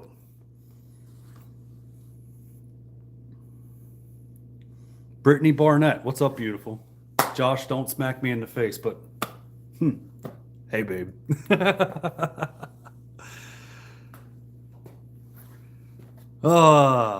So Taryn actually braided my beard last night. I wish I was on like an actual streaming platform. I would show you like a picture, but it actually looked good. My beard looking braided. It's getting long.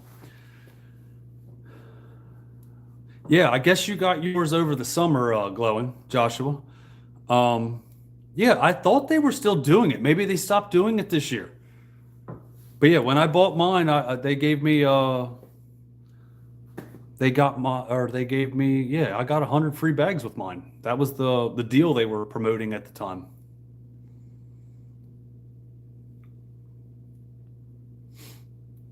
Oh, so Northern Woodsman does have those bags. Brittany, how did your audition go? Did you have fun? Did you scream your little heart out? What did you wear? That's what I want to know. How hot did you look? Josh is going to beat me up next time I see him, and Taryn's probably going to slap me. Josh is probably sitting there right next to you laughing his ass off, saying, "What?"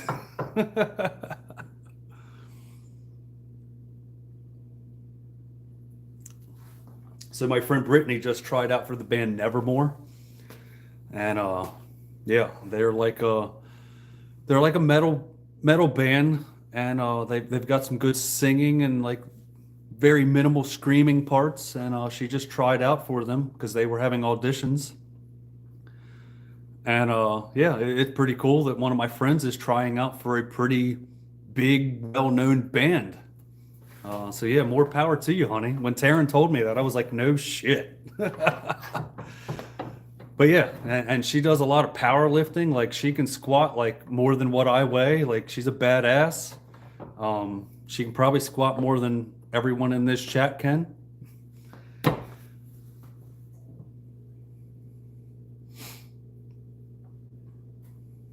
Brittany, where'd you have to go for that? Philly?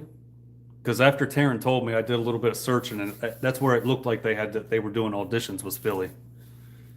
I hope you get it, man. I need to know a better rock star, that way I can go backstage and like, you know, drink beer with like cool people.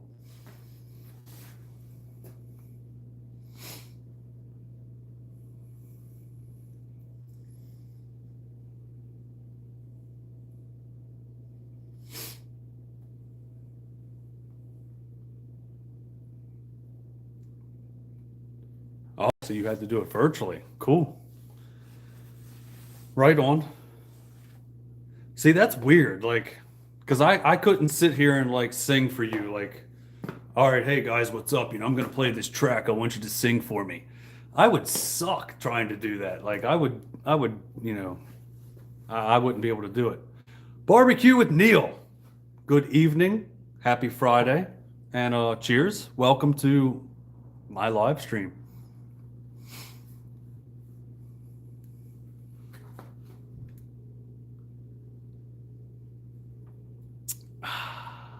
This is a good drink. It's a lot better than Dan's, where he puts like 3 drops of stuff in it. I'm actually surprised Dan hasn't stopped by yet. I guess he's, you know, 2 hours away from doing what he's got to do.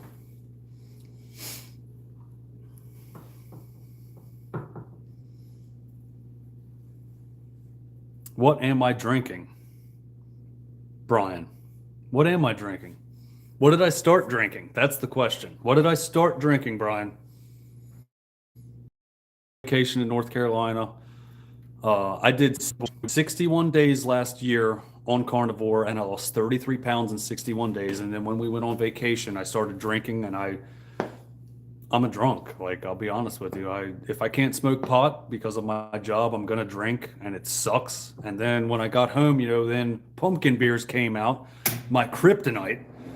So yeah, none of this is carnivore. Hopefully by Tuesday of this week coming up, I can quit drinking for at least until April 3rd, 4th, and 5th. That's my goal, is to quit drinking at the end of this weekend. So, short line Brian. This is what I started with. I bought this last week for my stepmom because her and my dad will both drink this. And then my stepmom, hey Sherman, have a good night, buddy. I love you. I hope your boys feel better. Take it easy. But last year, my stepmom brought this rock gut stuff up here. It's Captain Morgan generic. And this is what I'm drinking right now because it's all I have left. I don't have any beer with me. So I'm sitting here sucking down Mountain Dews and Admiral Nelson.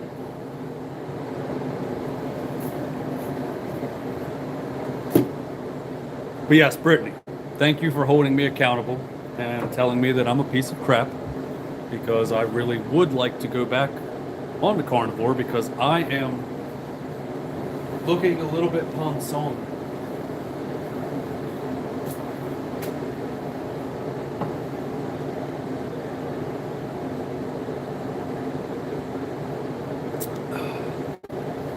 Brent, I was actually talking to Matt and Bob about buying like a pallet of bags and us three splitting them.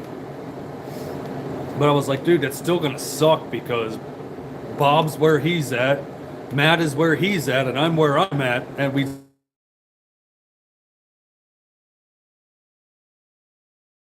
need to just, I'm just stick with what I have.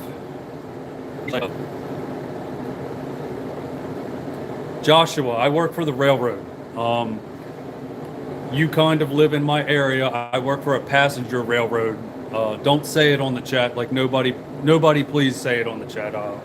My company does not like their name put out anywhere where I work, but I work for a passenger railroad on the East Coast.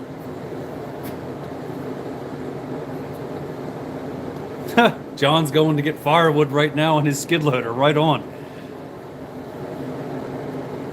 Brittany. Oh, Avy. Hi. Uncle Jack's on the big screen.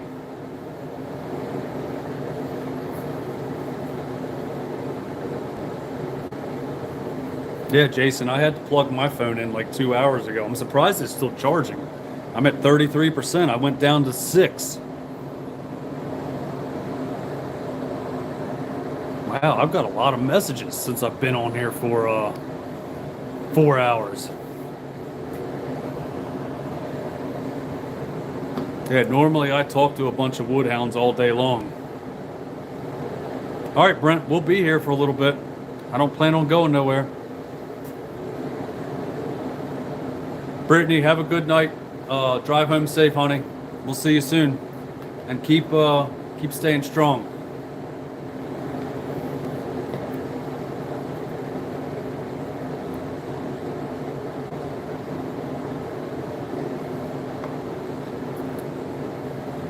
Josh, that's an awesome job. You got a county job, man. Yeah, a couple guys that I work with, they came from the county and all that good stuff. So I mean, I got a pretty good job, but you know, county jobs are good too. You'll get a little bit of a pension out of it and good health care. Brian.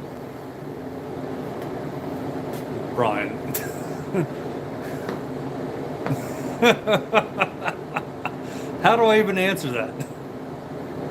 I have not to this day. But if the wife would allow it, yes.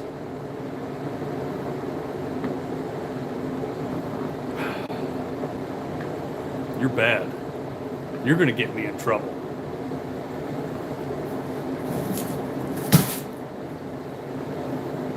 I need to lower this, lower my tripod and sit in a chair. My back's starting to hurt, guys. Almost 5 hours just standing here talking to you about nonsense.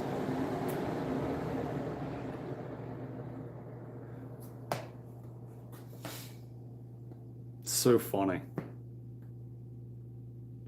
All right, we're down to 15 people.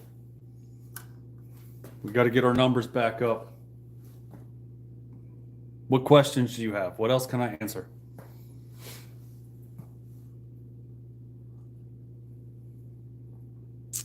Only an hour and 40 minutes to go. Brian, what are you drinking?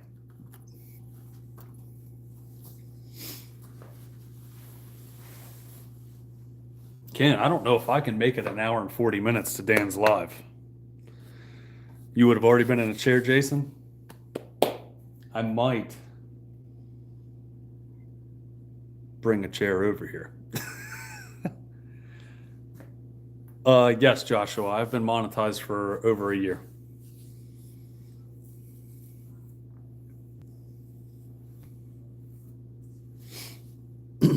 Yeah, I think it was the end of September last year was when I got monetized on YouTube. I'm about to get monetized on Facebook, and I was trying to get it on TikTok as well. I mean, I gained 1,100 subscribers in the past 3 weeks on TikTok, but I think it's going to get banned in the next week. So, I mean, I'm still going to keep posting my shorts on there every day, but in hopes that it does not get banned. But I'm the way the Supreme Court was talking today on some of the stuff that I've read on, some of the things that I do read, that they're going to uphold that ban and TikTok's going to be banned, and maybe it'll come back under Trump, but we'll see. James, almost 5 hours later, I made 3 bags. 3. You guys have kept me talking all day, and this bottle that's gone kept me going.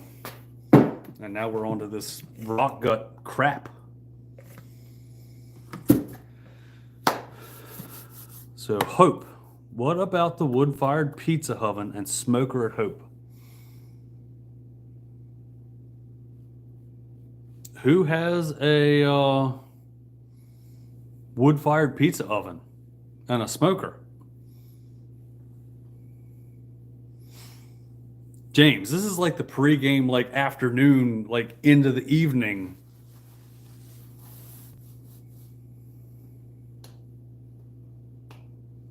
Yeah, Joshua. That's what I was reading, but I actually read some stuff that Musk is going to buy TikTok. I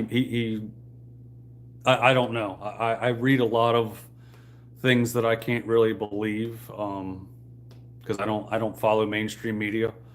But I've saw a few things where Musk wanted to buy TikTok as his next power play. I think it would be great if Elon had it, as far as a free speech standpoint. And I also think, James, I would love to have you as my 51st state brother. I don't know. We'll see what happens.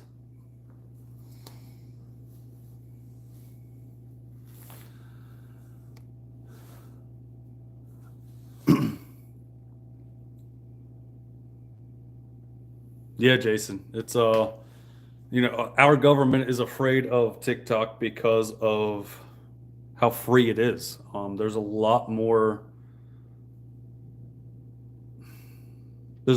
free speech on there right now as we stand, like right now currently, where people can openly, freely speak about topics that you can't really talk about on other platforms, including the one I'm streaming on right now.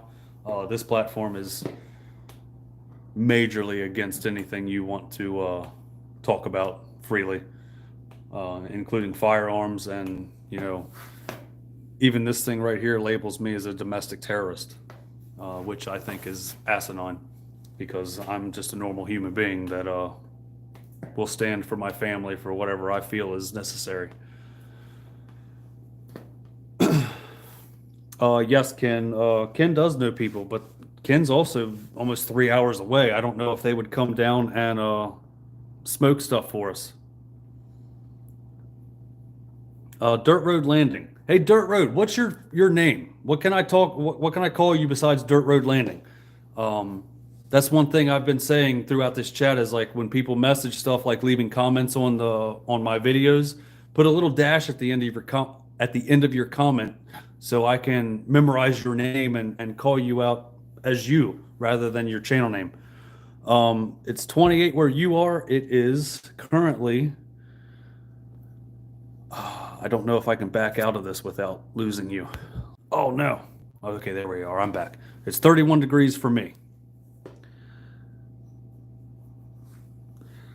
Yeah, James. Yeah, I don't know. We'll see.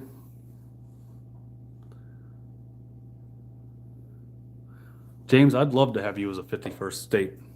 I won't have to pay any, what the hell are they talking about? Tariffs? I'm afraid in February I'm going to have to pay a tariff when I go get my stuff. 28 and snowing in the valley. Have you ever thought about doing sawdust briquettes? So, Riley, check this.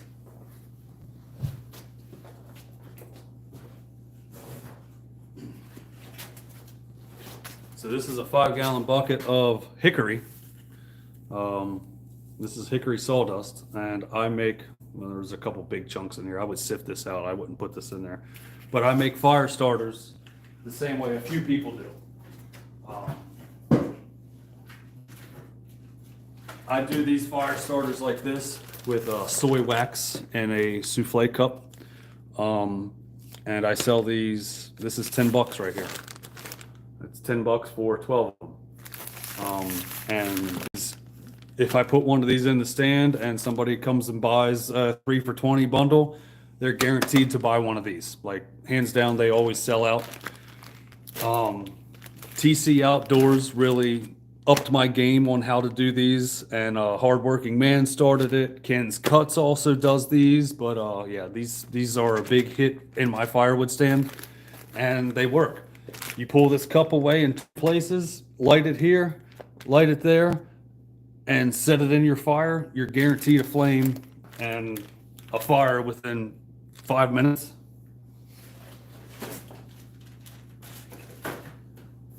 But I started saving my hickory and my cherry sawdust. That way I could do designated smoker. I just showed you, they're just 100% pine. End of like 60% cherry and 40% pine, because you need a little bit of pine in there to get it hot, to get your stuff going, but you can still put a little bit of other flavor in there with the other chips. Yeah, Joshua, I don't think he's going to sell it either, or they. And Dirt Road Landing, yes. Barbecue with Neil, you're in Canada. And Paul, nice to meet you, Paul. I'm Jack. And I'm sorry if we've exchanged names before. I'm horrible with names, but I'm going to screenshot this. That way I can save Dirt Road Landing as Paul.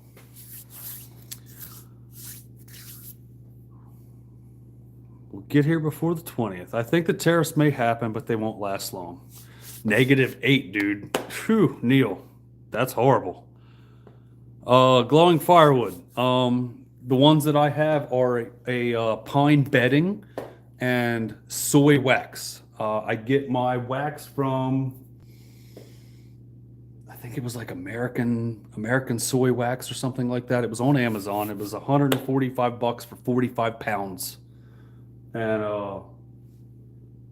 I made a ton of things with that for 45 pounds of wax. TC Outdoors actually has a video he put out about a year ago in the fall where he has he got a big old cooker where he melts his wax, and then he used a pancake batter thing. I have it right here,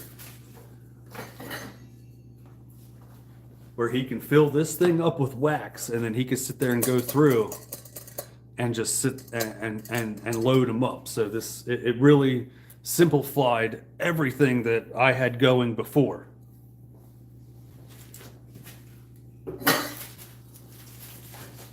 I still have everything set up here, because before I was having to heat these up with wax in them, and I was having to dump them in each cup. Having that pancake batter thing hooked up, you could sit there and just doop, doop, doop, doop, doop, and you can load your cups up. It's a little bit to get into, but after you sell your first batch, it's 100% profit.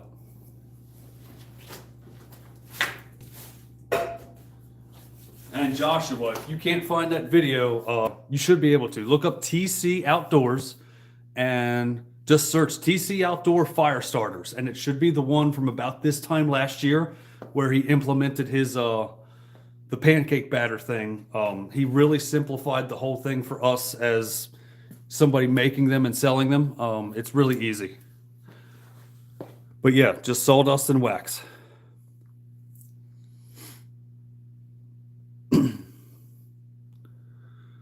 Riley, again, check out TC Outdoors. He did a better video than I could ever do.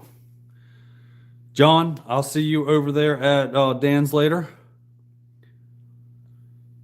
Neil, I do not build smokers, or do I smoke stuff. I have I don't know if you can see it from here. Where the hell is my smoker? Oh, it's behind my refrigerator. I have a Traeger 7, whatever the hell that thing is. I have a Traeger pellet smoker that I use, and I like stuff where I can set it and forget it. I don't have to sit there and regulate temperatures with putting firewood in there. I really like the I really like the pellet smoker. Jason, just for you. Doop, doop, doop, doop, doop, doop. Can you see the dust coming out of this thing? It's actually wax. It's like dried wax. So glowing, Joshua, you got to be careful what wax you use in these, because if people want to put these in smokers, you don't want to put poisonous wax in their food, or you don't want to put poisonous wax somewhere where the people may be cooking food. If you do use a paraffin or any other type of a petroleum-based wax, make sure you let it be known to the people that you're selling it to. That way you don't have anything coming back to you that you sold something that was harmful that poisoned their food. That's why I use a soy-based wax, because it's a natural-based wax that's not going to hurt anything. It's actually a food-grade safe wax that we use in our fire starters.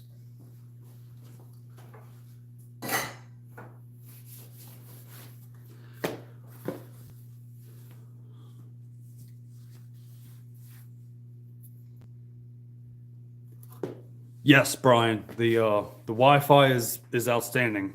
I finally just hooked mine up this year because you can see the thing right here. Right, let's see here if I can get my hand up there. I can't get my hand there. Right there. I just put a Wi-Fi extender out here in my garage, and now I can hook my smoker up to it. So how is Miss T's beard going? Miss T has a massive beard bush going on right now. She's in school and she's working full time. She's kind of just let everything go. TMI, right, Ken?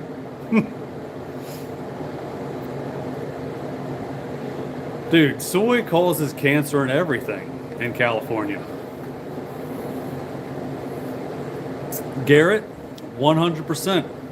We are at 4 hours, 59 minutes, and 45 seconds.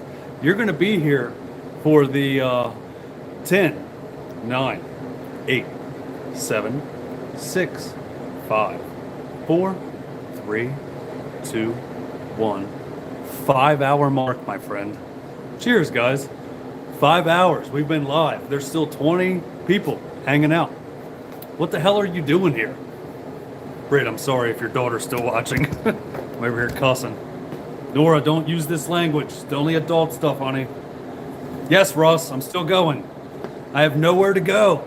It's Friday. I'm off work. And I got a good drink. We got a hour and, I don't know, a half to go for the Friday Night Live. We're going to try and go for the next hour and a half. Who is Britt and Nora? Britt is Foothills Firewood, and Nora is his daughter. And they're young kids. Britt's kids like to watch me on their 100-inch TV in their living room that his wife made him return. Russ, I have one of your shirts. I don't have one of your hats. I actually need to clean my closet. That's actually on the list to do tomorrow, since we're supposed to have snow tomorrow. My closet is a freaking mess. I have 400 firewood shirts, 400 hats. Like, I'll have to do a short of just the merch I have from all the firewood channels. Taryn hates it. She's like, can you stop getting shirts? I'm tired of buying more hangers. I'm like, dude, like, just buy more hangers. They're cheap. Or I'll steal them out of your closet.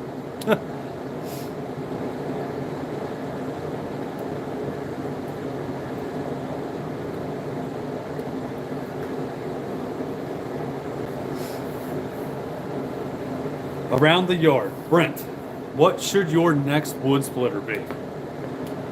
I know what it's going to be. You're going to have a diesel version of what you just had.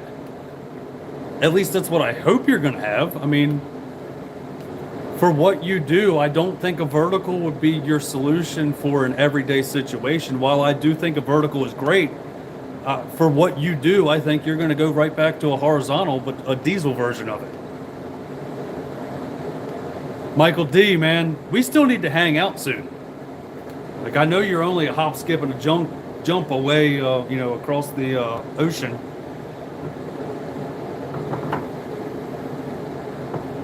Oh man, Neil, that sucks. Your trigger's not working. So I bought this Traeger Black Friday 2 years ago, and I wish I would have bought the pit boss. You know, I had something pop up in my email from Cabela's, and me being a dumb butt, I had, you know, I have a Cabela's card, and I got X amount of extra points for buying something that was on not clearance for Black Friday. I still paid full price for that thing, and I could have got a pit boss that was way better than what I bought for this thing.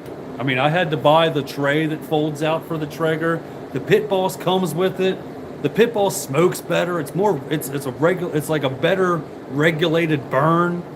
Like, I'm still happy with the Traeger. I just feel pit boss is a little bit better.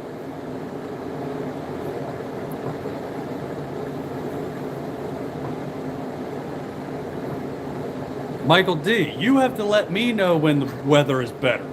I think you have my phone number.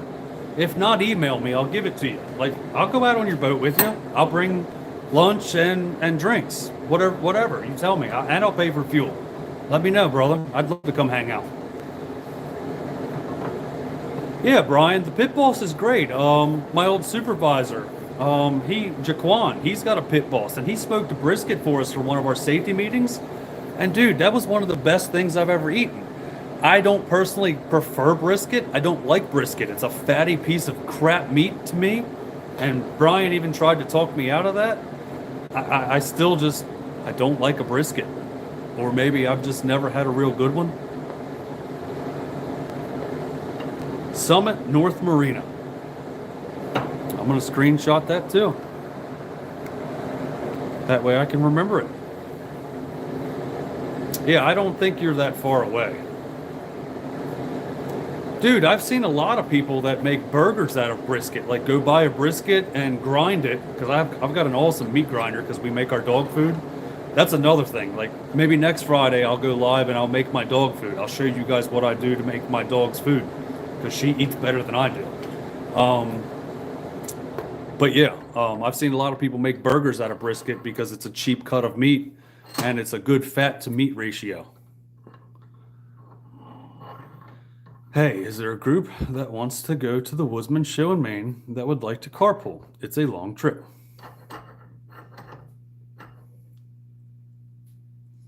Riley, I have not done a live stream in over a year.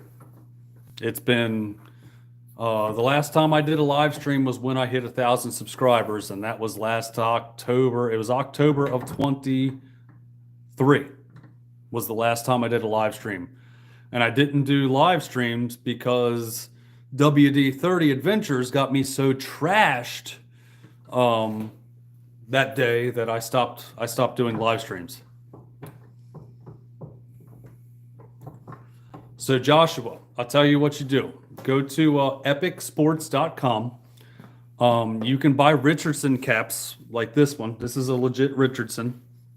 You can buy these at full price from them, and then find a local embroider close to you. You can Google search that wherever you're at. I believe you're in New Jersey. I might be wrong. I'm pretty sure that's where you are because you sent me stickers. Or you can buy NV caps like Nevada, Vegas caps, and they are $2 a cap. They're $1.99 a hat. They're very similar to a Richardson, and then you can pay your local embroider to embroider your name onto that hat at whatever their cost is, and you can save a lot of money. I have a local place where, you know, I pay $2 for the hat from NV or from Epic Sports. It's an NV cap hat. It's very similar to the Richardson 112, and then I pay $12 for the embroidery. So it costs me $14 a hat. So I mean, it's expensive to get into merchandise to sell yourself. For me, I give all my stuff away. I'm not going to sell hats. I might start a store where I do the like Shibe does. What's he do? And Brad does it too. Why can't I think of that company? What's that company that everybody uses that does the shirts and stuff? Brent might know. I forget.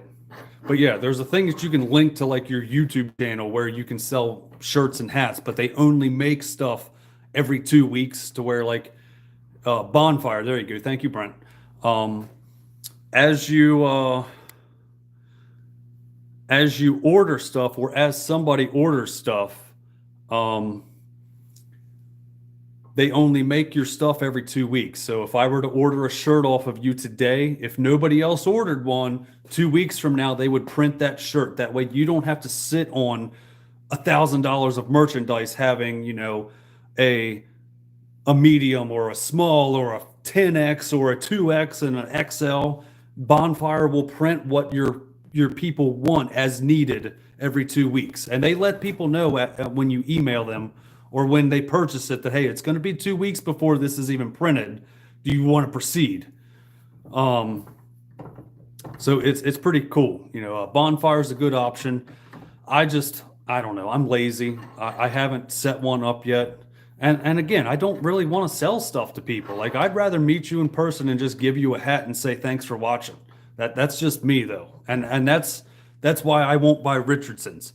I bought Richardson's the first time and it killed my pockets. And then I bought those NV caps the second time and it didn't hurt me as much. Jim, have a good day. Brian, I still have to get you a hat.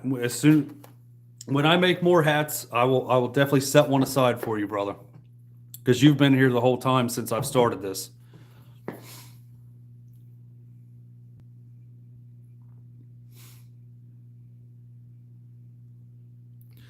And Brent, that's a good option, but he's not cheap either. He's good. He's local to you, so it might be cheaper. But I looked into him as well, and he was way more expensive than doing it on my own. Finding somebody local to do my embroidery. Great products. I'm not knocking the man. He does great work. He just wasn't in my price range for what I was looking for at the time.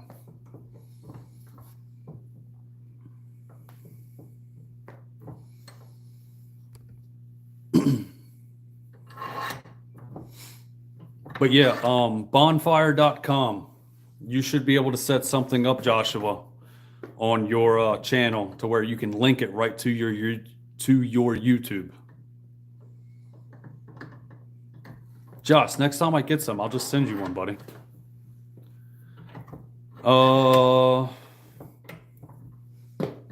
I've been live for 5 hours and 10 minutes, Jenin. 5 hours and 10 minutes and 30 seconds. So yes, I tried to go live at 2 p.m., but I was trying to do it with my my DJI camera, and I couldn't figure out from the app how to do it.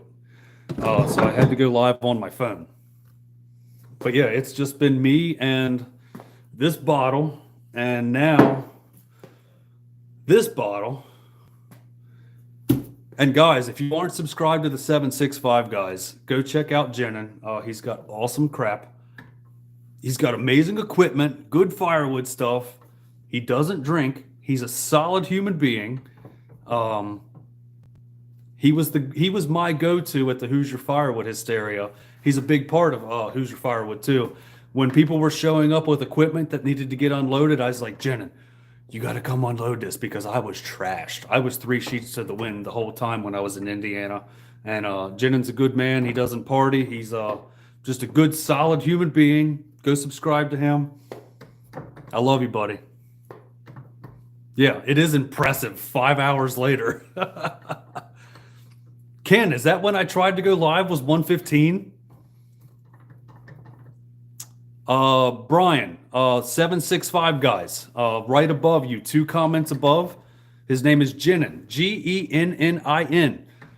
Really good dude. He's a farmer out west. He's also I think he's a cat repairman or a cat mechanic, or it might be case. He's a heavy equipment repairman. Really good dude. Very intuitive, very smart, does everything on his own, and he makes great videos.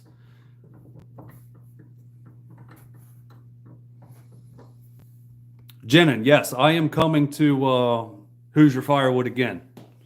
And I'm bringing, as of right now, 2 other people. We're gonna have a deck over trailer that are gonna have 3 Eastonmade machines on it as of right now.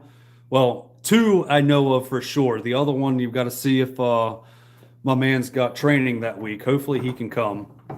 But I'm trying to get 3 Eastonmades on that deck over.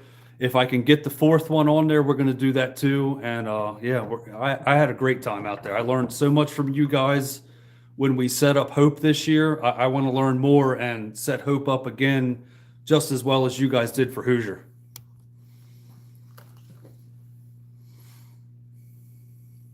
Carl Lewis, the man with the plan. So stickers. I have a buddy of mine that is a graphic designer. I reached out to him and I told him what I wanted. I kind of had an idea. I sent him a few pictures and sketches, and then he went through and drafted everything he wanted on, or everything I wanted up, digitally on a computer, an animated version of it. And he sent me several different options of what I wanted, and we agreed on one. I paid him his price, and then I went to makestickers.com to get my stickers printed. Brad from Firewood at the Furnace is who turned me on to make stickers, and that's who I believe a few other people use as well. There might be somewhere better, but that's the one I've used, and that's the one I've got good stickers made from. But you got to find a good graphic designer that you can work with, that you're comfortable with, to figure out what you want. And yeah, it's not that hard after that. Make stickers is really easy once you have the design. Just make sure when you get it from your graphic designer that you own that print, that it is yours, that you don't owe any contributions to them later on for their design.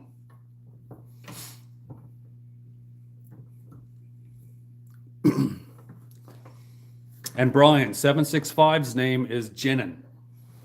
Really cool dude.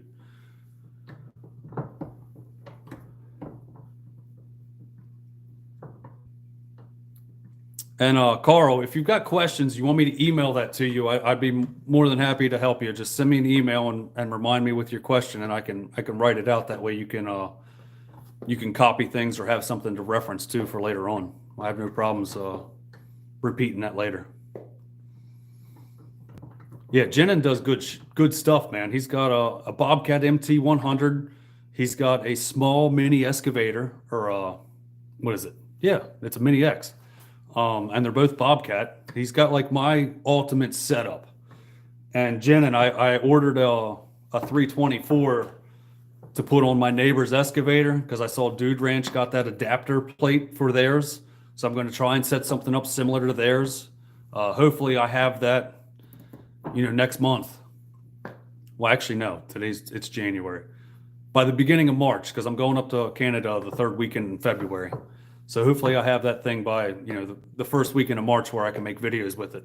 I just want something like you have to bust up big rounds to, put on the splitter after the fact, especially since he has all that equipment over there that, just needs to be used since he gave me keys because he doesn't use it enough.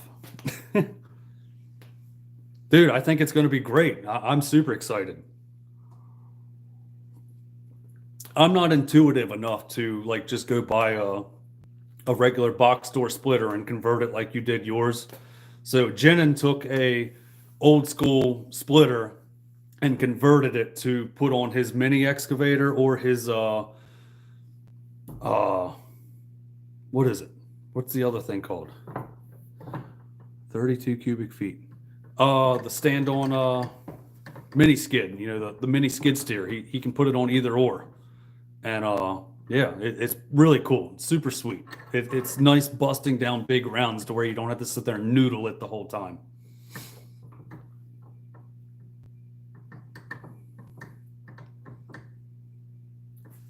"32 cubic feet. What are you guys asking? How much wood per week does my boiler consume?" Jenin, my boiler, I started it November 5th. And you'd have to do the math yourself because I'm wasted. I've burned 2.5 cords since November 5th in my gasification central boiler 760 HDX.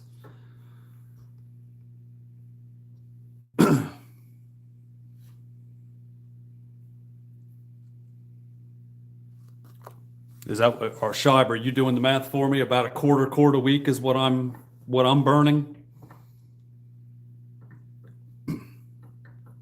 Those Miller Lights must not be flowing through you yet, because you can still math and I can't.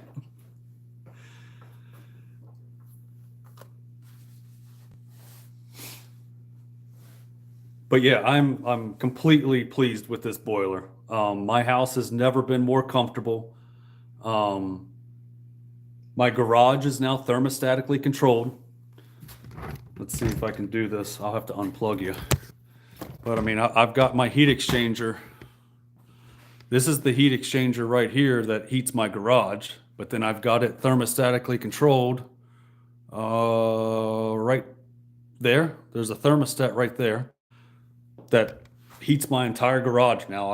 I normally keep it now when I'm not home at about 53 degrees, 57, between 53 and 57. But when I'm out here, I set it to 65. But I can crank that dang thing to 80 and it will just sit here and pump out heat in this room. Shotlift, what's up, dude?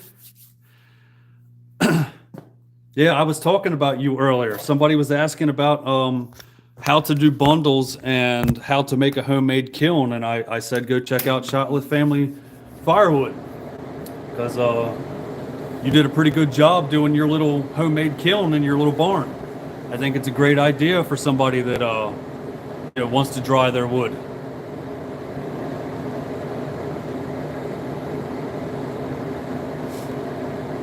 Yeah, I mean, that's what we're here for, man. Got to take care of each other. I know I don't always comment on every video, but I always watch everybody's stuff.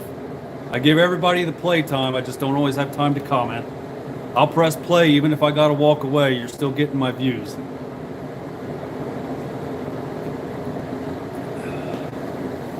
The only time I can really sit down and comment is if like I have downtime at work or we're driving somewhere far and I'm in the van. I try to put my headphones in and blast out as many videos as I can, within our 2-hour drive sometime for work. It sucks how much we drive sometimes.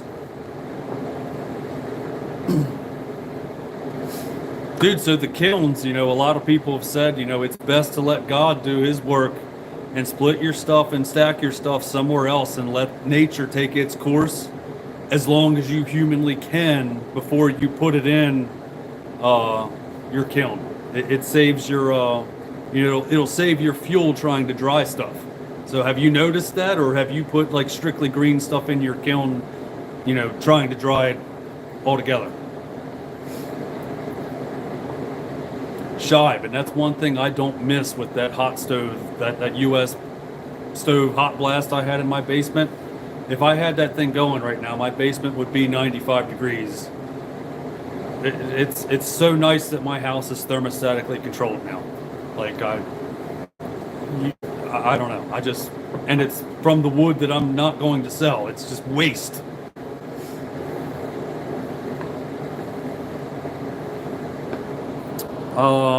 Neil, if you're talking about me, I'm going to Perth, Ontario to Eastonmade. If you're asking about me. Jason, yes, I'm still live. How did the rest of your workday go? Did you get everything done?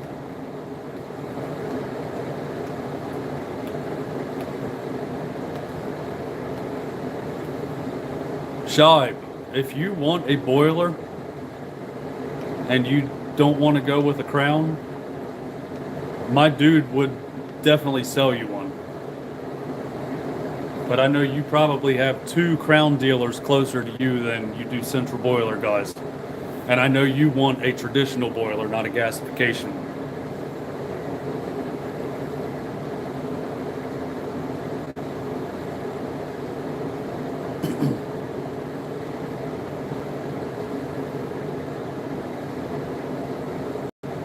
Hey Riley, did you see that video Project Farm just did of the anti-gel diesel additives? I was actually surprised with some of the stuff he came up with and how good everything was with those diesel additives. Project Farm does really good videos. Like, for as dorky as he is, I love everything he does because he does a very thorough job comparing everything.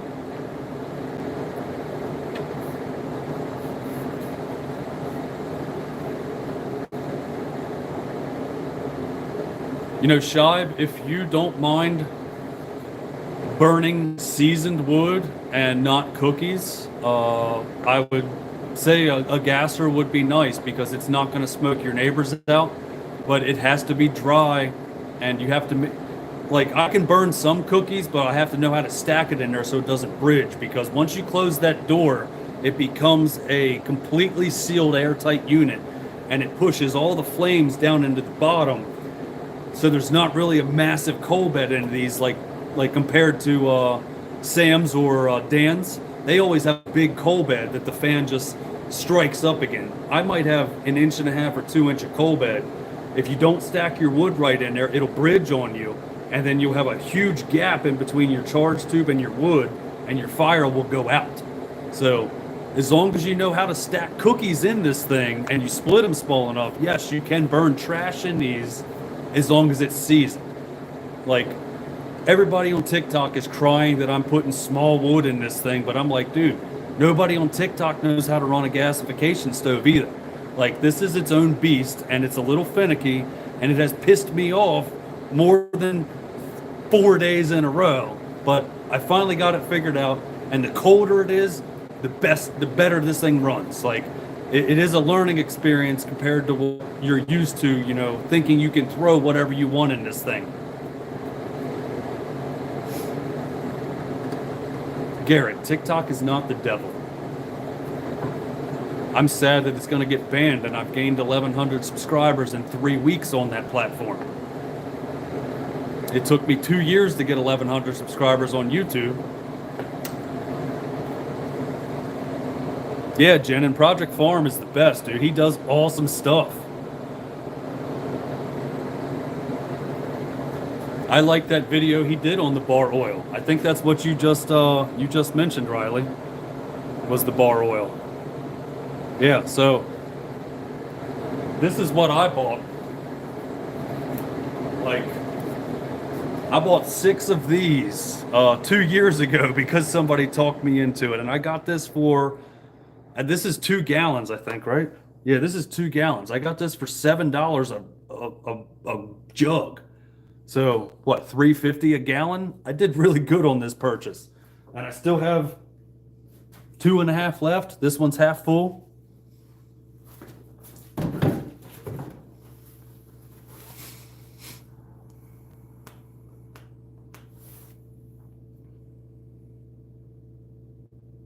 Foosball is the devil.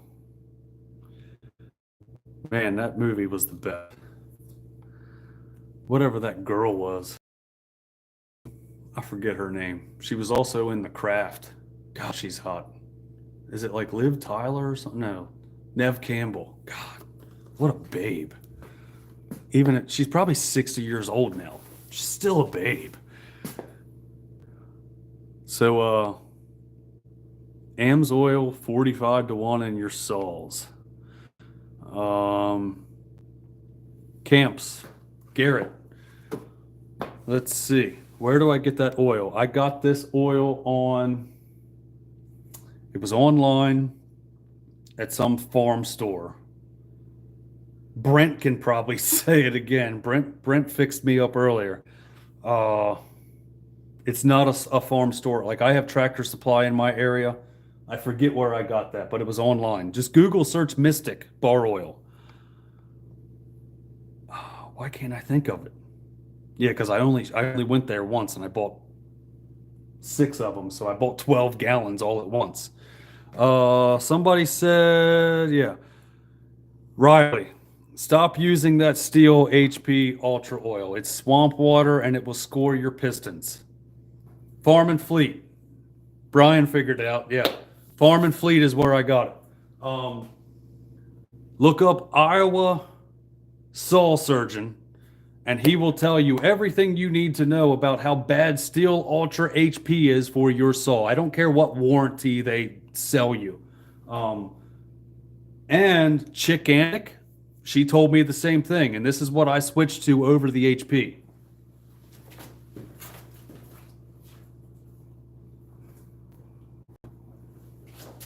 See, I still have HP here, but everybody told me to switch to this stuff. while Amsoil might be great, Amsoil's good stuff. This right here has the detergents and the lubricity to keep your pistons from scoring, and there's been a lot of good results from the Echo Red Armor on everybody that builds saws and maintenances saws. I've seen a lot of good things from this. I'm just a dumbass. I just cut firewood. I'm not a timber cutter, but everything I've read says switch to this to save your saw's life. So that's why I switched to it. And Amsoil is super, super expensive. Paul, this I believe these are 50 to 1. Yes, yeah, I do 2 gallons at a time, and it says here this is a 50 to 1 mix for this. The Iowa saw surgeon guy also says to run, like a 40 to 1. I don't have time to sit there and measure stuff out. This right here has cleaned up my saw's performance. It makes it smell better. This swamp water right here, this stinks when I burn it. Like my saw smells like an old Nissan Sentra that's been burning. You've been sitting there driving it stoned all day long and you never changed your oil or your antifreeze. This stuff makes your saw smell good at least.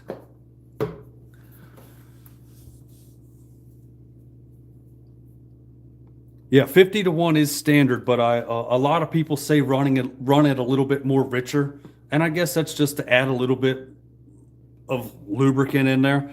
I'm not a saw guy. Like, I don't know anything about motors. Jenna is pretty smart about this. He could probably chime in and say what he runs, if anything's better. But the Red Echo, or the Echo Red Armor, is what I've seen to be better, out of everybody.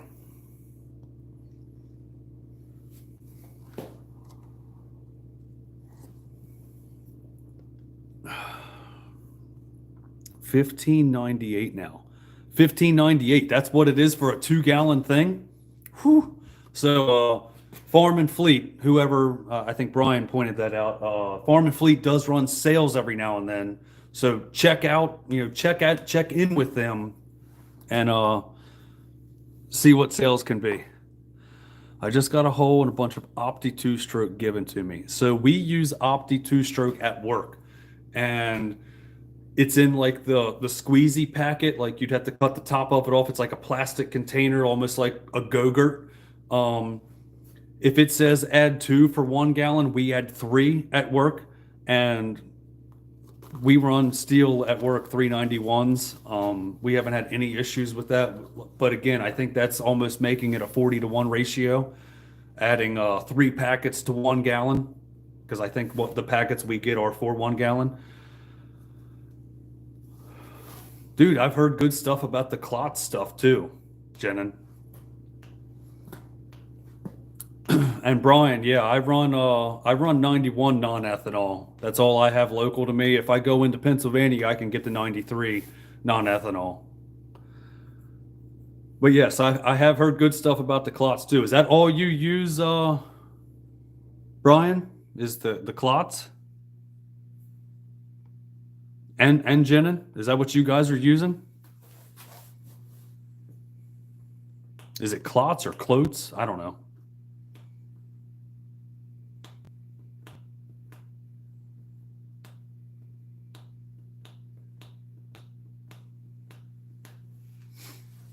Yeah, I've got to, I can get 91 right here in Northeast, but it's $6.30 a gallon.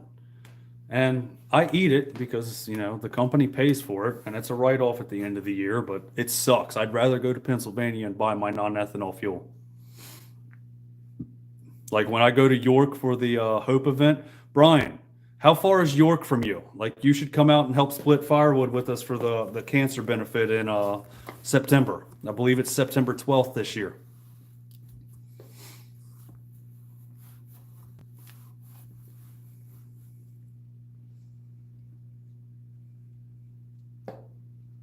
Shibe, you're like a sergeant or something now, aren't you? Like you got a major advancement at work. That's awesome, dude. Hopefully you can still you can come out to Messick's with me because I want to come up and hang out with you. I think WD wants to come with me too. Eat at Messick's and then come and hang out with you afterwards and make a video the next day. I mean, I haven't been to your house yet. I'd love to come hang out with you, dude. If you've got the availability, I'm down. I just had 2 people hop in. I got Bert. What's up, buddy? How are you, man? I love you. I hope you're doing great. Bert is from Bert's Custom Cuts. He's out in Wisconsin. And then I got 515 Homesteaders. Rob, welcome, sir. Happy Friday. He loves my content. Just getting started on collecting wood to start selling in a year or so. And you love watching all the woodhounds. Dude, that's awesome, man. Only thing I could say is make sure you sell good seasoned wood. If you sell good seasoned wood, if you split it, they will come. I promise you, man. Just your product will sell itself if it's good wood. So keep it up, brother, and thank you for stopping by. Rob, nice to meet you. I'm Jack.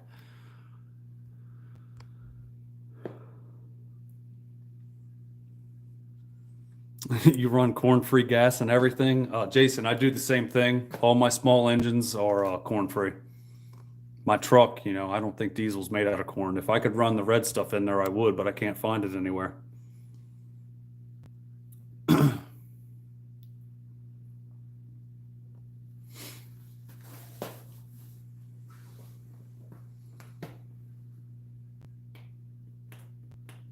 Bert, did you guys make a ton more of the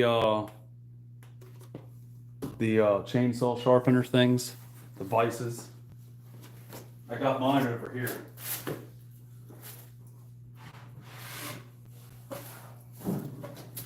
So Bert's Custom Cut actually makes these. He is a machinist by trade.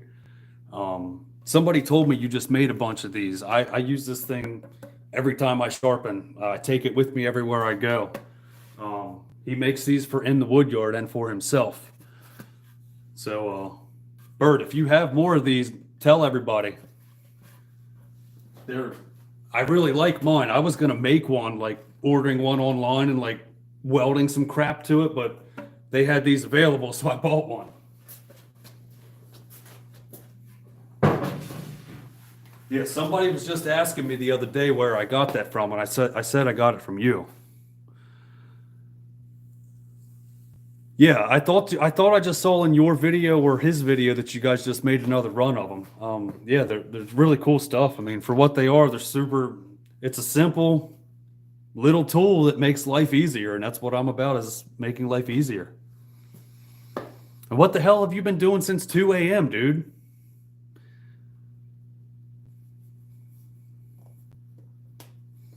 Man, moonshine. Phew. I can't do moonshine anymore. Like, I shouldn't even be drinking this rum. Hopefully when you guys see me next Friday, I'm not drinking at all. We'll have like a 20-minute live stream. It won't be 5 hours and 30 minutes long. Because if I'm not drinking, I'm not going to sit here and just drink and chat. Jason, no, I've switched to Mountain Dew. And we also got rid of this bottle. No more Captain Silver. Now we're on to Rock Gut. Admiral Nelson.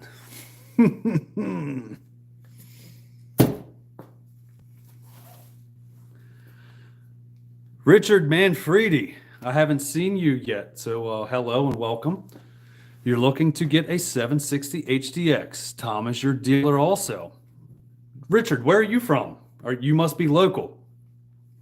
Tom, he will talk your freaking ear off, but I'm completely pleased with everything he's done for me. I even had to do a warranty thing the first 3 weeks of my fire up. Came right out. I called him, told him what was going on. I'm going to touch base on that at the end of the season. I'm going to tell everybody my pros and my cons of this. I don't really want to say much more. It was a very minor issue that he had to come out and repair for me. It wasn't on him. It was on the manufacturer, but he came right out within 2 hours of me calling him and fixed the problem. We did it together. Tom's a great guy.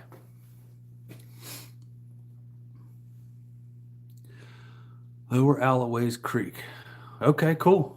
New Jersey. Okay, so you're up north. Yeah, he said he does a lot of stuff up there in New Jersey. Tom and Diane, they're good people. Um, so the one thing I'm learning with a gasification stove, if you're not familiar with them, when you load this thing up, like you have to stack your wood in there, like you were stacking it up at your wood pile. You can't just throw wood in these gassers. Like if you just throw wood in there, it's going to bridge on you, and you're going to have a fire out situation.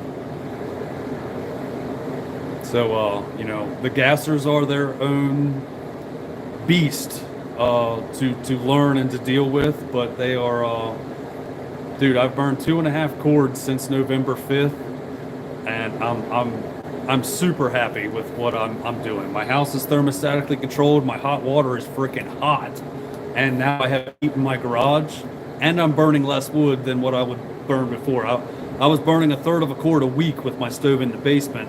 And that was only while I was home, because that stove would go out about 4 hours after I would fill it up.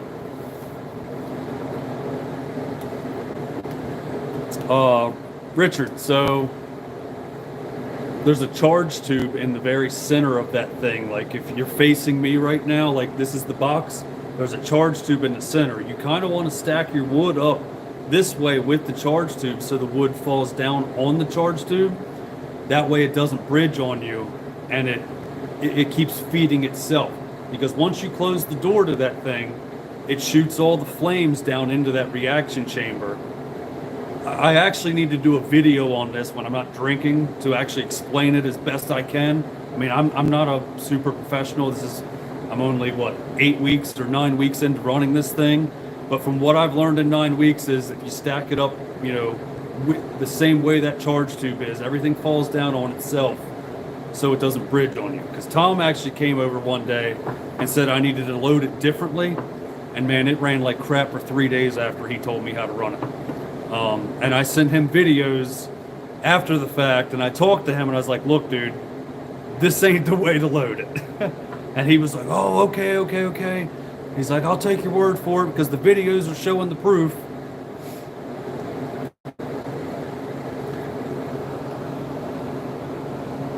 I've heard some people put wood in sideways. Okay, so Brian, you felt like you burned 2 cords. Well, you also have one of those traditional boilers. But Brian, you can also burn anything you freaking want in that thing. You can go cut a tree down right now and throw it in there, and it's going to heat your family. Is it as efficient as mine? No, but you don't have to worry about seasoning like I do. Like I can put a little bit of unseasoned stuff in here, like Russ from Willie's Farm and Firewood, or really Willie's Firewood. He wanted to get a gasification, and I talked him out of it real quick because he has so much waste from his firewood business. If you're processing firewood and you have waste, don't get a gasser. Get a traditional boiler if you can, because they just don't burn real good.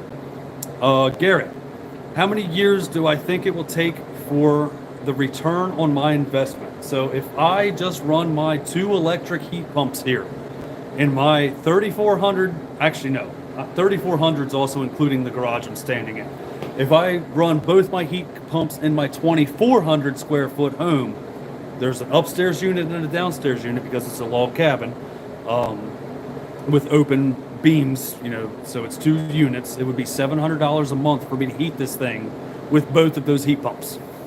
And that's also including my electric hot water heater and, everything else we would use throughout that month.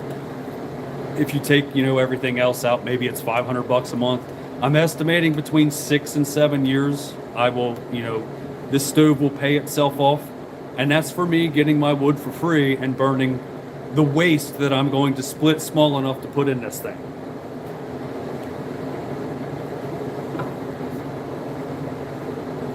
Ben's Firewood. Cheers and welcome. Happy Friday. I'm Jack, and we're just kind of hanging out, drinking and talking about everything but bundles. We were supposed to be doing bundles, but we started talking instead.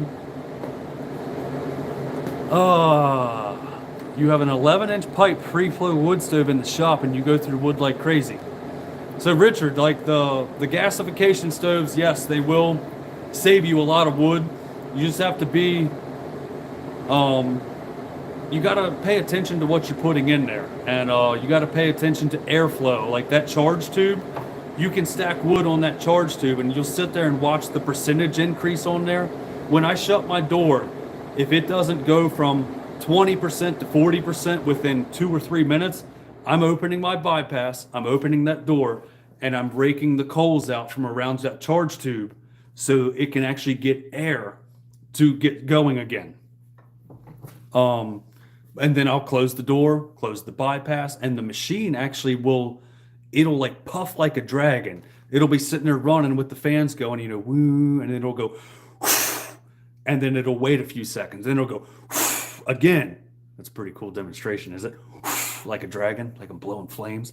But it'll actually like force air into that charge tube, and it'll clean the ash out in that charge tube. Like you can look up at the chimney and see the machine blowing out the ash that was stuck in the charge tube so we can start sucking air in it again and force that flame into the reaction chamber rather than it being snuffed up.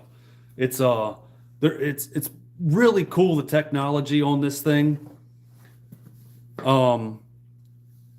Gasification boilers aren't for everybody. Like they do require a little bit more work. Like every 2 or 3 weeks, like I can open the back door on this thing and see my heat exchanger on the back, and I can tell if I need to clean it. If there's a good layer of, you know, fly ash on there, yeah, I'll take a day. Not a day. It takes me like 15 minutes to clean this thing out. Like, what's his name? I don't know. I can't think of his name. The one guy, he's got a central boiler out there in Indiana. Jen, are you still here? Who's the guy with the 24D? I can't think of his name. Mike, K&L Firewood. K&L Firewood has a central boiler, but it's a regular traditional boiler. And he saw my video and he was like, man, screw that. That's way too much work. But I burn half as much wood as he does. Jason, hold on.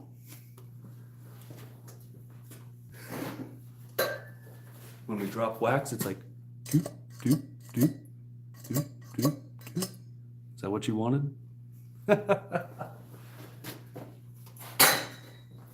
But yeah, the gassers require a little bit more maintenance, a little bit more work. You have to have dry wood. You can burn some green, but you have to have like a 60-40 mix of good dry and good green. But for me as a firewood producer, why am I going to throw green wood in there when I have access to seasoned wood anyway?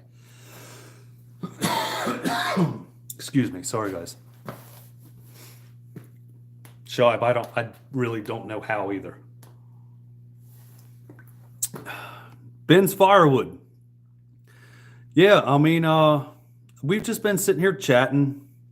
I did load the boiler up.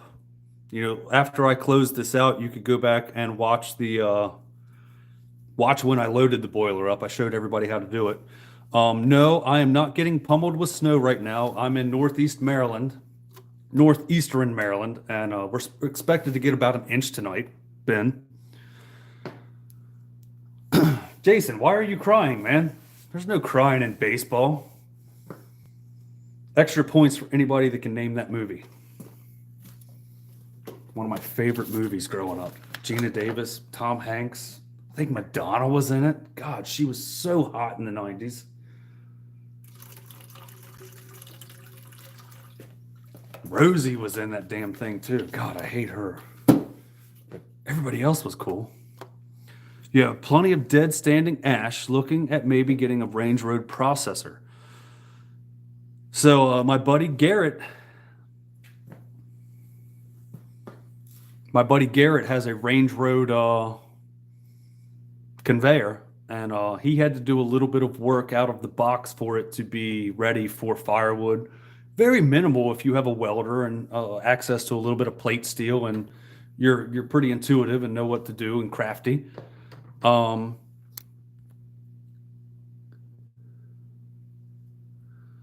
Bert, yes. Just an inch. Just the inch. Where the hell was I, man? Brian, yes, you win. When I get hats, send me your email. I don't have hats right now. I'll have to send you one, though. Remind me. Where was I at? Yes, the Range Road thing. He had to do a little bit of work out of the box for it to work for him. Just adding a little bit of plate steel to the top and the bottom with a little bit of a rubber flap down on the bottom so it didn't catch too much. For the price, I think those Range Road stuffs, the Range Road equipment is, it's worth what it is. If you're not going to be a full-time commercial user where you're trying to do 200 cord a year, yes, 100% get it.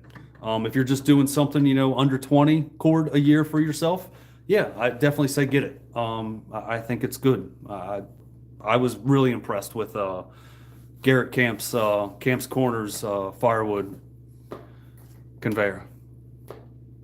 Brad, she's still hot. I got to get a Mountain Dew. Stand by.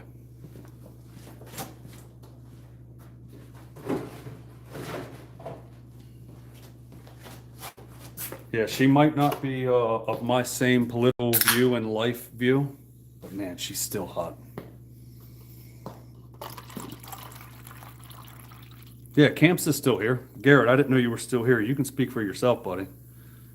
Camps did a really good job. We went up last weekend. My dad came up for the holidays and spent a week with me, and I drug his ass up in like 10-degree wind chill day and to go split wood, and we had a lot of fun up at Camp's Corners. Definitely go check him out, guys. He's in the chat. Click on Camp's Corners and go subscribe to him and give him some views. He's got some good material out there. He's got a farm, got a good family. His wife and him have pigs, chickens, cows, horses. They have a cow. I didn't get to meet your cow, but yeah, they've got all kinds of stuff out there on the little farm. It's pretty cool to see. It's cool to see young men and women starting families with the aspirations to have a farm like Garrett.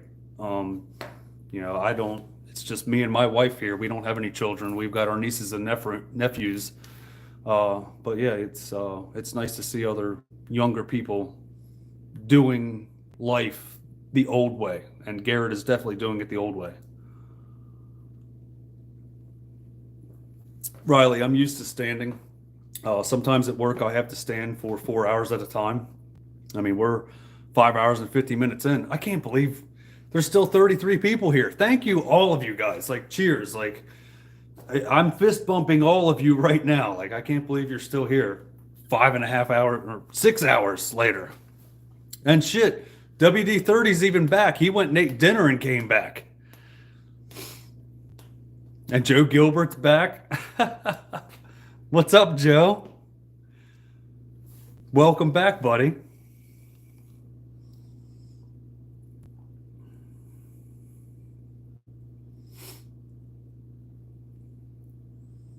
So James Baton, you have an ATV trailer from Range Road?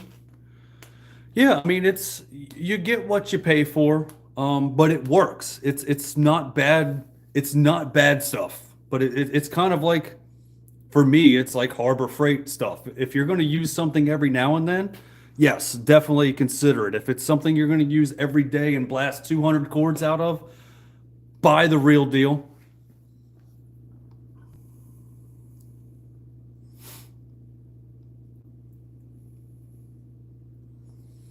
Only 35 minutes for what? Dude, I can't believe, like, this is the pregame for the Back 40 live stream, guys. We're going to do it. Somebody needs to message Dan with an N, not M. Like, not Pam or Pam. Message Dan and tell him I've kept everybody excited for his show tonight. Shortline Brian, what type of ATV do I have? I have a Chevy Duramax 2500 HD. It's an all-time vehicle.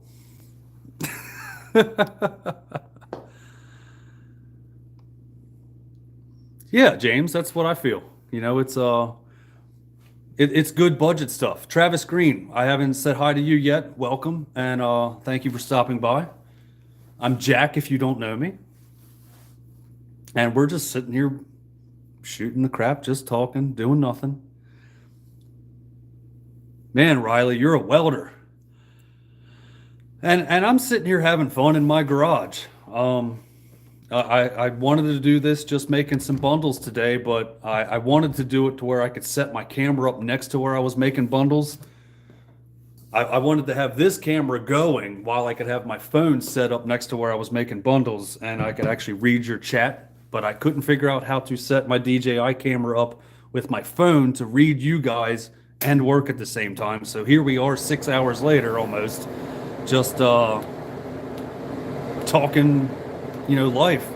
We've talked about all kinds of stuff.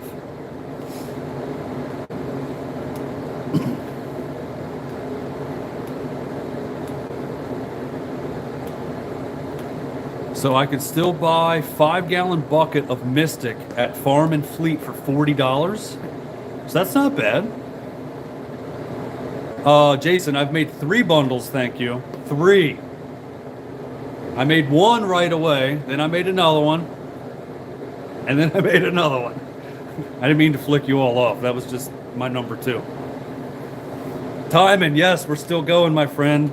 We have almost 30 minutes until the countdown of the Back 40 live stream. Richard, yes. There is no excuse to talk and drink. I'm just saying, there is no excuse. I sat here and talked for 6 hours talking and drinking. Whatever.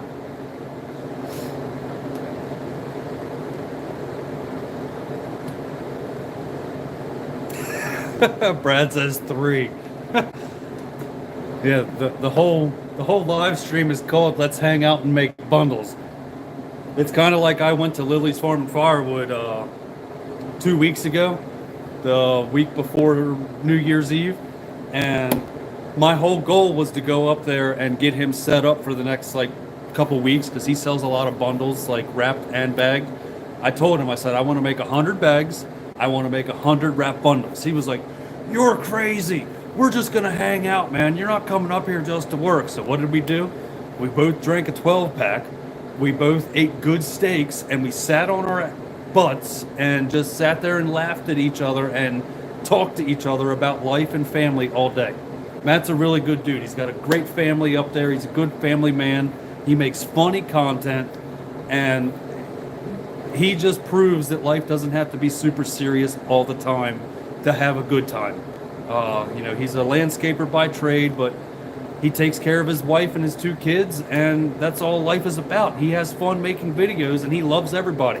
Matt is just a fun-loving human being. Oh, look, I'm getting the notification. 30 minutes, guys, until the Back 40 live stream.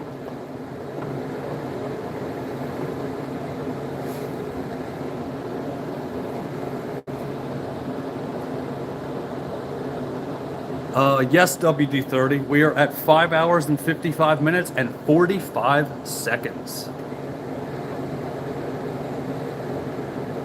Brad, that's funny. I can't believe it. I can't believe there's still 37 people in the chat. I hope everybody's having an awesome Friday. I hope you guys had a great Christmas or whichever holidays you choose to celebrate. I hope you had a great New Year's. I hope everybody succeeds in 2025. I don't believe in New Year's resolutions because if you wanted to make a resolution, you should have planned it throughout the year period anyway. So I just hope that whatever your little heart desires in 2025, each and every one of you succeeds and achieves your goals. That's all I wish for all of you. And I'm going to cheers to that. So cheers, everybody.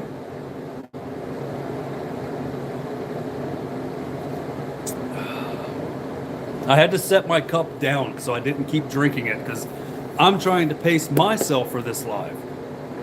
Somebody needs to just message Dan and tell him to add me to his live, and we can keep this going. WD, there you go, Mr. Moderator. Tell Dan to just add me. Actually, I don't think he can because I don't have StreamYard or whatever you guys use. Travis and Riley, cheers. I'll cheers to you guys again. And Jason. And Ted, cheers. I'll keep drinking. Keep cheersing me, guys. Just little sips now. 5:15. Cheers, my friend. I'm happy you guys are here. I went live today on a whim, just trying something out because I haven't been live in over a year because WD-30 got me trashed last time I was here. And yeah.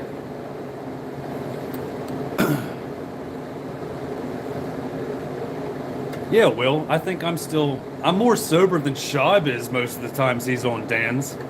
And I'm not calling you out, Shibe, but man, I'm not slurring my words yet. Ben, yes, Russ might still be in here. Yeah, I actually saw that last night. He shared it with a couple friends of ours, and that cycle time's impressive. Cheers, Joshua. Cheers, buddy.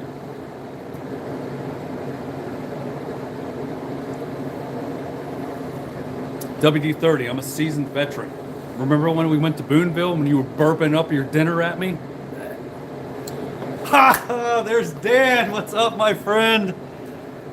I'm not going for a new record, buddy. I'm just sitting here having fun.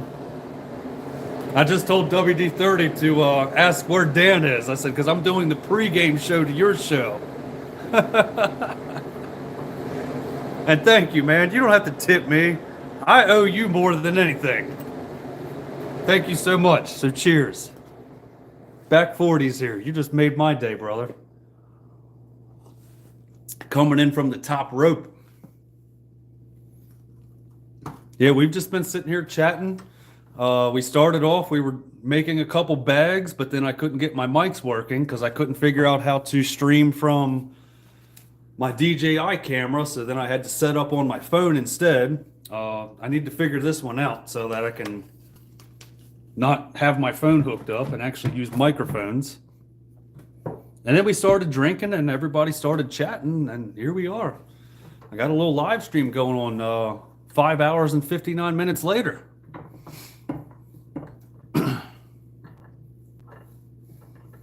Yeah, WD, Boonville was a hoot, man. You had a really good time there. Dan, I've made 3 bags in 6 hours. Should I make another one? I can make another one if you want me to. Jeffrey Little. Hello, sir. Happy Friday. Thank you for stopping by. Joshua says yes. All right, I'll make another bag, guys. It sucks though, because I don't have my microphone, so I gotta like scream at you.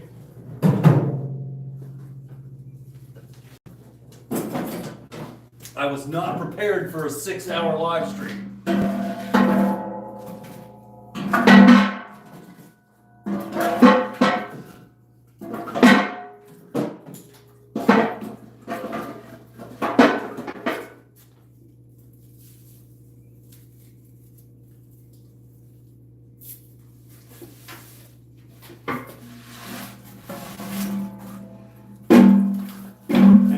Dan doesn't like saggy bags. And I got that saying from him. I got to add a few more pieces in here because nobody likes saggy bags.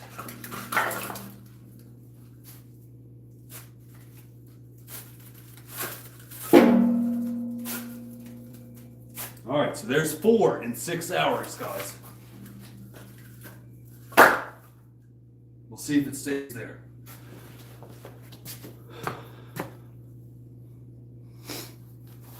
Yeah, James, you definitely have to, you definitely had to keep up on me today. That's right, boom, baby. 4 bundles, man. I actually did 10 this morning. Actually, no. I guess I did some of these yesterday because I put that short out yesterday where I was doing these. So I did 10 last night. I don't know. I'm confused. 6 hours, though. No, WD-30. We're not doing 2 more. Unless you really want me to. I think there's only probably 2 more in that wheelbarrow over there. There might be 3. Dan, what's selling more right now? Your bags? Are you selling a bunch of bags right now? Because my bags are outselling my wrapped bundles. I don't think you do wrapped bundles. You just do bags.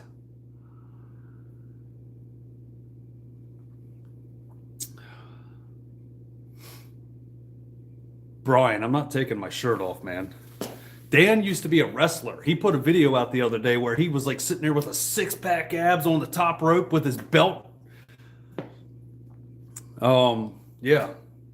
I was like, dang, I need to get in shape. You looked good, Dan. I don't look good. I can act like I do. Fatback Firewood, what's up, brother? How you doing? Happy Friday. Shibe, come on, man. That was like 30 seconds. I just made a bag. I'm not going to try to go faster. I might get hurt. I already cut myself. Look, I'm bleeding.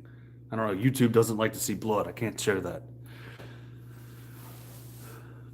Fatback, where do you hail from? What part of the world are you in?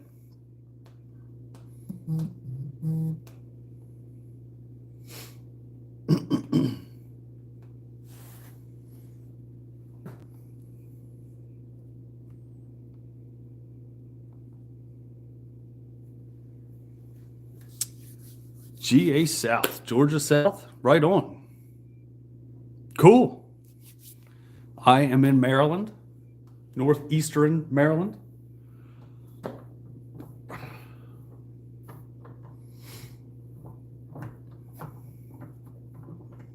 Yes, Will Wolcott, I'm still going, buddy. 6 hours and 3 minutes later. Do one more bag with a strip tease and slowly take my shirt off. What does Jerry with the G do? Did it, did it, did it, did it. Pow! Hold on, Dan, you'll like this one. I got my small wood shirt on. There we go. I'm not getting naked on my live stream. You guys are crazy. How many beers to bag? So Dan, I have not had any beers today. I bought this for my dad and my stepmom that were here last week. They had about this much of it gone when they left. We drank this today. And then a year ago, my stepmom brought this rot gut stuff up. It is Admiral Nelson. It's like a generic Captain Morgan. This is what I switched to. And I've probably drank about this much of it. So we're still going. We're just having fun. Everything's bass backwards. Dude, is my Shibe, are you saying that like the words are backwards? Like Lily's isn't presented the right way? So I need to like invert my chat. I don't know if that does it that way or this way. Oh, that goes, hey, look, there's my my heater for my garage. Yeah, I don't know how to invert the chat. I'll have to figure that out. Yeah, I don't know how to invert this. Yeah, I don't know how to change the mirroring on this. I've only been live like twice on YouTube. I don't have StreamYard like you cool guys. My 500i is not ported. My 500i is up here hanging though. I got the MaxFlow air filter on there. I've got the Bark box, the West Coast clutch cover, the dogs, and I got a Sumara bar on it. And I run a full comp chain. It's an Android thing, so what? I can't do it on the Android, Shibe?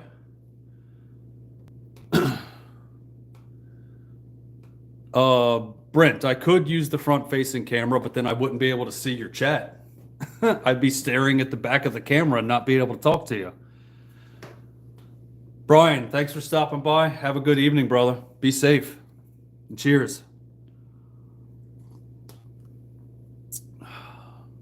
Garrett, I'm not starting the chat over. I don't have another 6 hours to do this.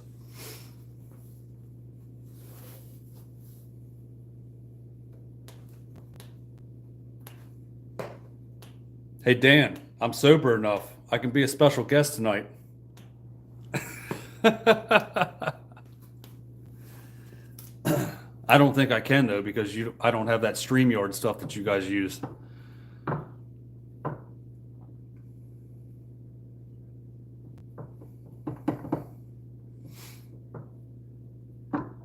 So Riley, when I was making kindling, I had the Eastonmade Axis. I had Ohio Woodburner's old Axis. I sold that 2 months ago. I'm in process of getting a new machine, but the way I was making kindling then was using my vertical splitter. Um, I think a vertical splitter makes kindling really easily, very fast. But I can also make it on my horizontal splitter with my 4-way wedge, just dropping it down to a single knife. It just, you got to be a little bit more crafty with your hand positioning and how you put the wood on your knife to split it. But a vertical splitter, hands down, you have the best control to do any type of kindling splitting.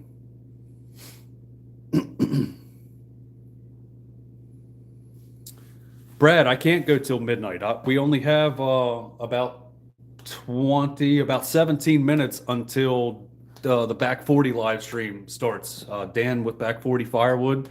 I'm not going to interfere with his live stream because he's done this for years every Friday night. So I will end this stream in about 17 minutes and I'll go over and hang out with him and I'll still be in the chat with you guys.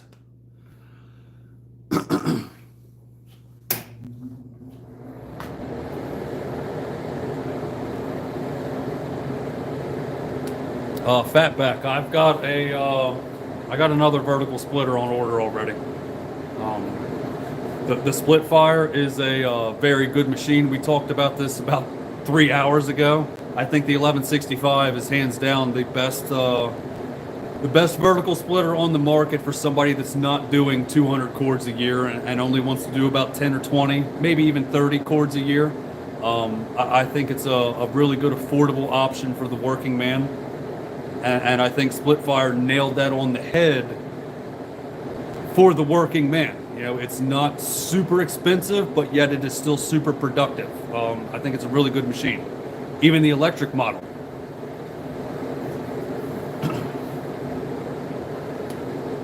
All right, Dan, I'll see you over there at your place here in 15 or 16 minutes-ish. Thanks for stopping by, buddy, and thank you so much for the super chat. I love you.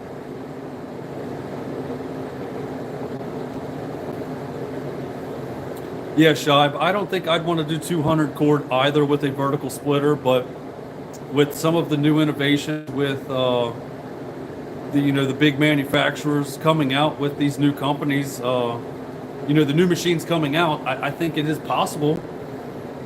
That they're good, fast machines. WolfeRidge, Eastonmade, Allwood has a pretty cool guillotine style vertical coming out here soon. You heard it here first. Splitfire, Split Force, everybody, they all have good machines. It's buy what makes you happy.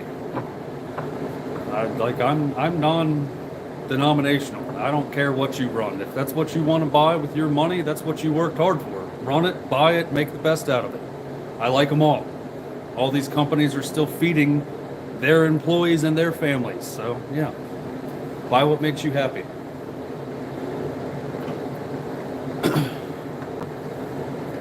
WD-30 because they're homophobic. But yeah, buy what makes you happy.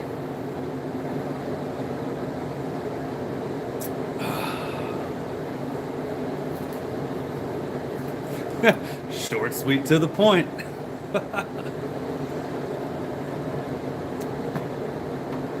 So, is everybody ready for the Back 40 live stream? Because I am. I've been pre-gaming for 6 hours.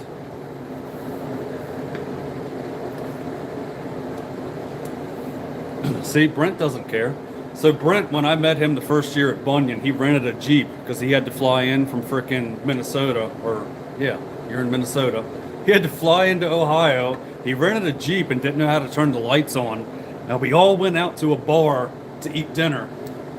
And we started out at this one place, but then Heath and Rachel booked us another place, and it was like, they were like, look, we've got a seat ready for you. You better get over here. So we left this one bar, drove over to the other one. He drove there with no headlights. We go there, we ate a pretty good meal, and then we left there, and he still didn't have headlights on the way home. And we're like flashing our lights at him. We're like, trying to tell him to turn his lights on. He's just steady going, no headlights. I'm like, dude, come on, Brent. I wish I had your phone number. I would have called you at the time.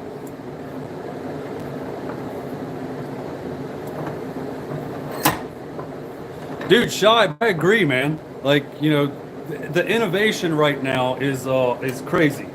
And, you know, with Eastonmade upping the mark with the vertical splitter since WolfeRidge really upgraded everything with the 17 VS, I have heard of stories that there's going to be an upgraded 17 VS, which you will probably see in 2025, maybe 26. I don't know. Don't quote me on that.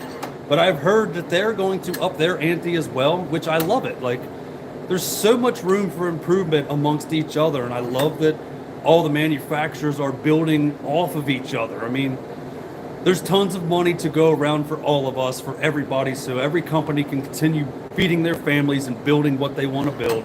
It's capitalism at its best.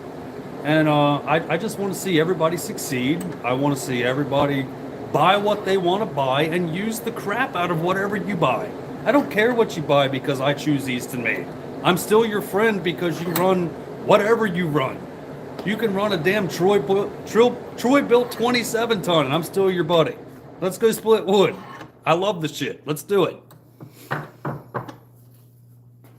Is Bill Irwin here? Did I just see that? Bill Irwin. We were talking about moonshine earlier, and I was thinking about you. I said, I can't do moonshine because it gets me too trashed.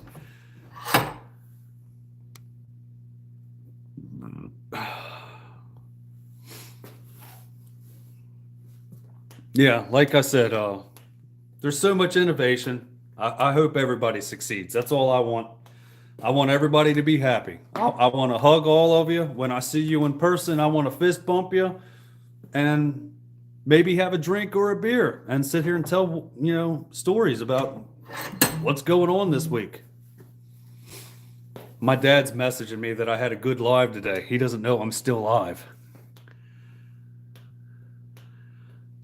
What's the slogan I can promote? Let's do it. My slogan is buy what makes you happy. That's always been my slogan. When I went up to Matt's last year when I was running his WolfeRidge stuff, everybody knows I prefer Eastonmade. That's what I prefer. I'm never going to tell you what to buy because you work hard for your money. Buy what makes you happy. That's all I want. Brian, my dad's kick-ass. He's a really good man. Bert, I will dry hump you to death. Glenn Kisling, hello from Red Park, Virginia. Team Orange and Blue. I'm going to fist bump you to that. But again, I wouldn't have cared if you came in here and said you own a WolfeRidge. I would still love you because you stopped by to say hi. So welcome and happy Friday and cheers. And Wolcott, when you had that Yard Max that you really don't have because you gave it to your buddy, I still loved you because you're a good human being, man. It's all about... Firewood is a way of life. It's not about what I have is better than yours. It's a way of life. We split wood to heat our home and our families to save a little bit of money. So why has it got to be about mine is better or mine is bigger? Dude, mine's not bigger than none of y'all's. Mine is mine and yours is yours. Work with what you got. Amen.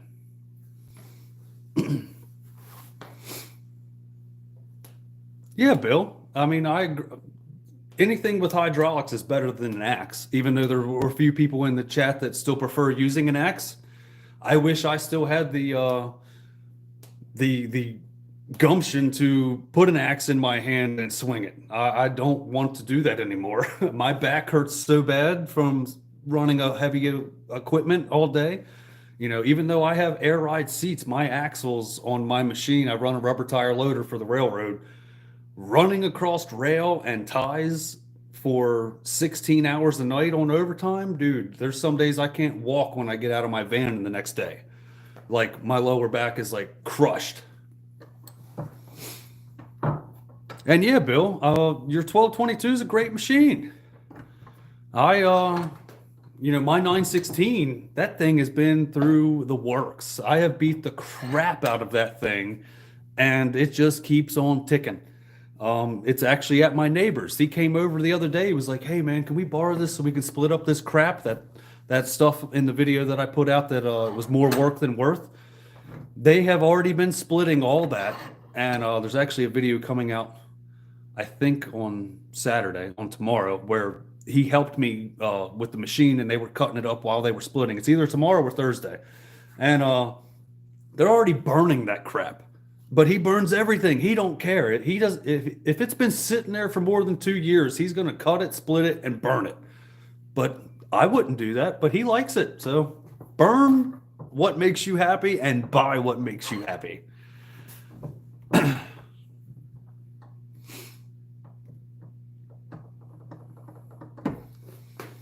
You just bought a new axe, Jason? How does one get a job running equipment for the railroad? Garrett, if you're interested, when things come up, I can get you set up. Everything's online. Um, you wouldn't go into the railroad running equipment right away. You'd have to be on the ground for a couple years. But once you get qualified on equipment and you get some seniority, everything's seniority based. I am part of a union. But once you get qualified on pieces of equipment and hold certain dates and all that good jazz, you can eventually get into a position where you run equipment. I've been on the railroad now for going on 10 years. So I've got a little bit of seniority for where I'm at and what position I'm in and the gang that I'm in, because nobody wants to be in my gang because we actually work and there's a lot of lazy people on the railroad. And that's not discrediting anybody that is that doesn't want to work as hard as me, but there are a lot of people that don't want to work as hard as me, and I'm not that hard of a worker. All I do is drive a steering wheel and play with a joystick, and my left and right foot work all night long while I'm just bouncing around. But I have a lot of fun with it, and it's a very dangerous thing because there's guys on the ground, and I'm running a 40,000-pound piece of equipment that can kill anybody that's going to run them over.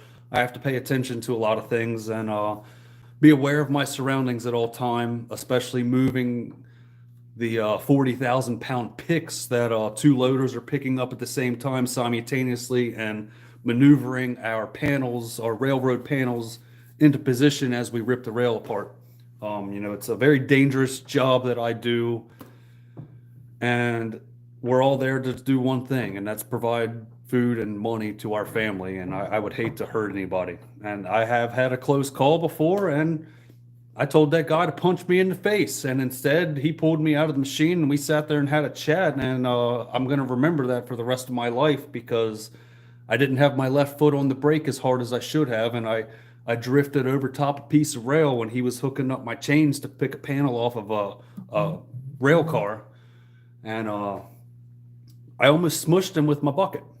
And we both walked away from it safely, but he pulled me aside and we had a chat, and it was a very stern chat where I told him he could punch me in the face right then and there because I screwed up, and I was also a new operator at the time.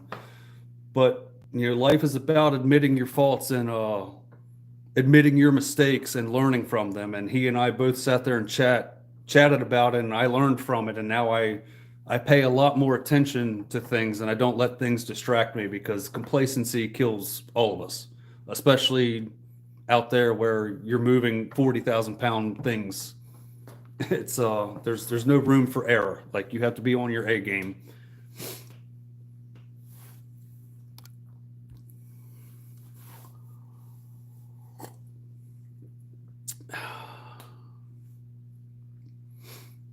What are you guys talking about the 400.1? Are you guys talking about that new Stihl saw? Okay, yeah, James Baton said the 400.1. OFLC, the 8-pound Fiskars is amazing. Government union worker. Yeah, I mean, there's a ton of turds, but we're all brothers, man. We're all union brothers and sisters. We have to take care of each other no matter how hard each of us works. Yes, WD-30. We have 4 minutes.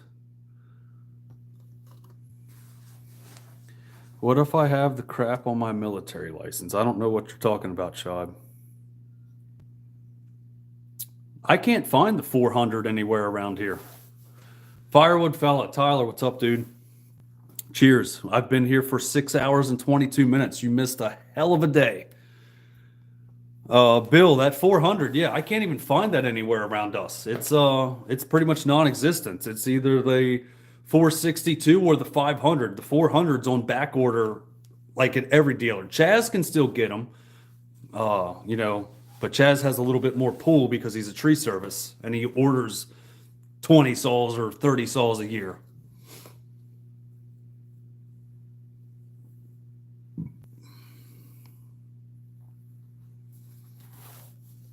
But hey, guys, it's 8:57.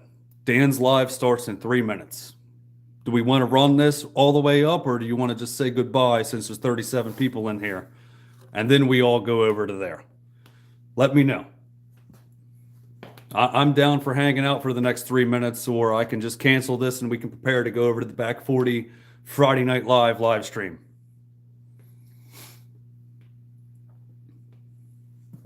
If nobody says anything, I'll just sit here and keep drinking for the next 3 minutes. Because it doesn't look like nobody wants to comment.